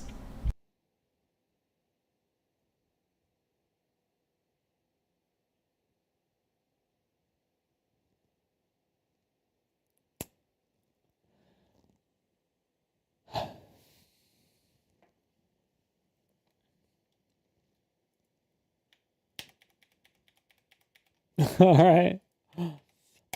I will throw the video in chat.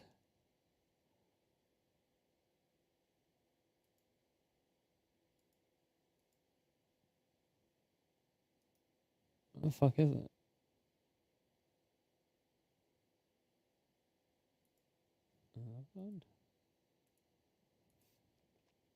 Yeah, I'll throw the video in chat as always, just in case you want to give him a like or a sub. But holy fuck, dude. I could not even. There was no... I couldn't even. There was no coherent.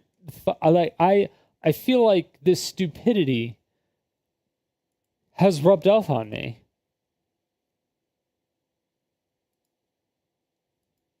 I don't know what to go. I don't.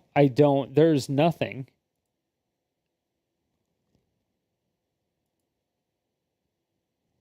I have nothing. There are no words. There are just no words.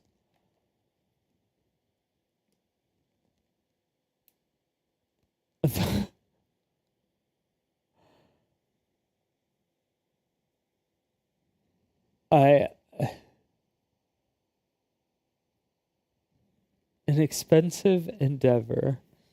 Like, I feel like he's one of those people that just, like, fucked up. Because, like, if you're trying to jailbreak a phone or something like that, or install firmware, like, they say do it with care for a fucking reason, because you can break your shit, right? And, like, he did say what firmware he was using and what broke, but, like, there were so many cuts and so many things that just seemed borderline fake, like, almost like, he was a Nintendo employee trying to show people that it didn't work type shit. You know what I'm saying? And I'm like, I don't know about that. But then it just seemed, there were so many times that he had no fucking clue what he was talking about. And I just, that part I think drove me crazier than anything else.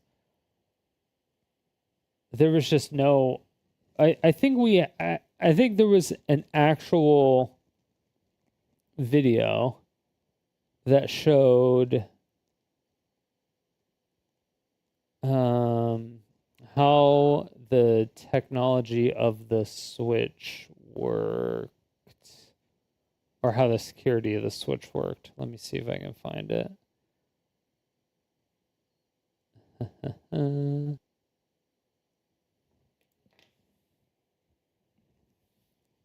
Let me see. Is it the security and tech?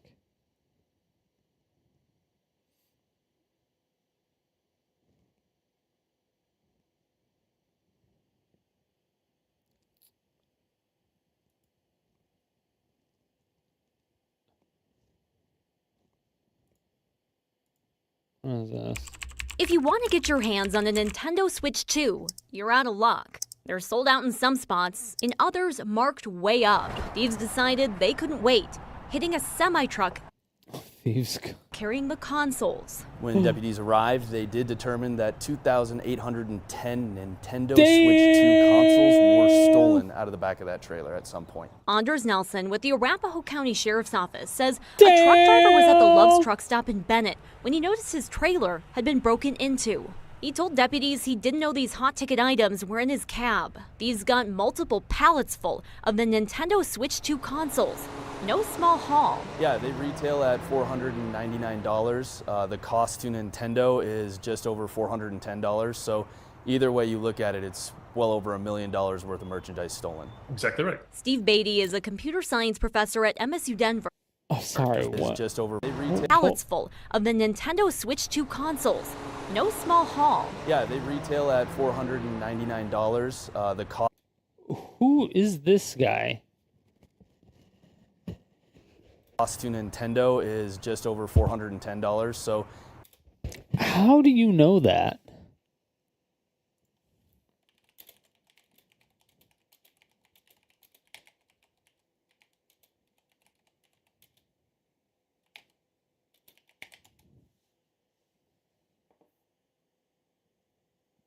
I was gonna swear. I was like, there's no fucking shot it cost $400 to make a goddamn Switch. There's no fucking way. There's literally no fucking way.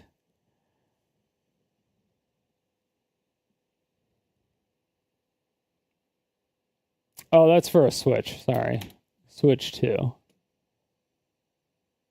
$338. Yeah. Wait, specifically the bill of materials. Essentially the cost of components to be $400. Suggestions a loss on sales of the U.S. due to the 10% tariff.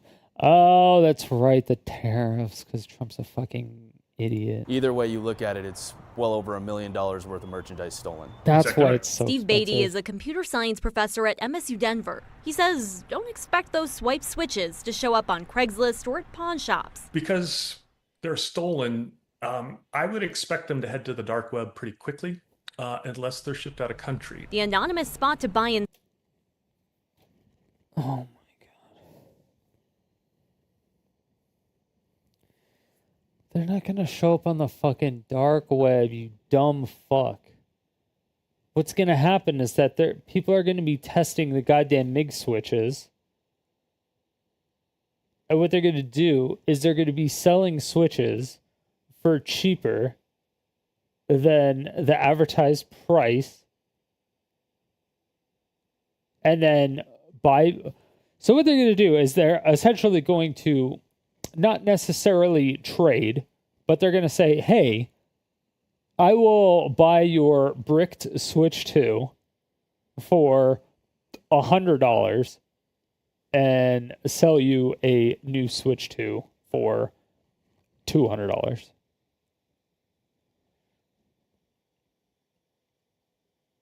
So it's like, I'll give you $100 for your Switch 2. It's kind of like that, almost. Or you give me $100 for a Switch 2, and then I get your broken Switch 2.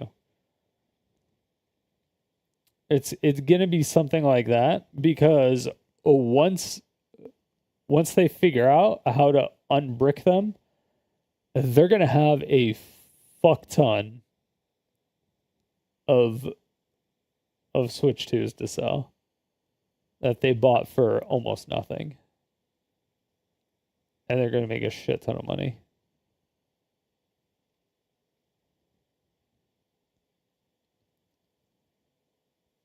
But most likely they'll just buy a lot of the bricked Switch 2s and possibly sell them as used, or rebox them and shrink wrap them, make them look new, and sell them on the dark web, but they'll be bricked anyway, and they'll sell them at a cheaper price. But either way, yeah. Sell, feeding a demand. And it took me about 2 minutes to find switches for sale. Okay, so it's half price. If you end up with the stolen Switch, Beatty says these devices each have a serial number that police and Nintendo can track. When you log in, you have to register that number. That's how you play games, get updates. Nintendo, he says, can then track your device. Nintendo does have the capability of what we call bricking the device, and that is to make it non-functional. Getting around that lockdown isn't simple. Beatty says you'd have to try and jailbreak it, essentially sidestepping those protections through coding, or avoid connecting to the internet altogether. As deputies work to detect who cleared out these consoles, Beatty says if you too are on the hunt for a Switch, stick to the shops you trust. They are pricey little devices, right? And so if you're not paying, $500-600 for one, you're probably not getting an original. Investigators say it's unclear if the heist actually happened at that truck stop in Bennett or in another city where that semi stopped. Anyone with any information should call the Arapahoe County Sheriff's Office. Or another city where they stopped? Of course you would be. You have way stations. Of course they know exactly where it happened. You know exactly where it happened. You're a fucking trucker. They weigh your truck at the fucking truck stops.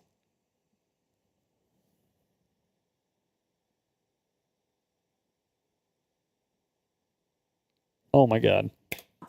Rachel Krause, 9 News. Meantime, Nintendo's Switch 2 consoles are flying off shelves and out of semi-trucks. Oh my God. If you want... I hate it. I hate it. I hate people. I hate people. People have zero brain.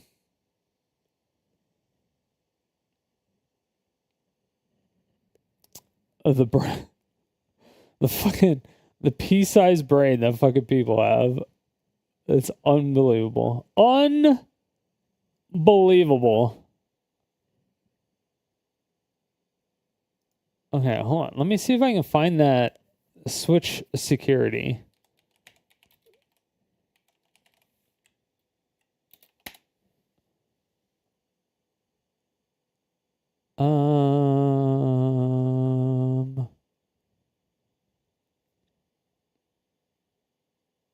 Before it's too late.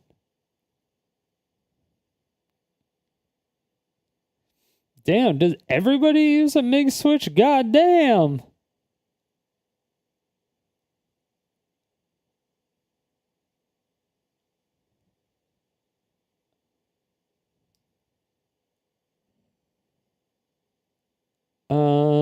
Let's see.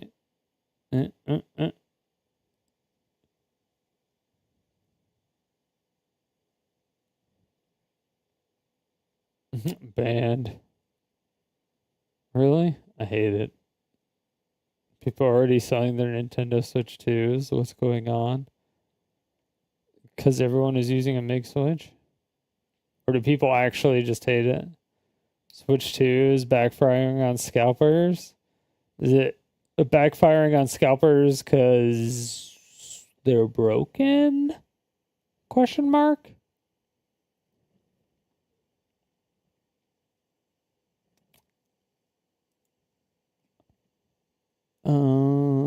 Switch.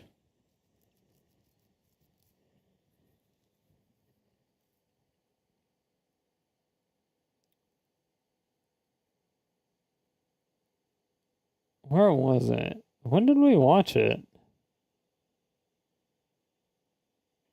April? No, it wasn't that far back.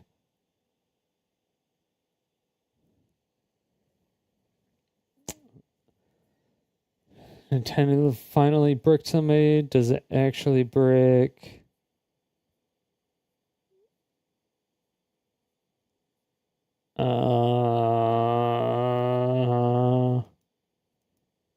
So what happens when you put a MIG switch in the Switch 2?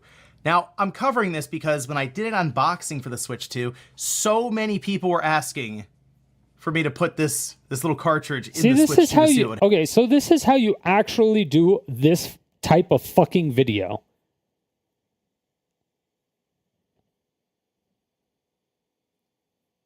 Okay, see, this person, okay, the other person had 21,000 views, or 21,000 subscribers. So I get it. But these are and this person has 591,000. So completely different realms as far as subscribers go. I totally get it. But the effort that this person put into the video, as far as the effort that the other person put into the video, this person put in a lot less effort and got the point across and answered all of the questions that I had. Happen, mostly because there was a post that was made online that said, this is ahead of the Switch 2's release, that it would be bricked completely if you put a MIG switch in there. It also mentioned that if you were changing different voltages inside the system, even slightly, the thing would brick. And the entire post just kind of read as fiction, to be honest. But I did say when I got a Switch 2, we would try it out right here. So I do have the MIG switch. This has actually, I think 4 or 5 games that I dumped, like specifically from my cartridges. So these are games that I do own that are on here with the unique certificate, the whole thing, so, right? Yeah. And showing a switch and the MIG switch, showing saying exactly what to expect to see on this MIG switch. And I brought out saying everything. The Switch OLED here just to show that the MIG switch does indeed work. So we'll start with that actually. Let me move this out of the way here. And I'm just gonna go ahead and drop this in and we'll cycle through. There we go, so we have the MIG switch OLED. We're just gonna go through. So there we go, we have Tales of Vesperia, Definitive Edition.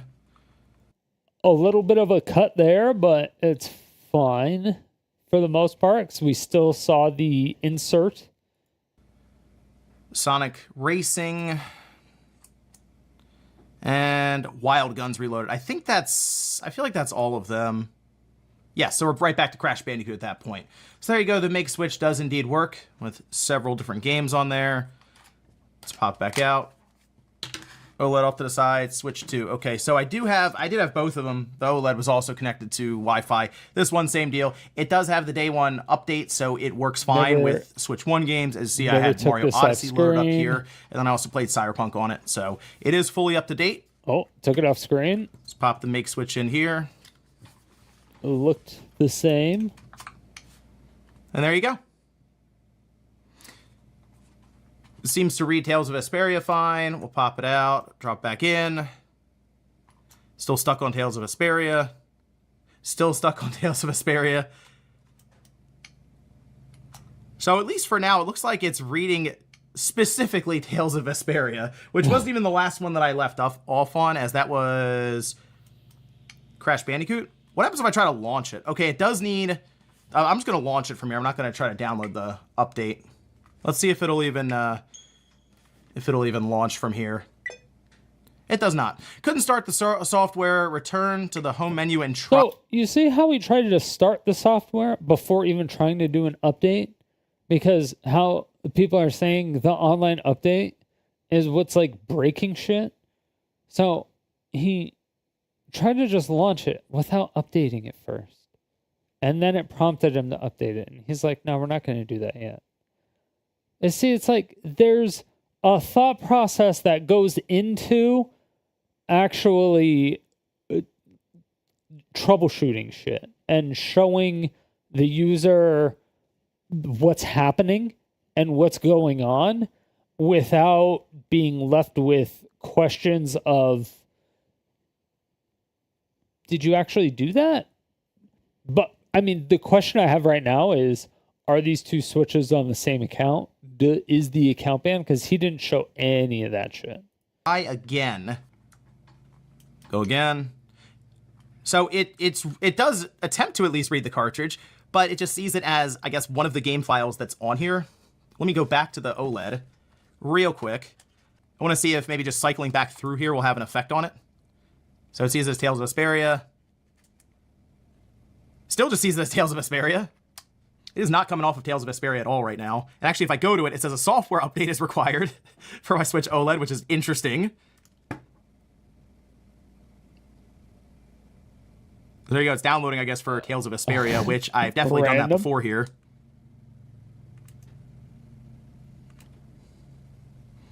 Okay, so we did the update on the OLED, not on the Switch 2. It's very important to note. And it still loads it after I downloaded that. He did download the update. So while it works there, I've noticed that now, all of a sudden, after going from the Switch 2 to the OLED, I cannot get off of Tales of Vesperia. That's kind of interesting. I'm not really sure why. Because if I go over here, let's go back to the Switch 2 for a second. So we're back to Tales of Vesperia. Let's download the update, okay? So the update's done. Let's go through as just basic user here on the Switch 2. It cut off the update. He didn't show the update. I don't like that.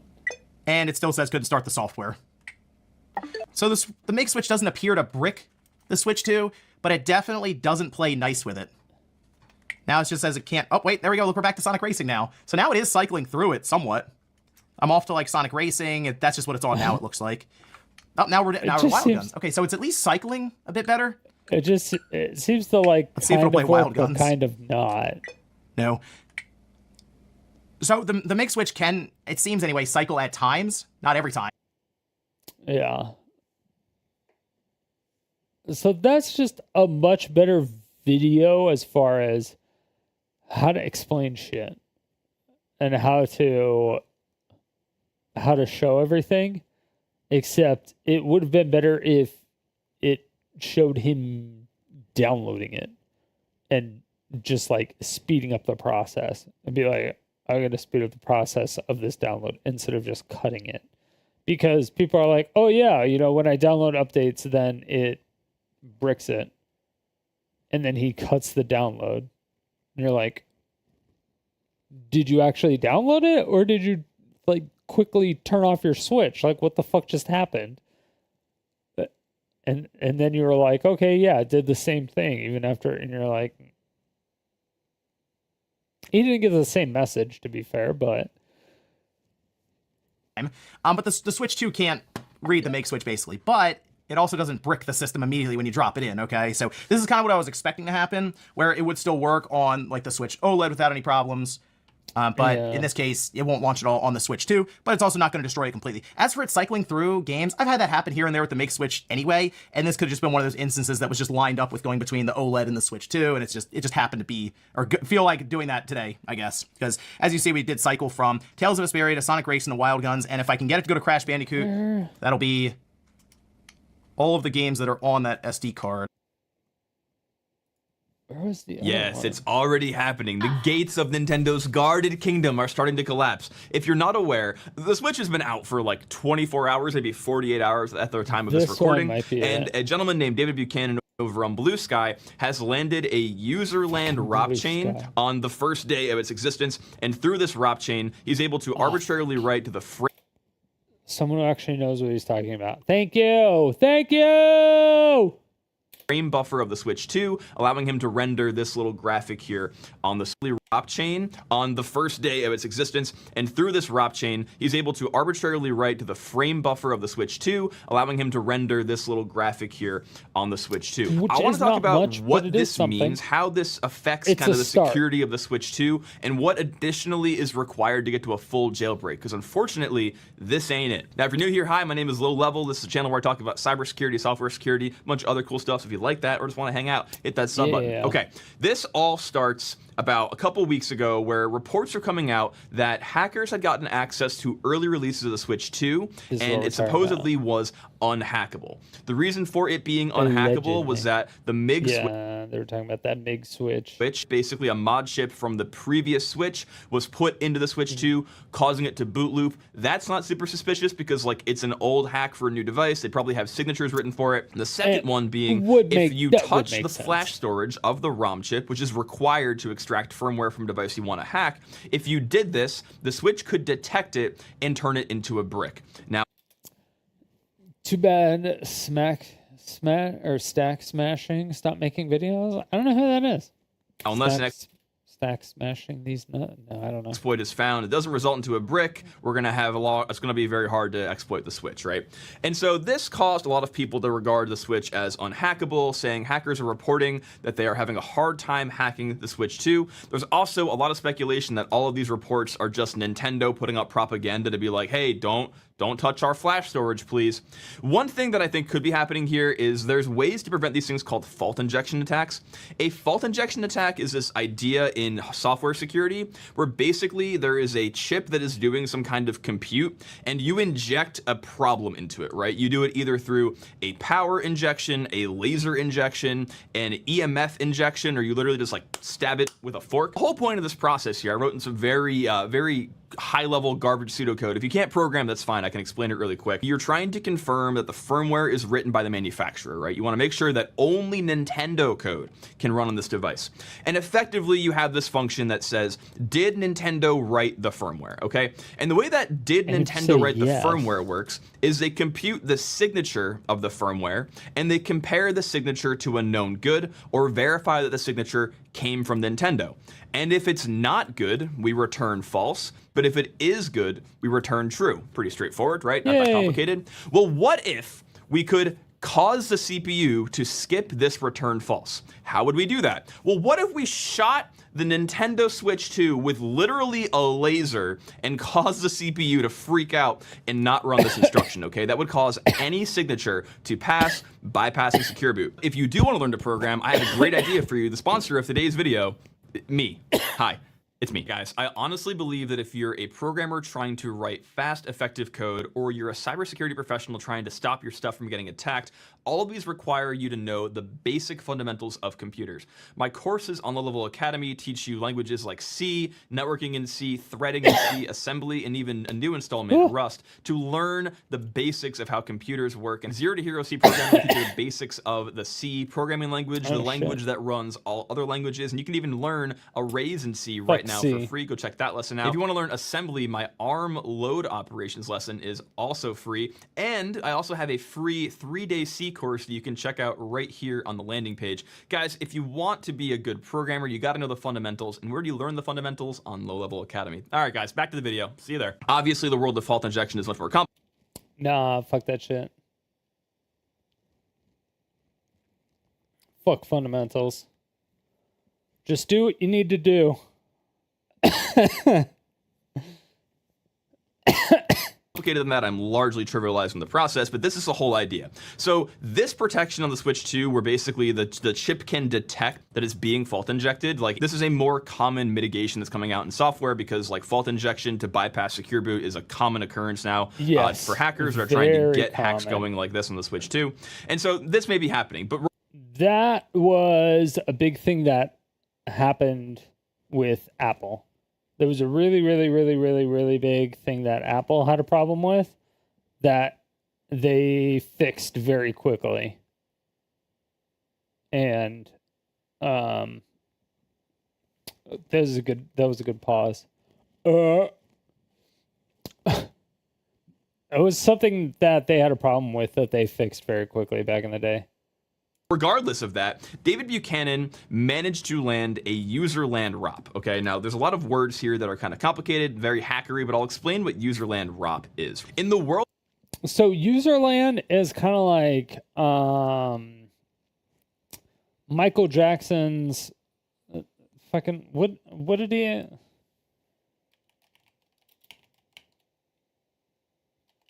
Michael Jackson's theme park name. Oh, what the fuck was it called? Neverland Ranch. Yeah, it's kind of like the Neverland Ranch. Hackers here that are kind of complicated, very hackery, but I'll yeah. Userland. It's kind of like Neverland Ranch. Explain what userland ROP is. In the world of hacking for a long time, when you executed this thing called a buffer overflow, you'd be able to take control of the return address of a function and point it anywhere, right? You could take control of the code. This is how all hackers did stuff for a long time. Eventually, CPU manufacturers were like, maybe we shouldn't allow them to do that. So what they did is they made this thing called NX, non-executable stacks, where basically you were no longer able to treat data provided by a user as code, right? It was either writable or executable, but it was never both. And so the idea of putting shellcode.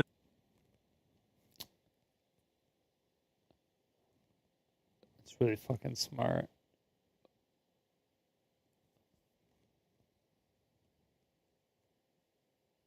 I don't remember that happening.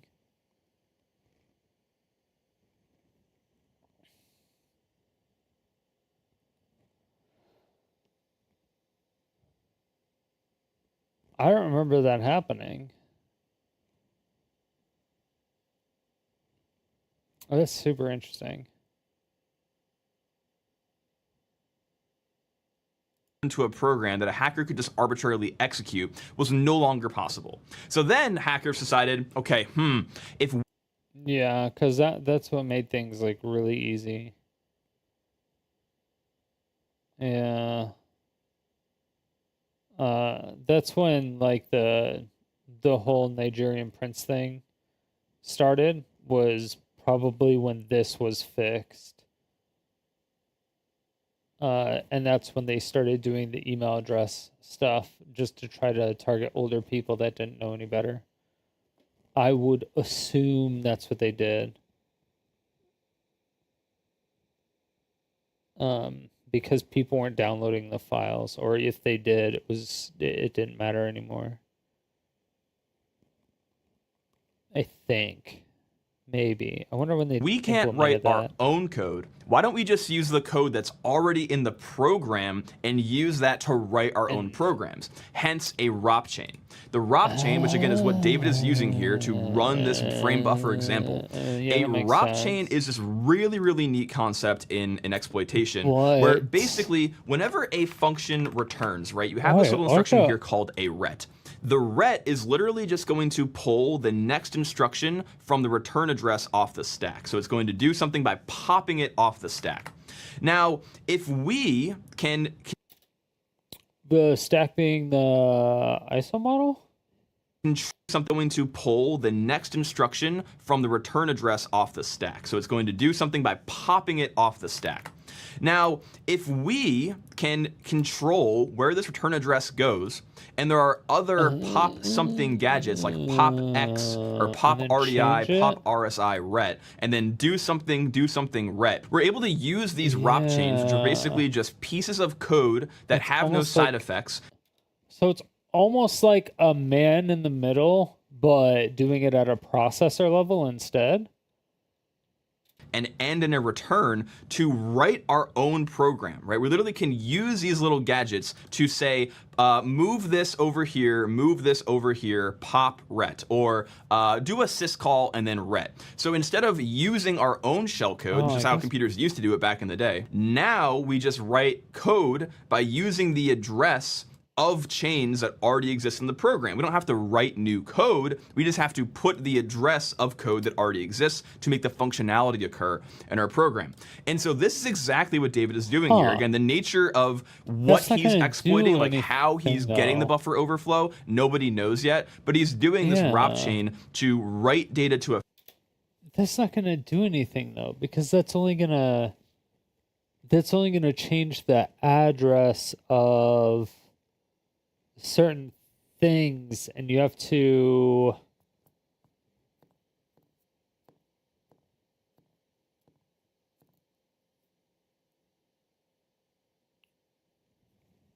that ROP chain would be at the very well. Hold on, wait. The ROP chain is here.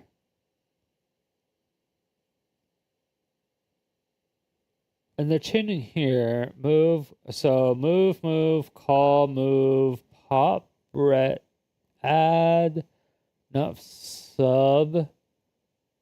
And then it should go in reverse to go back to the original. Or does it go into RAM? Oh, no. Oh, and then it goes into the thread? No, this is... Wait, this is the stack.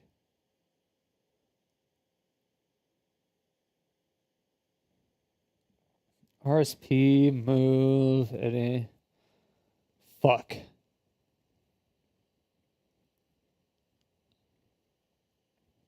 Dude, we need to have Sodium City University and learn some shit. 'Cause I am borderline retarded.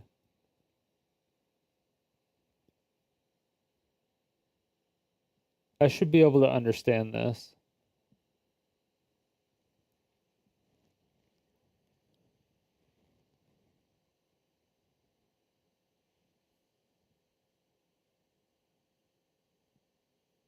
Now we just write code by using the address of chains that already exist in the program. We don't have to write new code. We just have to put the address of code that already exists to make the functionality occur in our program.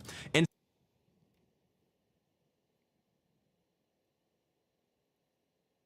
okay, you're changing the address of the code. So if you're changing the address of the code, what does changing the address of the code do? Changing the address of the code just changes essentially the folder structure.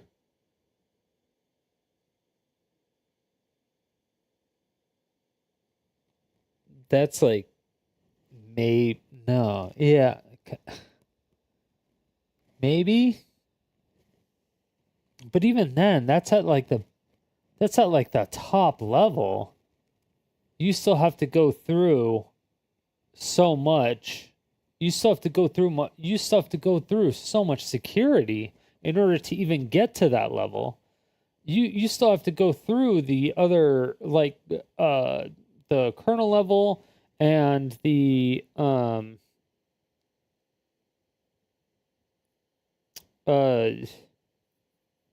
obviously the software security level, but there's one more layer. There's one more layer of security. What the fuck? So this is exactly what David is doing here. Again, the nature of what he's exploiting, like how he's getting the buffer overflow, nobody knows yet, but he's doing this ROP chain to write data to a frame buffer and then drawing this little green line going around on the screen, right? So what does this mean for the Switch 2? Is the Switch 2 hacked? No, it's not. David Buchanan is very explicit, very like outspoken about this in his tweet, where he says, hey, this is userland ROP. A lot of work needs to be done to actually turn this into a jailbreak. What's happening here is a hack in the user space of a processor. He's going to be smart for me. Woo! If you're not familiar with how computers work, generally the segmentation of computing is broken into two main domains. You have the user land and the kernel. So this means right now that he has code execution in this spot, right? But you can't do anything that violates the integrity of the operating system in a user land process. Typically when there are jailbreaks for OSs or jailbreaks for systems, there is a vulnerability in the kernel of the system which completely breaks the integrity of it, allowing you to replace components and effectively write your own OS for that platform, right? Exactly. But which makes this even more complicated. For a long time, devices did not use this thing called trust zone architecture, right? This is a new thing, new-ish, that ARM has come out with. Which is really fucking annoying, especially for Windows 11. I hate it. I fucking hate it. We now not only have the segmentation of the user and the kernels. Think of the user being like the browser that you're watching this video on, like Chrome, even if Brave, you're Firefox, a fucking, etc. like, And then the kernel user, being Windows. there's like example, an right? admin Okay, and but an now admin, in the ARM context, we have this kernel, whole other thing called the basically. trust zone, right? The secure world. So ARM, the CPU architecture, has a lot of really interesting technology as it applies to confidential computing, basically making it so that multiple instances of different code, and the code has varying sensitivities, can coexist without interacting or without compromising each other, right? So right now, he has likely an exploit in the, this is called the normal world. So literally they are called worlds, right? This is the normal world, and this is the secure world. Again, this is like pretty crazy stuff. He has a exploit that gives him control of code control via ROP in the normal user world. So to completely violate this system, he will not only need an exploit that allows him to traverse into the kernel, he will likely also need to find a bug either from the kernel or from like a user space process into a secure user space process that has some kind of gateway built, and find a similar overflow vulnerability in the secure world that will allow him to compromise not only the normal. So in order to get into a secure user, you would basically have to be getting into like safe mode and booting into like a master user in order to change permissions or do something like that. And then once you do that, you can then make changes to the kernel and possibly just bypass the secure kernel altogether. And you could just rock out with these three. The only problem is if they actually do anything with the secure kernel, then I don't know what that looks like. I don't know enough about fucking network security. I'm actually stupid. Stack, but the secure world, and then eventually compromise the secure kernel to have complete control over the entire thing. And even if this happens, it is entirely possible that there is a thing on the device called an HSM, a hardware security module, that is doing the cryptographic verification of the firmware. Obviously, a lot of work is left to be done, but I do want to just say, I find it very funny that the Switch was reported as being like unhackable like a week or two ago, and then the Switch has been out for literally like 24, 48 hours since the release of this video, and somebody already has code execution in one of these domains, right? Obviously, a ton of work left to do to get a full usable jailbreak where you can run your own code on the device, but it just goes to show that if a device exists, there are exploits for it, and dude, hackers are gonna find it, man. It's just crazy. Anyway, if you like this video, do me a favor, hit like, hit subscribe, and then go check out this other video that I think you will also enjoy. We'll see you over there. Goodbye. I love you. All right, is there actually anything new about that?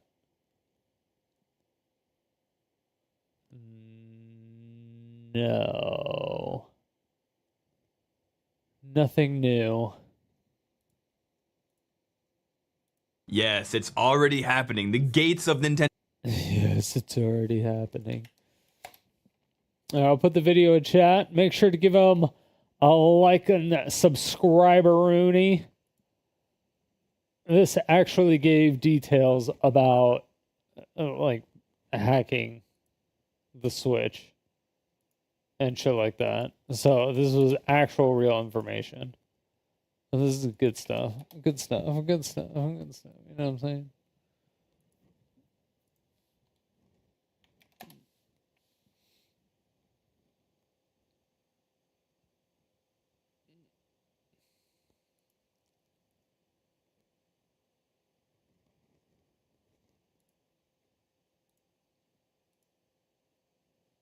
Windows Guard.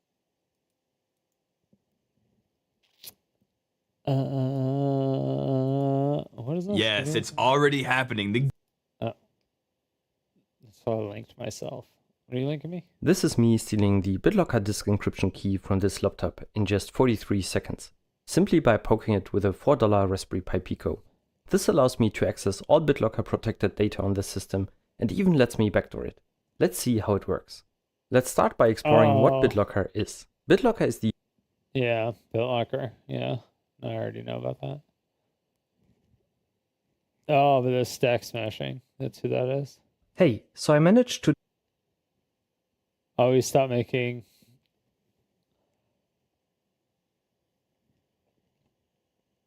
Why did he stop making videos? Did he ever say? Or he just like pieced the fuck out?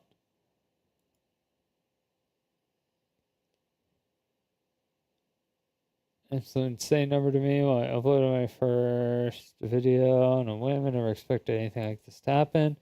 Thank you all. Yeah, he got his 200K, or he got his 100K plaque 4 years ago. And then 1 year ago, he got 200K. And then he just stopped. Hey, so I managed to... He only has 32 videos, and he got 2. Holy shit.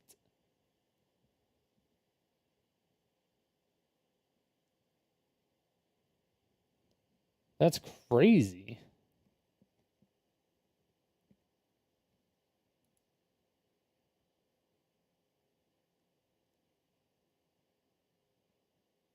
Yeah, that's actually crazy.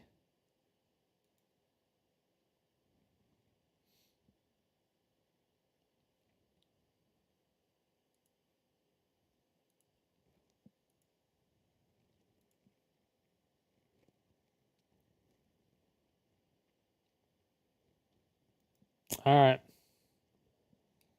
Twitch may have just started enforcing a rule that I never... Do we have time for this? That's 11. Do we do this? Do we do this now? I don't know if we do this.